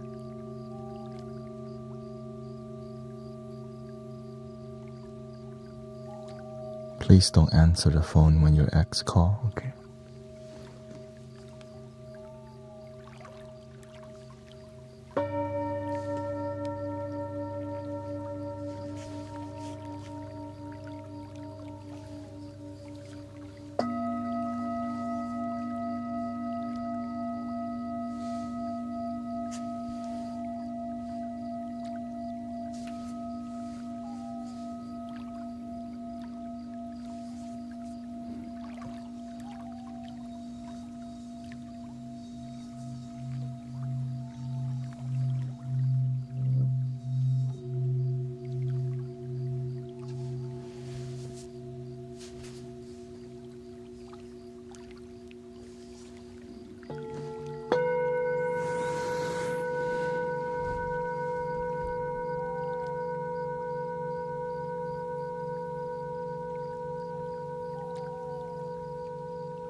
Have you actually had an outer body experience when meditating?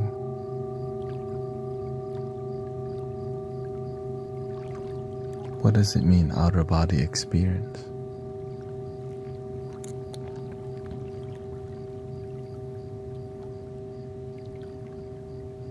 Like lucid dreaming?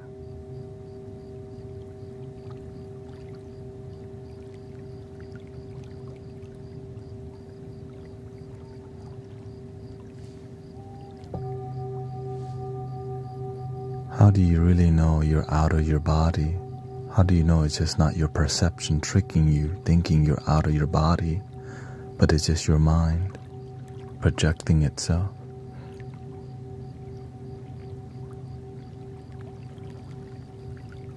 And then we call it outer body experience.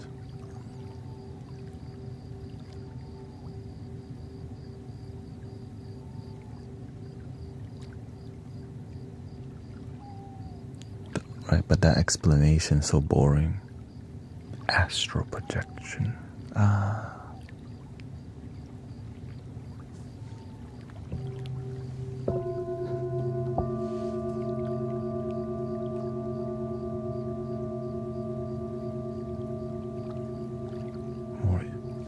More interesting, right?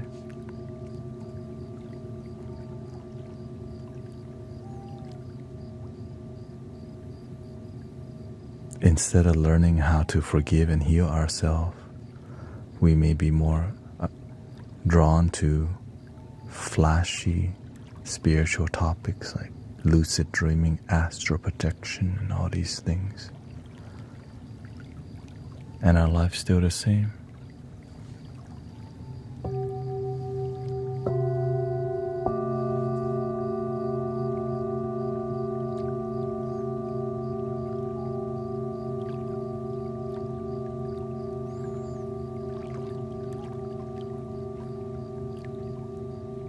It's just cool to talk about the third eye, cool to talk about pineal gland decalcification and all these things that are trendy in spiritual community. that has nothing to do with genuinely transforming your life. Makes you feel like you're in on some secret.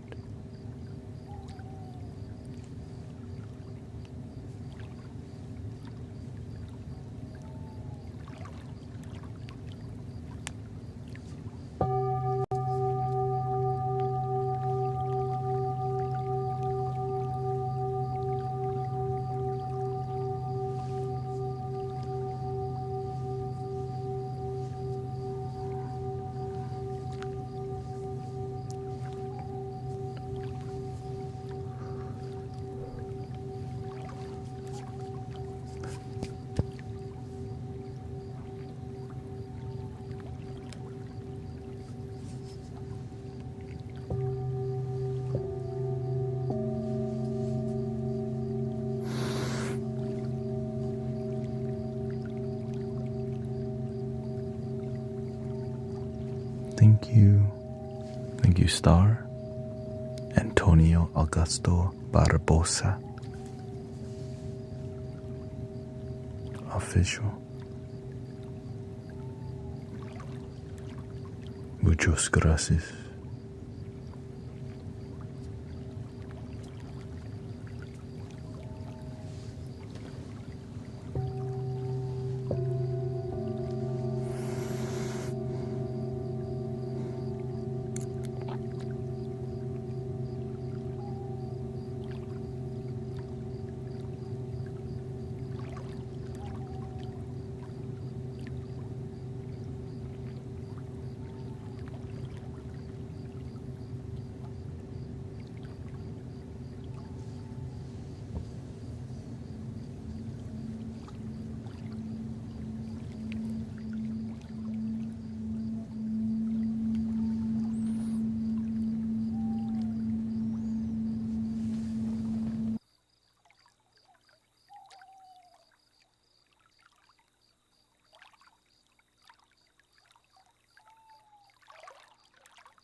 I have a hard time shutting off my thinking.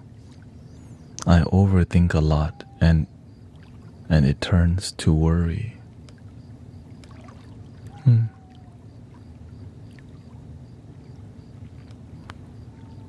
Can you do the opposite?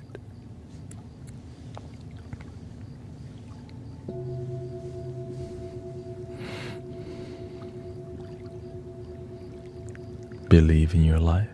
Have faith in yourself. Thank you for my life.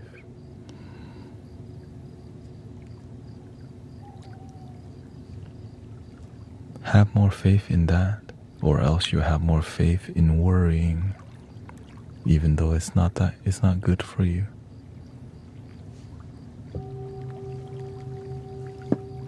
I believe that you can figure it out, but can you believe in yourself too?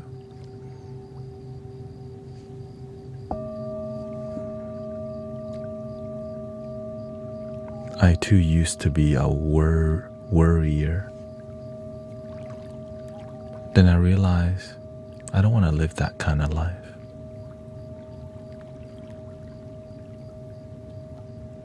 Well, what kind of life do I want to live? A joyful, peaceful, abundant, awakened spiritual life. And every day, I just focus on the authenticity of my happiness and joy and bliss. Stay humble.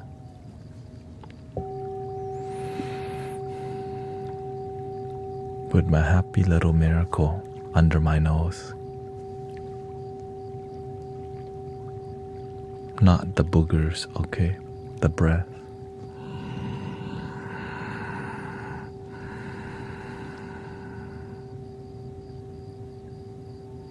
And maybe the booger too. It's there for a reason.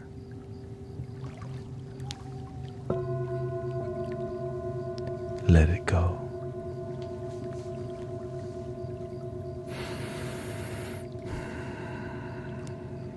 even your body is letting things go. We also have to learn to let things go in here. If you can pick things up, then you can let go.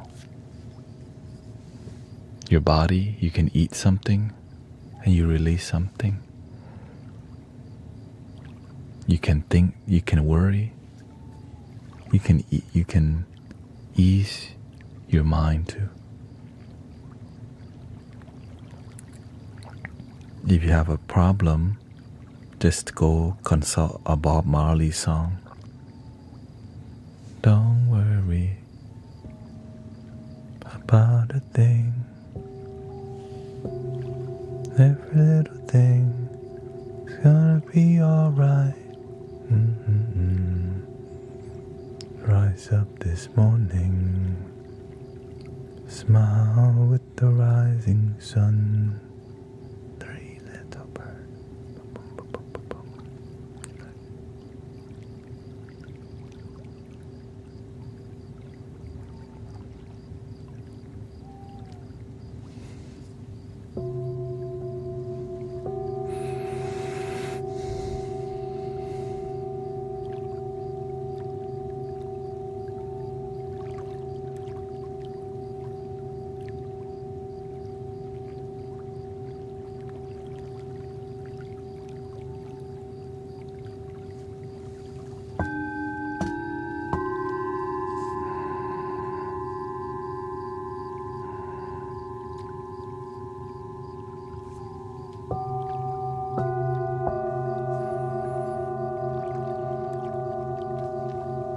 Thank you for all your support. Thank you so much.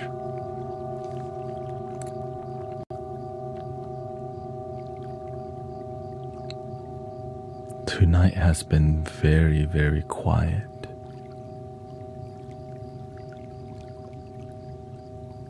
And I see the pattern of people sleeping at a time that's later because clearly there's so much on the news right now and people are trying to watch all of it.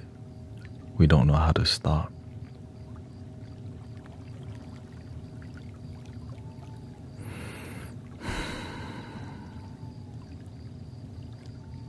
Let go and relax.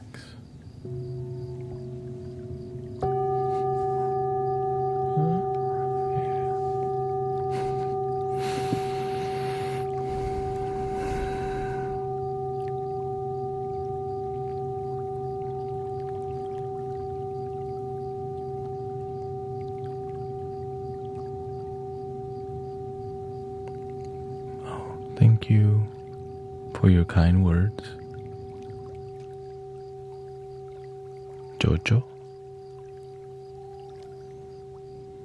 I am breathing in and out so I can sleep. Yeah. In, I'm aware I'm breathing in. Oh. Thank you for the coconut juice.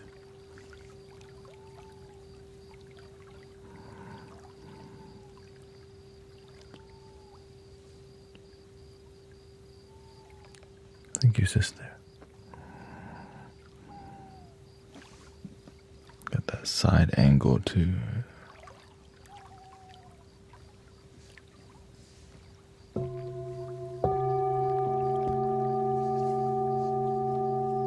Got me looking like that. Hide your kids, hide your wife.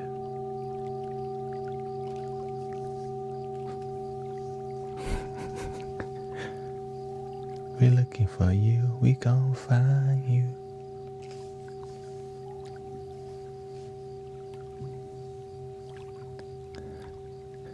You are done, you are really done. That's so older.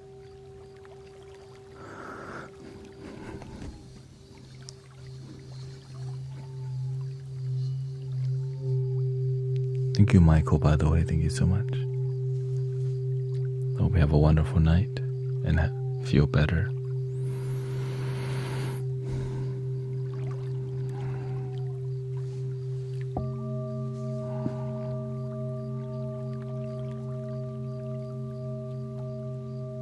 Welcome. Welcome, Usher.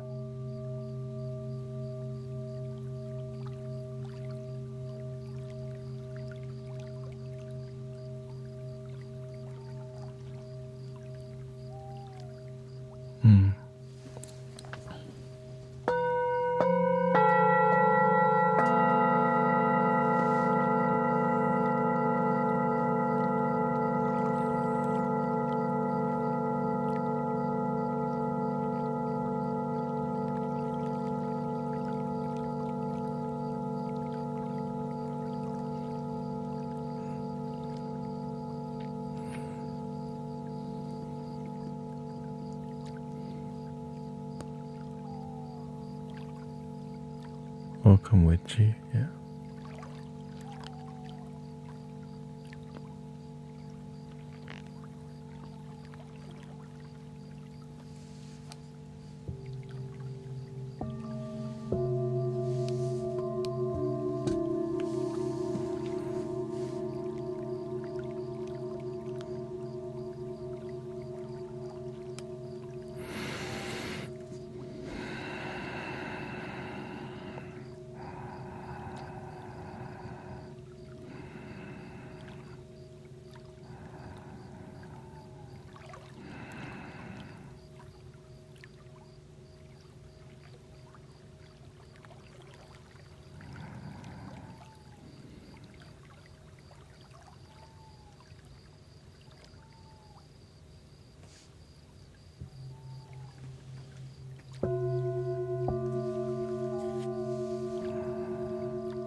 This is how you make the world a peaceful place.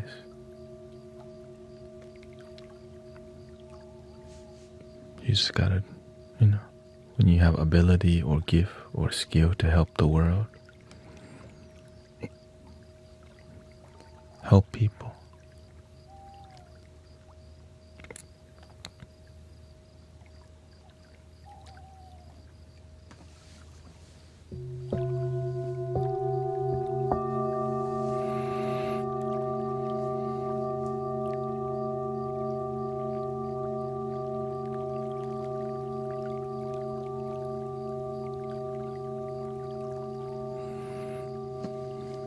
Thank you, Beverly.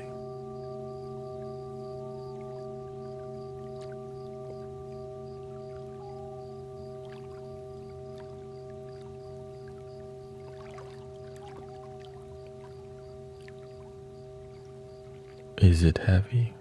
What do you mean, is it heavy? What, the energy?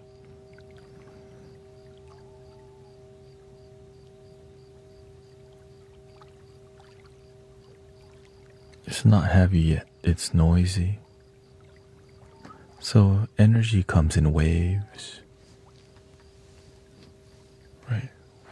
Just like music, right?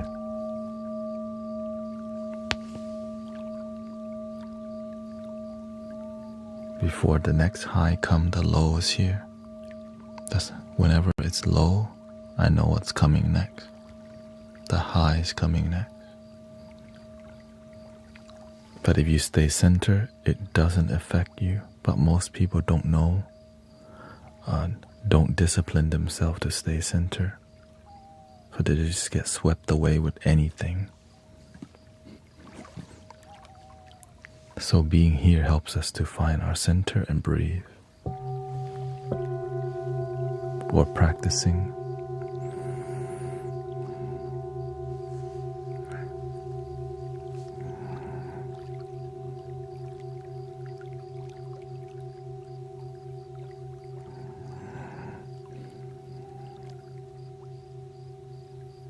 Working out helps too, right?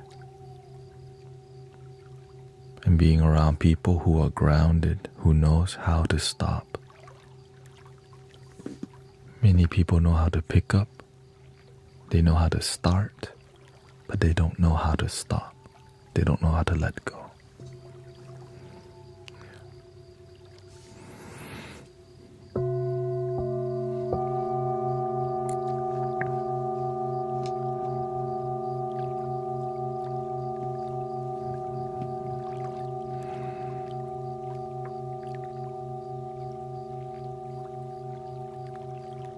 Brooke Mallory, and very important dude.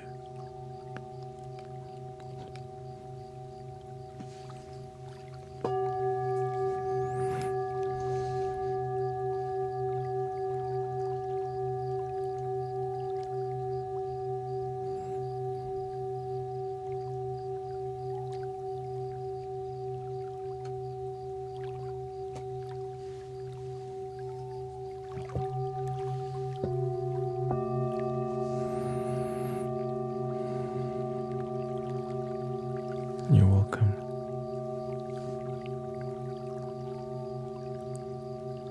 The more discipline we have in our life, the more we own our life rather than letting the world control us. We're always trying to find our balance. Paying attention to how to adjust. But if we don't pay attention, life is a roller coaster that you're not trying to always get on. Unmanageable stress and worries.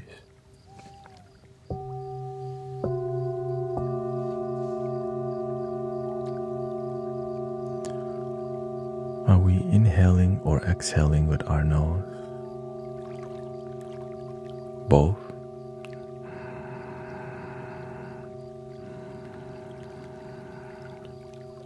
Most of the time, I only breathe through my nose to throttle my breathing.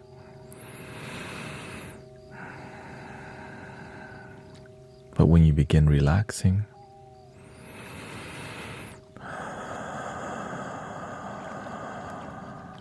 mouth.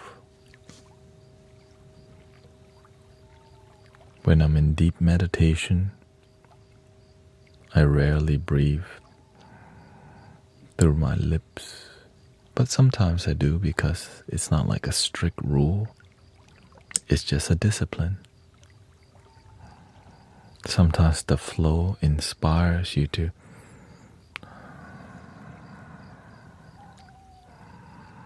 I'm not attached, just doing my best to be consistent in my practice.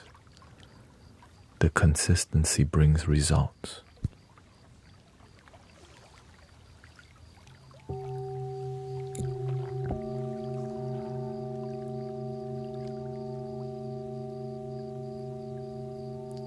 Because if you're consistent, but you're failing, that means you know to adjust. If you're consistent and it's growing, keep going, keep doing what you're doing and slowly build that. It's the same thing with meditation. Do you feel like your meditation is progressing? Do you feel like your spiritual life is evolving? If it does, keep going. If it's not, make adjustment. Trial and error and paying attention. Take note. And you don't even have to be a super perfectionist. You just gotta try, but do it with excellence in your intention to get the best result.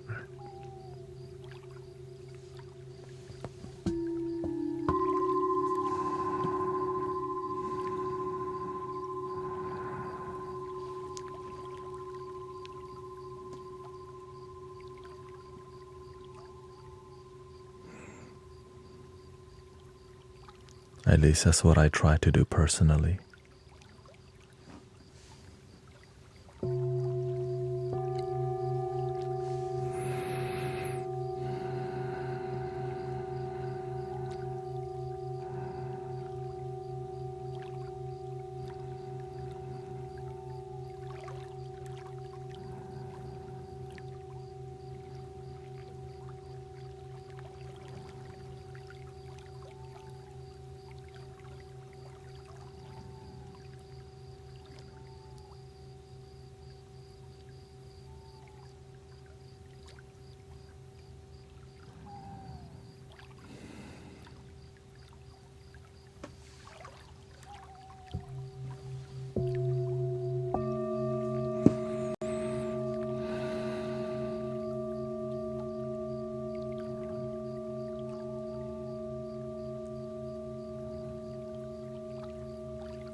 So I'm trying and learning and very slowly changing my perspective.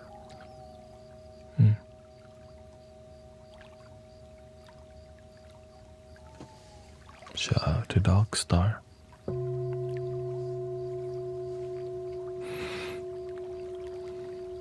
It takes time,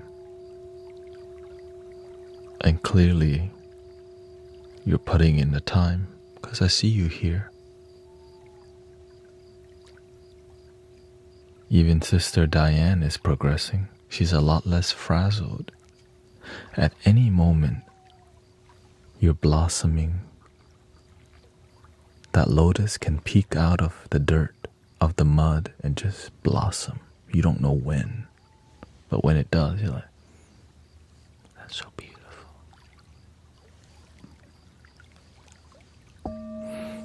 But to get there, mud, underwater, darkness, messy. But when you just keep believing, at any day, your evolution and transformation can happen, which is so beautiful.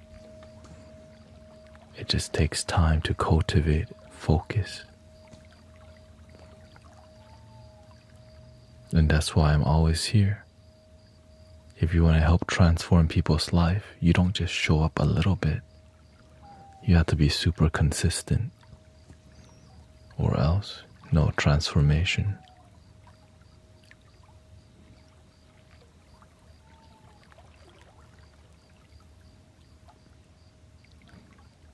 Just trendy spirituality.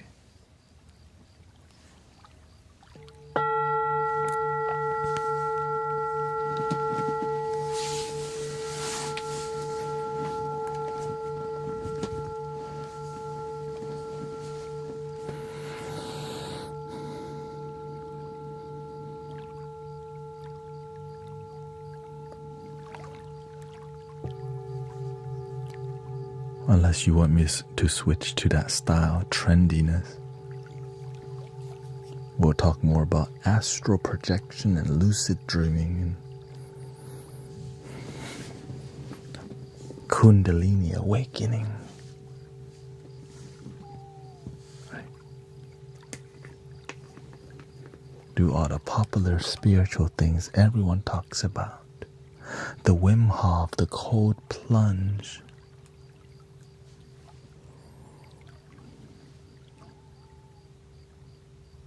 And then tell you to come to my link in my bio for a private one-on-one.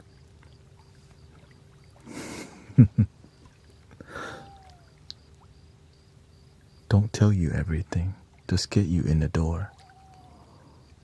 Link in the bio. Trendiness.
Welcome, Ray.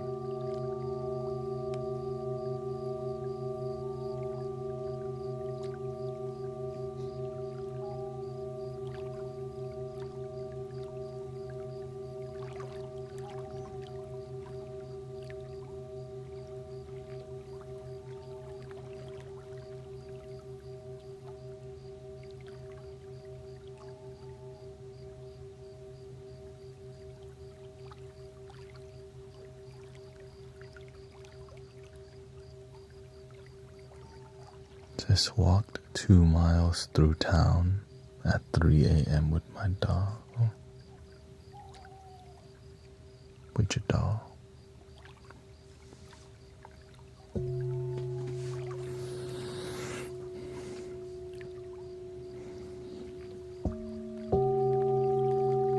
Welcome, Annie. Aniki.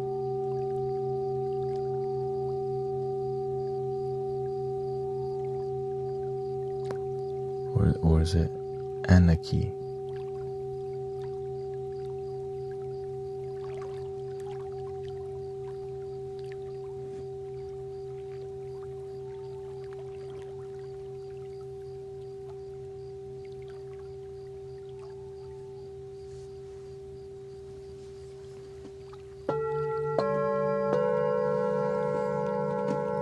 Like the Star Wars.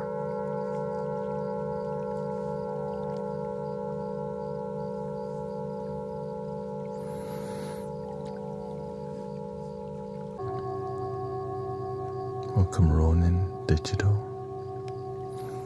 Welcome to the Mystic Village experience. A quiet Tuesday night, also known as Wednesday morning.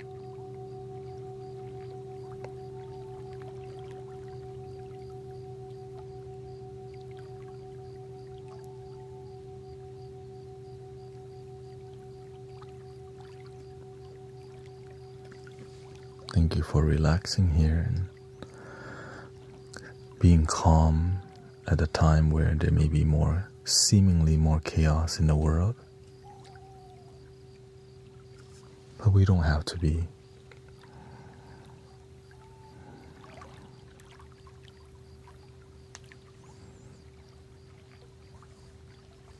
Okay.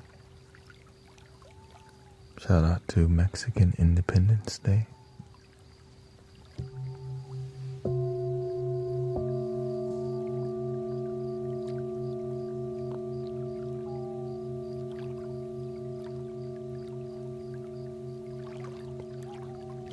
Which is not Cinco de Mayo.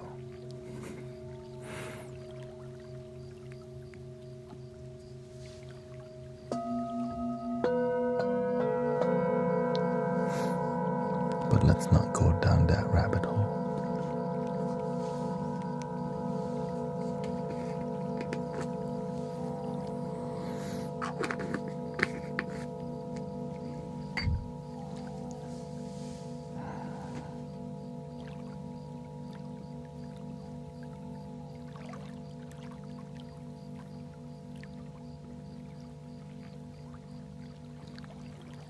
What's the credo?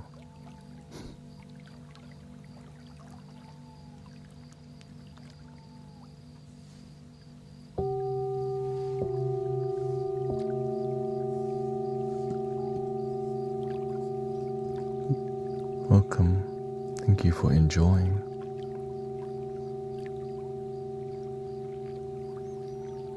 Yeah. We try to nurture a consistent, peaceful environment where we do have conversations about wisdom, life, and things that help people genuinely. But I think you already know that.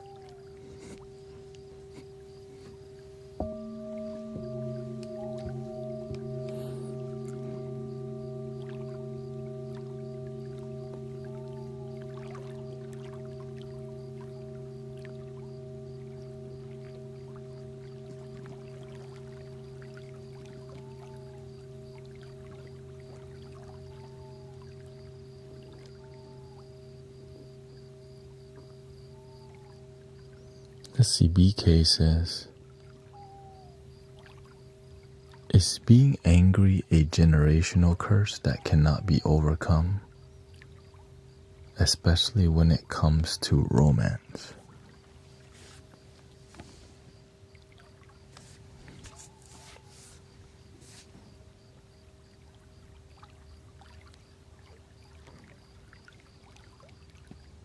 That's a loaded question.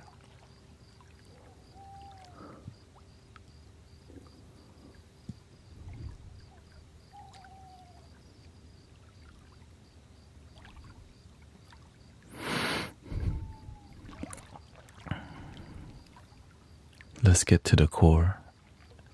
And anger is a choice you don't have to make. But sometimes you don't realize that if you come from a line of people who justify being angry all the damn time.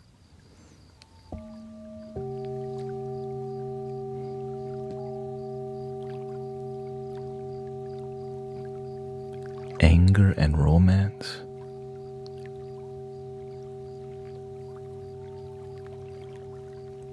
Oftentimes we make that correlation because we see our parents angry at each other, so we copy them, right? Anger and romance. The first time you probably saw that is with your own family. So it's how you grew up, seeing how people treat each other.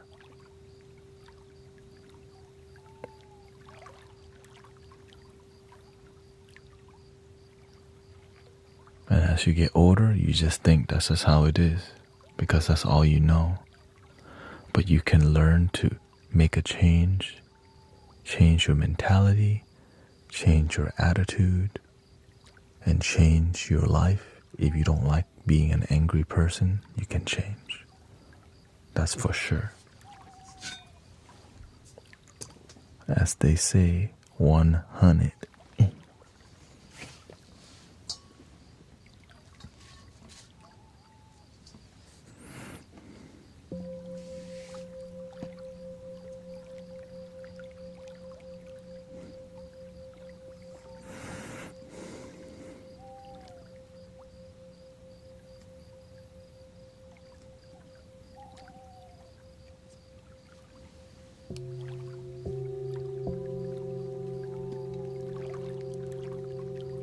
But how do you start being less angry?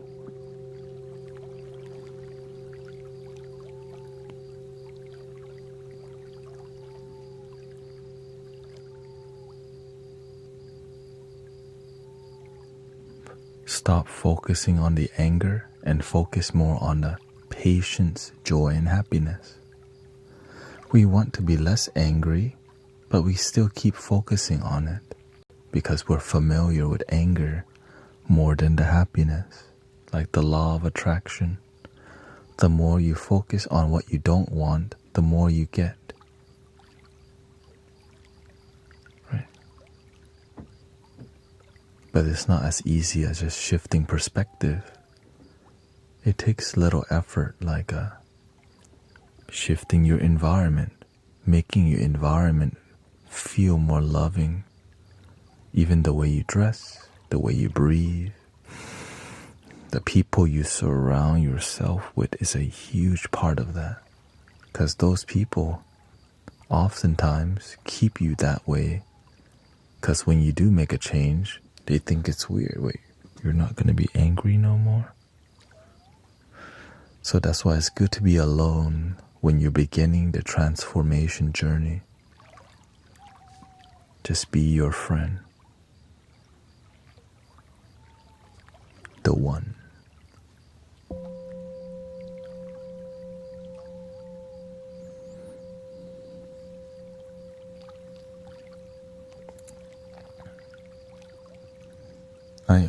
Let's see here. So when the anger peaks at the height of the wave, so you have to have a response plan to your anger. The quickest way to de-anger yourself and to bring more joy is to have a happiness plan. Or you can say an anger response plan. When you get angry, you look at your list. Step 1, breathe slowly in and out.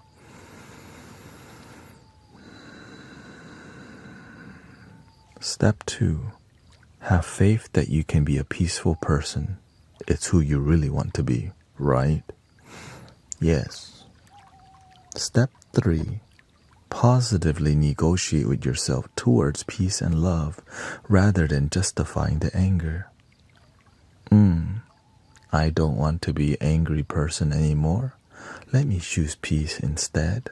Step 4, take a deep breath again and say a positive affirmation. I'm ready to be a happy, peaceful person in my life. Boom. And you can add all you want in there, but keep, just be authentic, be genuine, and follow through on that plan. This is called practical, right? This is something you actually could do. We cut the fluff in here because enough people fluffy trying to tell you, right? Right, just have faith in the divine and embody the.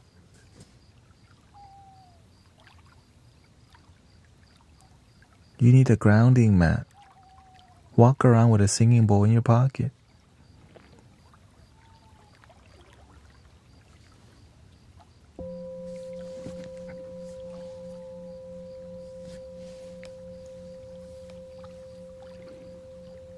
You need to buy organite necklace and also carry around an obsidian for protection.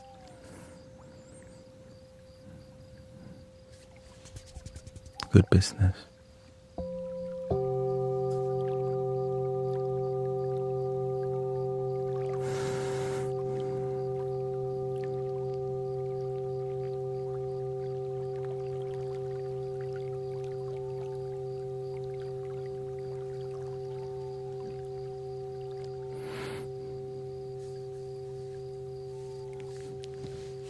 Just being real with y'all. Is it slim little Asian?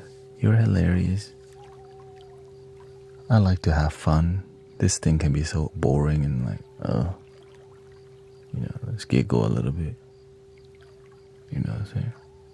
That's why everyone liked that toy. Tickle Me Elmo.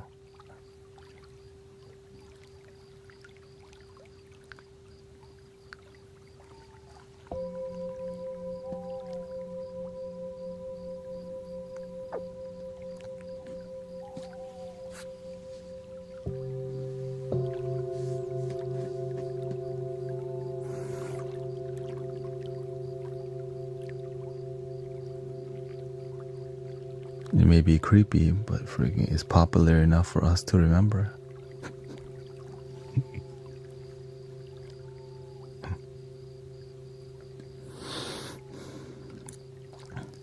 BK says, I only ever receive attention from women who make me seem to have no choice in the matter.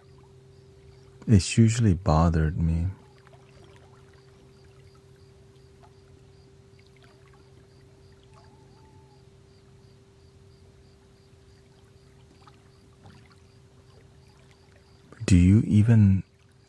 Do you love yourself at all first before you get into relationships? Or are you just really wanting a romantic relationship and it's dysfunctional,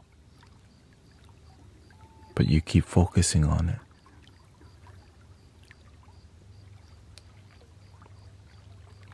Because I see you not focusing on yourself very much. Probably just like your parents.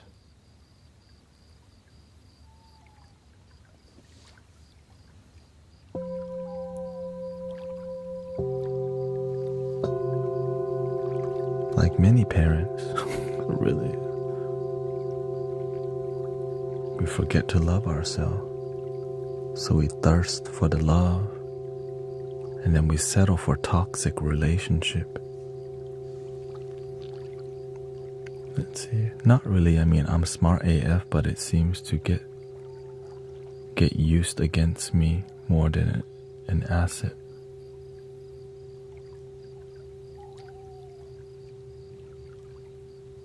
Then are you really smart AF then, bro?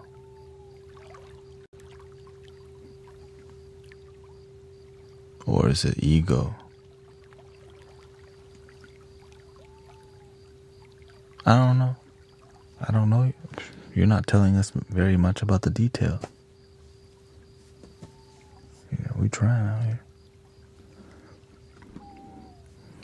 I think I got dealt a wild hand. You ain't the only one. But you can make the best out of whatever blessing you are given, because at least you had a hand. Or be a victim of the hand and just say, it's difficult. Up to you.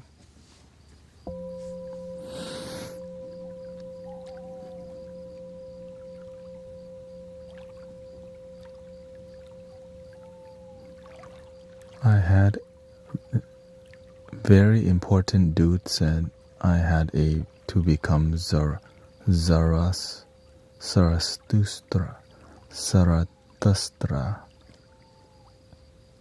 in the cave in order to understand myself more with that. Is that what? Isolation, right? Sensory deprivation? No, it's not recording. Let's see. I know it looks like it's a recording, right?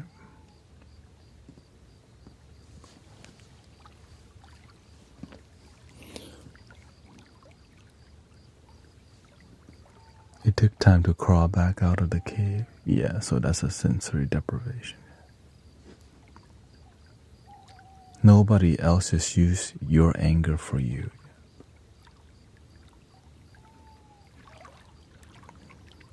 Maya asks, how can I cope with the emotions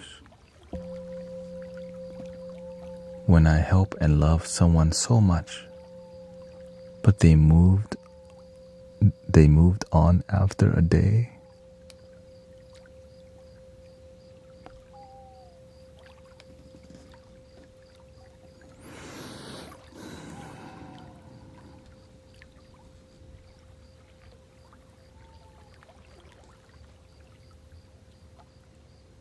Well, that sucks. At least you get to go somewhere else, because if they move on after a day, you got lucky, because some people are stuck with somebody for 20, 30 years. You got blessed. You have a good heart. You want the best for people.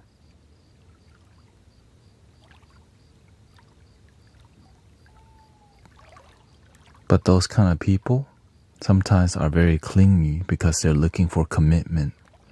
Sometimes you're very committed while you're meeting somebody in a state of immaturity. Some people are not ready for commitment because they're not mature yet. So they take you for granted, and actually they do feel bad that you're so committed and they're not. So you got blessed.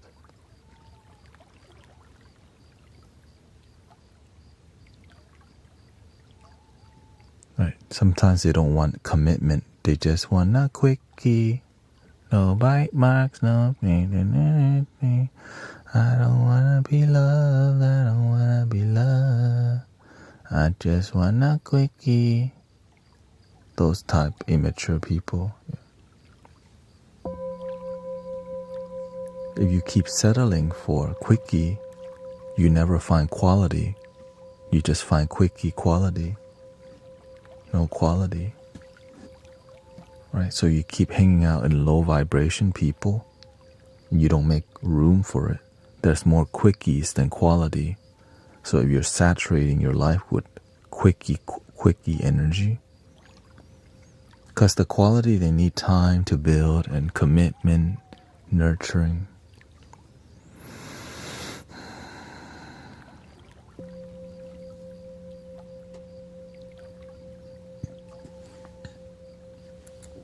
How can I fix these vibrations? Do you really want to fix it?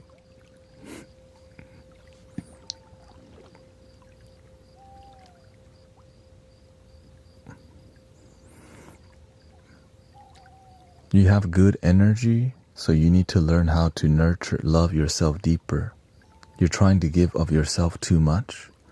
You need to learn how to love yourself first. You're really into helping others. And if you keep walking this path, you're going to be disappointed often. Really. The more you help people, your life is like missing the champagne tower. Right? The very top cup is not filled. You just skip to the next 4 cups. So you only fill your cup one quarter, and it's empty the rest.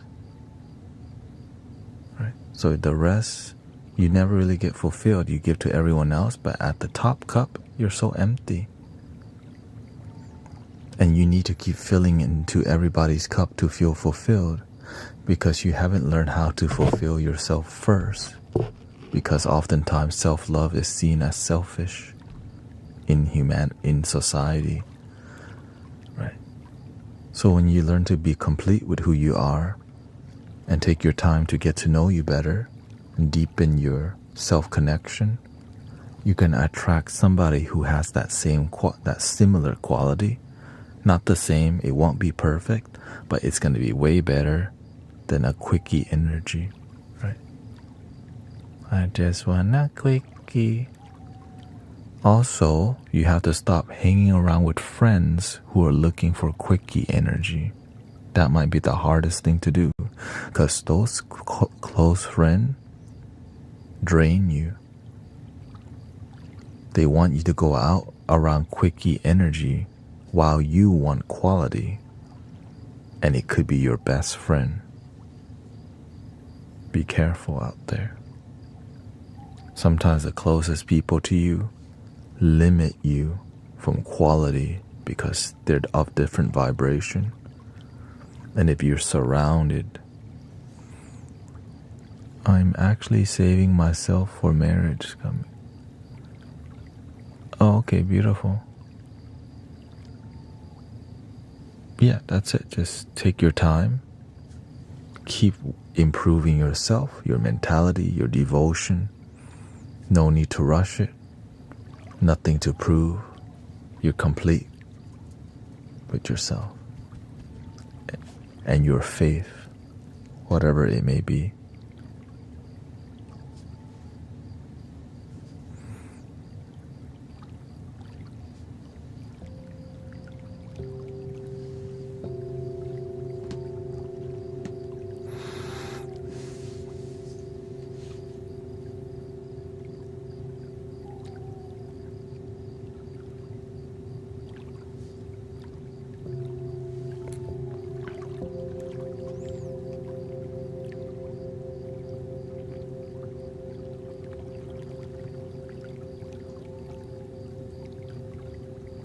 For me to personally find quality in my life, I needed to stop hanging out at the bar and the club and the rave.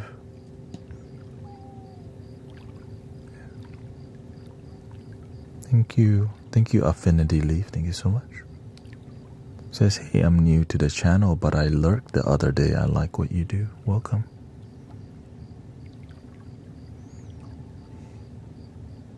I try to be a good person to myself first, because I used to not be good to myself. Right? But I can change. We can all change. Right? You can turn your life around. That's why I'm a teacher today, because I thought, man, my life was too effed up to transform. But when it happened, I was like, well, why aren't we all doing this already? It just confused me. Hey, why didn't anyone teach me already? I would suffer a lot less. Like, well, why don't you go teach them? That's a great idea.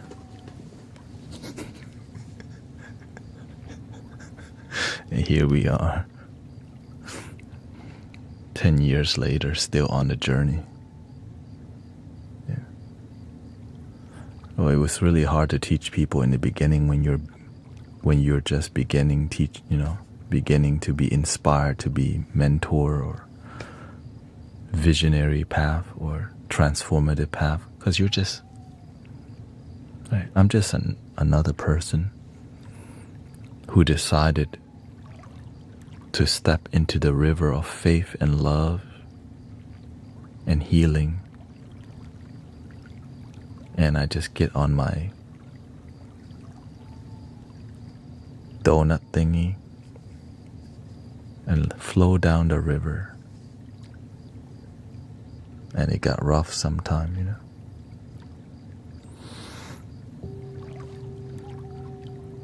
But when you flow down the river for a while, you get good at navigating the river. and you get good at helping others navigate the river. And then maybe you actually get to the ocean too. But nobody sees that you're at the ocean already. And you can't tell people because you have to be humble. So the best way is to just help others and stay humble. Happiness, bliss, and joy.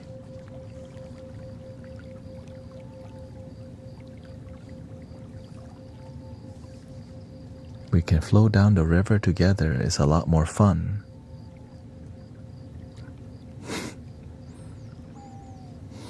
That's what I wished. I'm like, where's all my homies? I feel so alone on this spiritual journey. I'm trying to be around people who meditate and stuff. Where are they? I go looking at the metaphysical fair. They just want $20 for a quickie.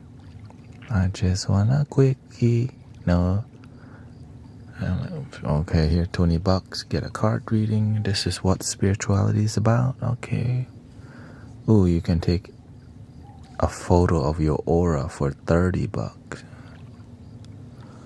That's cool. I guess I'll try that. Ding. I take a photo of the aura. Like, ooh. Is that what spirituality is about? I go explore different temple and Hare Krishna temple, drum circle, spiritual gathering, plant medicine, all this. But I keep not finding what my heart desires. Like, man, maybe I need a teacher because I've done everything my intuition tells me.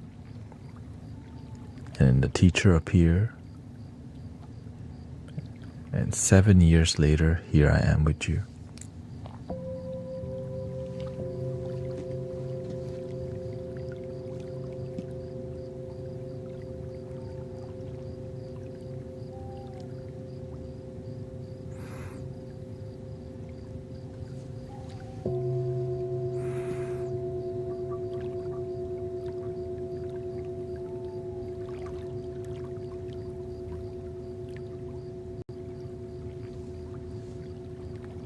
My daughter's BF hospitalized.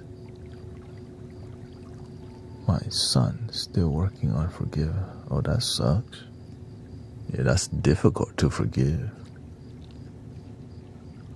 Did your teacher appear or did you seek things? I asked the universe for a teacher.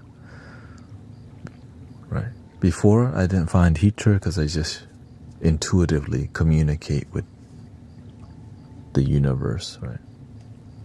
But then eventually it came to a blank. There was like, okay, imagine you hit all the check boxes from your intuition and there was no more mission there.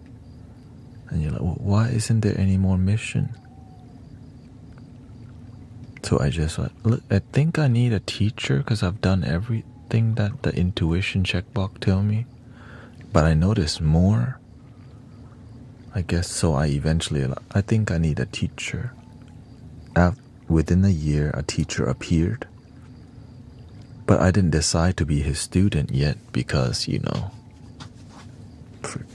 want to just take anyone as your teacher. You want to be super selective before you call somebody your master or mentor. After I see the results of healing, community, and transformation, I was impressed. Right, long story short. And then I basically asked to be a student because I've never seen some teacher with miracle results before in my life. And so the path of the Bodhisattva or the light worker's path or the healer's path continue. It's just more intense training that I didn't expect would happen. But I'm super grateful for because it changed my life for the better. Even more, right? My life was already getting to a great place. but I still haven't figured out like my role on the planet. I knew I wanted to help people. It just wasn't clear how, what, where, when. Eventually it became more clear. So, right, you just pass the baton, the knowledge, you just pass down.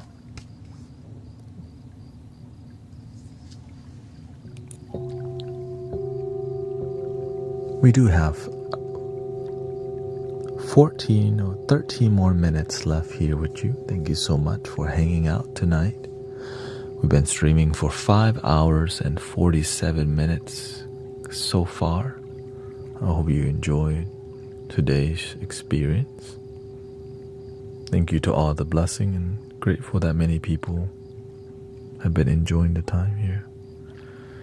Cultivated the bodhicitta, yeah.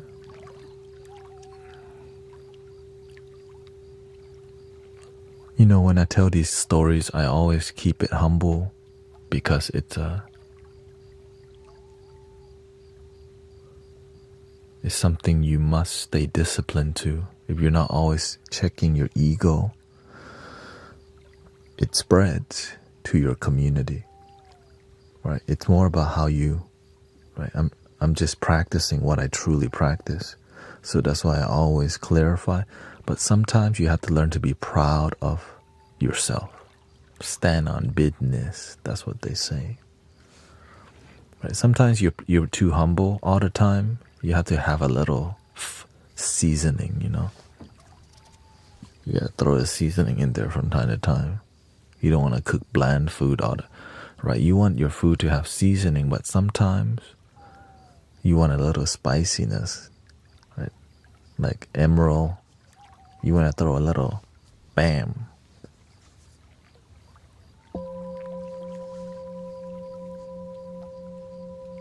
Anyways.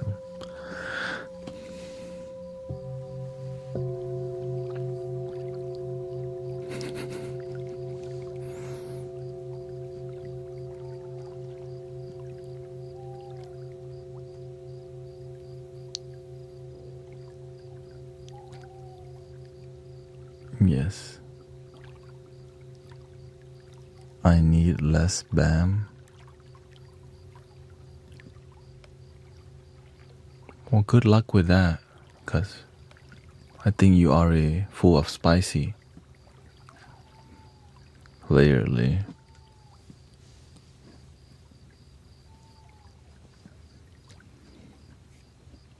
Clearly.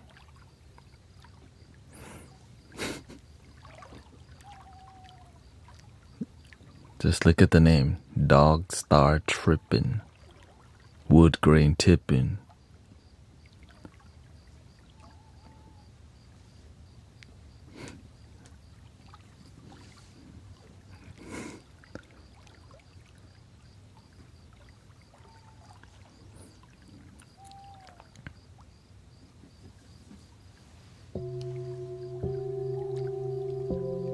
I was convinced you spoke French.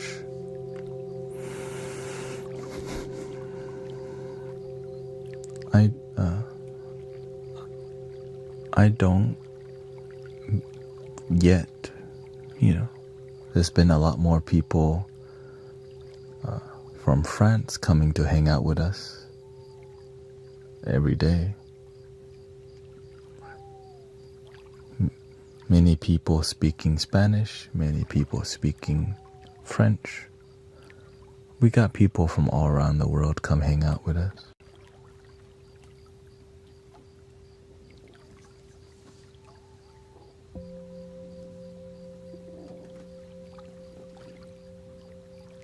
But I know a lot of Spanish because I live in Texas, Houston, Texas, and you know, I grew up around the culture, the Tejano culture, and also the H-Town culture.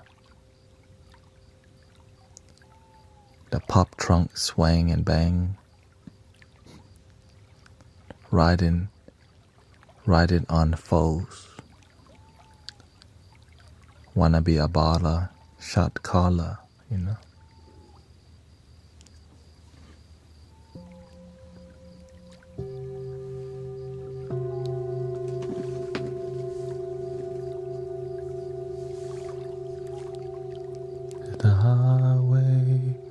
making money on flyway.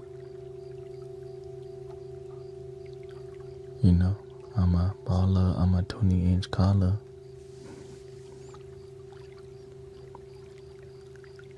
I remember when I went in my middle school dance, we had like a 6th grade dance. You hear the song, Girl, You Look Good, Won't You Back That Thing Up, in my middle school. So you already know it was a bit more urban. Urban, okay.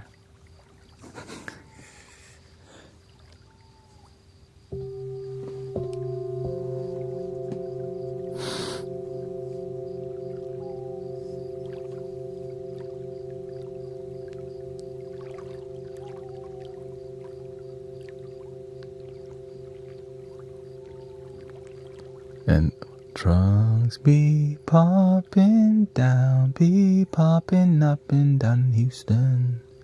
Da da da da da. Really good song. Classic, right? Ding ding ding ding ding ding ding ding ding ding ding.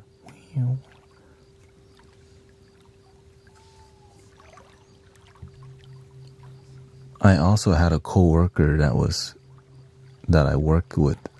I used to sell hot dog in IKEA. You know, when people finish shopping in IKEA, at the very exit, they had the hot dog stand. You want a beef hot dog for 50 cents? My coworker exposed me to H-Town culture because he lived in the hood. And he was like very excited to show me his gang life or his influences from, you know, where he grew up from. Like, you know. And so that's where it began. So I was very exposed to that, and the music, the culture. He taught me who's DJ Screw. You know DJ Screw? Southside Click? Like DJ who? DJ Screw. You know what a swanger is? I'm like, no, what's a swanger?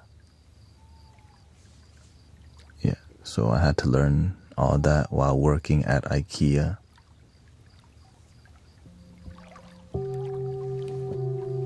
I didn't have to, it just happened, yeah.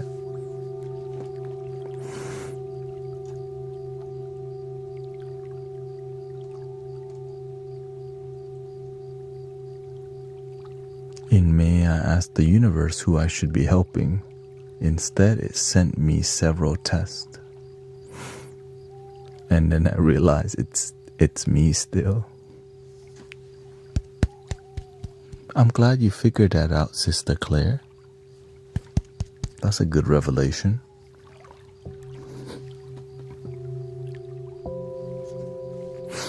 I'm happy for you.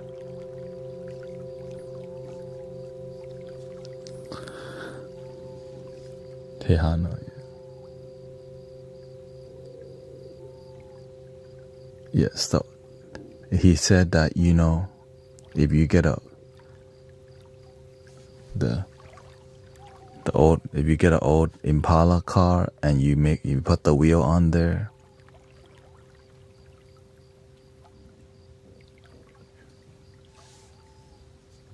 anyways.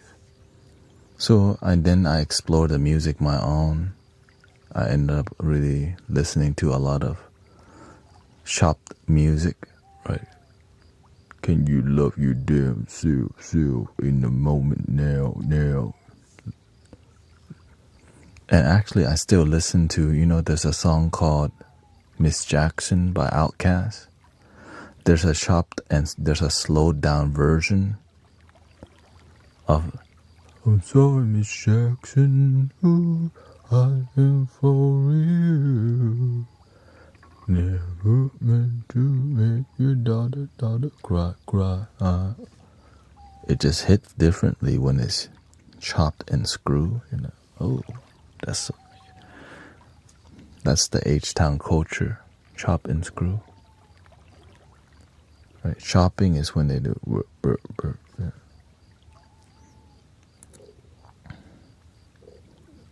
And so I got exposed to many types of culture because Houston is the most diverse city in America. Can you believe it? My life experience led me to recognizing that personally, and also through, it's research. It's in the data. Right? So you learn so much here because there's just so much to explore, like going to different temples. Right? I've meditated at a Zen temple with Korean people. Right? And I've meditated with people who are meditated with people who are Taoist and did acupuncture. Right. I've gone to many drum circles. It's just I've gone to a Thai Baptist church before, right? So there's many. And I grew up around Laos people and Laos food here right? They had a Lao grocery store. Right. We call her Pahoi. Pahoi. Of course, I did not speak Laos, but I kind of just went with it, and you kind of intuitively speak Laos if you just paid attention enough. You're like, yeah, I do want sticky rice today. Yeah.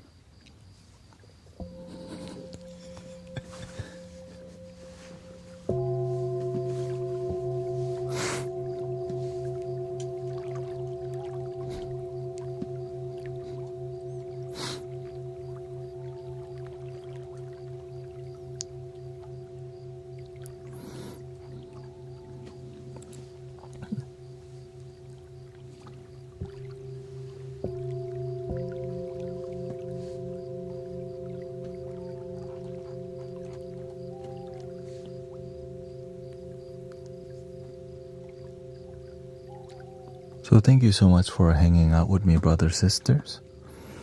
And I hope you felt peaceful. I know that today, every day I try to bring fresh energy, but today was a bit more meditative and calm because that's what people needed. Right. Thank you, Rio. Rio, you're not asleep yet?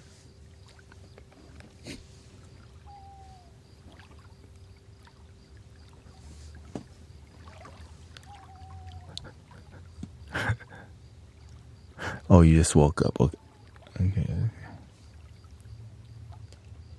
Shout out to Rio. I'll be seeing you soon in Houston, Texas, coming to hang out. Thank you, very important dude. I was enjoying your story in my dreams. Yeah. Thank you, Susan. She says, I live in Venice, Florida. Now, before I lived in Venice, California for 30 years. LA is the most yeah.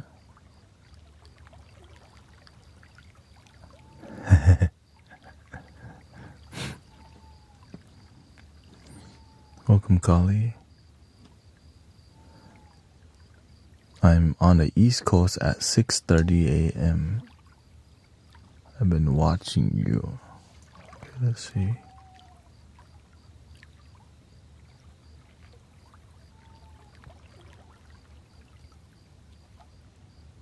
Yeah, if I see you on, go check out your page. Give you a follow. Thank you, Corvus Raven. Thank you, Lena, and thank you to all the moderators. Super peaceful. Didn't have to do much moderation today. Even the bots were calm today.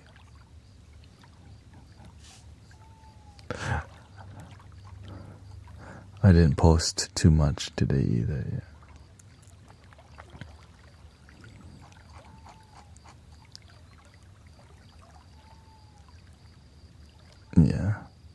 Well, yesterday we had a more traffic. I guess people just needed to sleep quickly, and today they're just beat from. Anyways, here we go. Let's see. 3 ohms. Breathing in.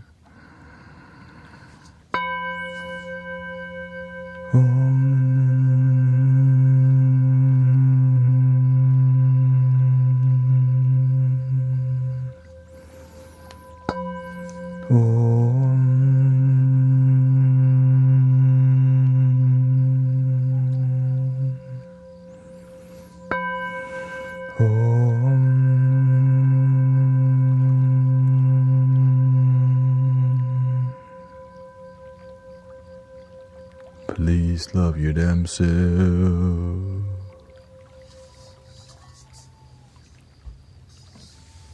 And I hope you have a wonderful morning, night, and evening. And I'll see you tomorrow, 3 p.m. 3 to 7 is my time tomorrow. And then 11:30 p.m. to 6 a.m. around, where I just stream for 6 hours. That's my limit. And thank you, everybody. Hasta luego. Hasta mañana. Muchas gracias a todos. Thank you, Beverly. Thank you, Muso. Thank you so much.